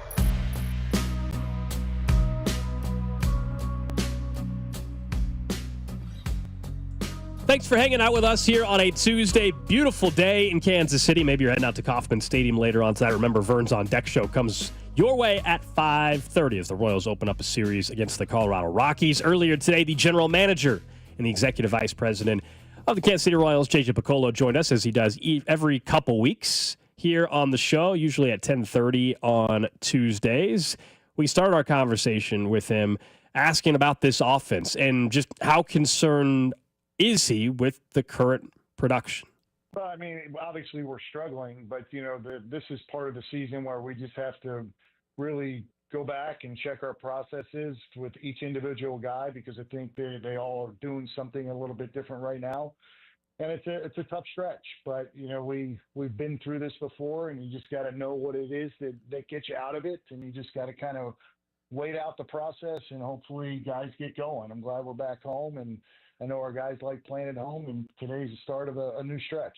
Is this part of what the appeal was in a guy like Jonathan India? Like, I was wondering, like, just going back to, like, this stretch, or even last year when you guys went through a couple of stretches offensively that were kind of tough, is when you've got a team that has guys who could work on the on-base percentage part of it, is it harder to avoid stretches like this if guys aren't regularly just getting on base, whether they're hitting or not?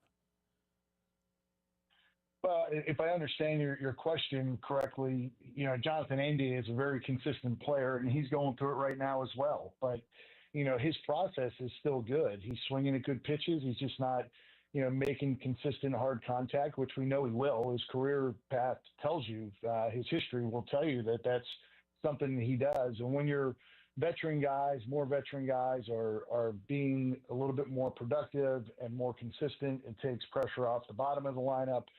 Right now it's just kind of a trickle-down effect. I mean, it's, outside of Bobby and Michael, all guys have gone through their struggles. But these guys are pros. They know that this is part of the season. One day can change the course of the next 2 weeks. That's just the way the game goes. It's actually what I think everybody enjoys about the game. Nobody likes going through the struggles, but 162 games is hard to get through. And when you embrace the good with the bad, they're the guys that play a long time in the big leagues, and that's what our guys are going through right now. You guys were in the middle of you guys just finished, I should say, a 17-game stretch without a day off. You get the win on Sunday. At least from the outside, it felt like maybe everybody could just take a little bit of a deep breath, reset with the win on the flight home, and you're off yesterday, and then, of course, back at it tonight. Yeah, that sounds good to me. That's what I was thinking, but it was great to get that win. I mean, Detroit's playing very well right now. It was a tight game. Carlos Estevez did a wonderful job going 2 innings there. You get the win, you get on that plane, you get an off day, you regroup. It's a beautiful day today. The weather's outstanding. So, you just got to be optimistic that today's the day that, gets us going in the right direction. But Sunday's win was a big win. You always, you want to win every game, but when you're going through a stretch like that, you want to get that last win, so at least to end the tough road trip on a positive note. I guess on the flip side, JJ, obviously the wins aren't coming with it yet, but like you've got to feel internally if the offense or when the offense finds some more rhythm, the starting pitching looks like it's going to give you a chance to win 162 times in a row based on the way this has started so far. Where are you guys at in that process, and how comfortable are you now that, because you had to give up a starter in the offseason in Brady Singer, how confident are you that this is what we're seeing in the starting pitching is here to stay? Well, it's great. I mean, everything starts on the mound, and even though we've lost a handful of games, there were a lot of tight ones in there as well, because the pitching is doing what it's supposed to do. And then when you think about, we've got 4 guys on the IL right now, pitchers, that more than likely would have been on this team, opening day. So when you look at that, I think we're weathering that storm very well. You hold your breath, when Lucas got hit with that batted ball, you hold your breath because there's only so much depth you can really have. But luckily, Lucas is fine. They're doing a great job. The starters are keeping us in the game. The bullpen's done a great job. So, I think that's, without a doubt, the positive right now, and that's what we were built on last year. Our pitching was really good, and our offense scored just enough runs, and you end up having a good season. But that was last year, and now we got to move on and figure things out this year. But the pitching certainly has been a positive. You mentioned Lucas Erceg. Is the expectation that he'd be available then tonight? Yeah, he was actually available on Sunday. We didn't want to use him because of the off day. You get an extra day. But he would have pitched if that game went 12, 13 innings. More than likely he was going to come into the game. It worked out really well that we didn't have to use him and got the win. And then he gets the off day, and he's certainly available tonight. How are things progressing for Hunter Harvey? Since we're already in the bullpen and talking about guys, how's he looking? He started his throwing program this week, so that's a positive. The good thing about relievers is it doesn't take them much to get back into the flow of things. They're throwing one inning at a time for the most part. So I don't know what the timetable is. It'll all depend once he gets off the mound, how he's feeling. But everything so far has been exactly as we expected. We're talking to the general manager of the Kansas City Royals, JJ Picollo, here on 96.5 The Fan. On Saturday, you guys made the decision, of course, to option MJ Melendez to AAA. You spoke about that decision and the thought process with that. Now that he's going to be in AAA, what do you guys need to see from him for him to have an opportunity in the future, potentially to come back with the big league club? Oh, we said several times that we liked the work that he did in the offseason, and really what we were seeing through spring training and then even during the regular season is even though he was doing some good things and trying to quiet things down in his lower half, his timing was still off. It wasn't synced up, his lower body and his upper body. They made the coaches and MJ made a decision before the New York series that they were going to make a small tweak in his stance where his posture is a little bit more upright, trying to maintain what he's doing with the lower half and find that rhythm. And in a very short sample, he hit the homer off a free. He hit another ball really good. The next night, he lines out to end the game. So we feel like he's on the right track, but it's a timing issue. And with timing issues, it takes repetition. And when you're doing it against the best in the world, it's hard to work on those things. So we were patient with it. We were hoping that he would find it. We believe that he will. So now he's back in AAA. He reported yesterday to play or Sunday to play, and they got rained out. So he's anxious to get to work and handling it very well. And he'll be in the lineup tonight against Toledo. How's his, I guess the handling it really well. It's got to be really tough for a guy who's been in the big leagues for 3 straight years and then make those adjustments and then end up in AAA. Like, how do you guys internally handle those conversations? And you don't have to tell me what you told him, but how do you handle those conversations where we do actually still believe in the changes you're making? I know it feels like it's coming with less production now, but we need you to stick to it. Well, the communication is really key. And the night that we sent him down, we didn't even get into it that night. But Alex Zumwalt and the other hitting coaches had a discussion with him after Saturday night. I'm sorry, was Saturday night, Friday night. After Friday night, they had a discussion with him. And then we had a conference call yesterday with all the coaches in AAA because I think the communication is very important and we're consistent in what he's hearing. But he's a major league player. He needs to participate in this as well. If something's not feeling right, a certain drill is not, getting the result or the feel that he's trying to accomplish, then, we need to change the drill. But a lot of it is drill work to try to create that timing and then go into the game with a free mind that the work he just did will transfer into the game. And, it's tough, and he's been a big leaguer for 3 years. It's tough. Sometimes we've been through this before. Sometimes there's a little bit of a sigh of relief to catch my breath, start over, and kind of a new beginning, and that was the sense I got from MJ. And then even with a follow-up discussion I had with him on Saturday night, he's anxious to get to work. He was packing his place here, and he was driving to Omaha the next morning, which is exactly how we want guys to react. And just to go back a little bit, it's very similar when Alex Gordon got sent down in 2010. He was in Omaha the next day and got to work, and eventually came back and was a very productive major league player for many more years. So, that's the approach we're taking as long as the player understands it. It certainly feels like MJ does, and he'll go down to AAA, get this thing ironed out, and come back up and be productive for us. Fans will remember and mention guys like Gordo or Moustakas who were sent down. As a general manager, like, do you use those even as examples to the player, or you just say MJ's probably well aware of that already? Yes, you do at times. It just you kind of got to read the room. There's a time and place for that. When you first give a player news like that, they certainly don't want to hear about anything else. I mean, they're human beings. It's bad. Sure. It's bad news. Sure. But there's a time and place for it, and I know that MJ and Mike Moustakas are actually friendly. So I wouldn't be surprised if they're talking right now. And guys that went through things like that, that player can identify with the players going through it now, and that can be very helpful. So we just got to, keep, referring back to history. I said this the other day. There's very few players in the world that never got option. They get to the big leagues, they get option back to the minor leagues. I don't know what the percentage is, but it's a huge percentage of players get option back. I remember having a similar conversation with Brady Singer a couple years ago, and he came back and was outstanding. So, we've been through this before, and how the player handles it mentally and then the physical work he does will really dictate what the future's like for that player. I wanted to ask you about another player in the lineup since you were talking about processes. Vinnie was on MLB Network. He was talking a little bit about bat speed and maybe that was speeding him up. And for a guy who was a heavy producer for you guys last year, what are you guys seeing from Vinnie's at bats as far as getting him up to speed? The thing that Vinny's always done so well is his pitch selection is outstanding. And right now he's getting pounded inside pretty good. A lot of cutters in, balls off the plate in that he's, making a pass at and pulling foul.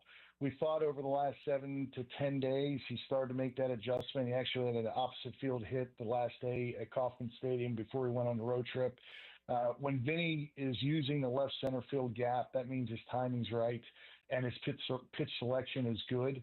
I did read a little bit about the bat speed thing, and it was a goal of his to increase bat speed, but that's not too uncommon. But if you look at, the correlation between bat speed and who the most productive hitters in the game are, the best hitters in the game aren't at the top of the bat speed ranking. I think last year when they came out with that, Luis Ariz was last in baseball, and he's won 2 batting titles. So it's timing. Your swing, your bat speed to sync it up with your lower half and how you deliver the bat is going to be more of the predictor of how well you square up a ball, which then usually leads to hard hit, and now you get your hits. So, it's an interesting thing. I give players a lot of credit. They challenge themselves all the time. They want to get better. And, you would think swinging the bat faster would be a better thing. But for some guys, it's just not, and Vinny will figure it out. He's a really good hitter. He's going to figure it out. And when his pitch selection improves, like we've seen for many years with him, he'll hit. He's a very good hitter. He's a very good major league hitter, and it's the quality of the at bat that I think will dictate the results more so than anything. And right now, the quality of the at bat isn't what we're used to seeing from Vinny, but he'll get there. It'll take. Who knows how long it'll take, but he will get there because he's too good of a hitter. We mentioned the rotation, JJ. I did want to ask you before we let you get out of here, a couple of guys in the bullpen. Daniel Lynch, how much has he earned more high leverage opportunities considering, I know his scoreless inning streak ended, but he has been better than I was expecting in kind of those leverage moments as he got more of those. What do you guys view Daniel Lynch's future is in those big-time innings? I think exactly what's happening. He really, last year when he got up, he was more towards the bottom of the bullpen. As we got into the playoffs, or in that stretch run, he was being used in higher leverage situations, and the same thing's happening right now. Came into a close game the other day in Detroit. Even though he gave up a run, he did a good job. I mean, the base hit that they scored the run was just a well-placed ball. It wasn't hit hard. So he's done a great job. And like any other pitcher, the more success they have, the more the manager's going to want to use them in high leverage situations. And that's what's happened with Daniel. So it's really an advantage for us, being left-handed, because you can pick your spots when you want to use them. We saw Angel Zerpa do the same thing last year, and he may not be throwing the ball as well right now as he did last year, but Angel's very similar when you look at his career projection and how he's gotten to where he's gotten to. So it's great for Daniel Lynch. It's great for our team because the more options you have in the bullpen, the better off you're going to be through a long season. JJ Picollo, Royals General Manager, Executive Vice President, kind enough to give us some time here. We'll check in a couple weeks. Appreciate it. All right, guys. Thank you. You got it. That was JJ Picollo earlier today. He joins us every couple weeks on the show, talking about where this team is at. I thought some good insight, just at least in the thought process of what they're seeing from someone like Vinny. And obviously, we got in depth there talking about MJ Melendez and what they need to see from him. But when it comes to Vinny, the bat speed thing is really interesting. I mean, he referenced that, some of the best hitters in baseball. It's not because they're got amazing bat speed and top of the league or anything like that. And what's the adjustment? It's kind of like the cliche stuff like, get back to the basics a little bit. Well, and I think if you do increase your bat speed, it might take you longer than normal to get used to that as it relates to the rest of the timing of your swing. the way he talks about Vinnie is like, that's a great hitter who has great plate management. Like, I feel like that's one of the players they are the least concerned about in this grouping of guys who aren't hitting. Because Father Time, you could argue for Salvador Perez, the hit changes and stuff off, you can argue for MJ. Like, but like with Vinnie, it's like no part of his career has suggested the idea that this would be a regular, long-lasting problem. Were you tempted at all to ask him not to call up Jack Caglione before May 3rd? I almost said, hey, by the way, I don't know if you know, we're doing a road trip to Springfield May 3rd. Can you just hold off on any potential change with your minor league system in AA in particular until after May 3rd? I was tempted, yeah. We got 120 people heading there. If you want to get tickets, $10 a piece in Springfield Saturday, May 3rd at 965thefan.com. If you have already ordered tickets or are gonna order tickets and join us, you have until tomorrow to order your shirts. We will send you that link separately if you need it. It's an optional thing at 913-586-7965 or at Cody B. Tab or Alex Gold on Twitter. If you need it, just let us know. Still time for that. That's only for the people going on the trip. You will pick it up day of game only.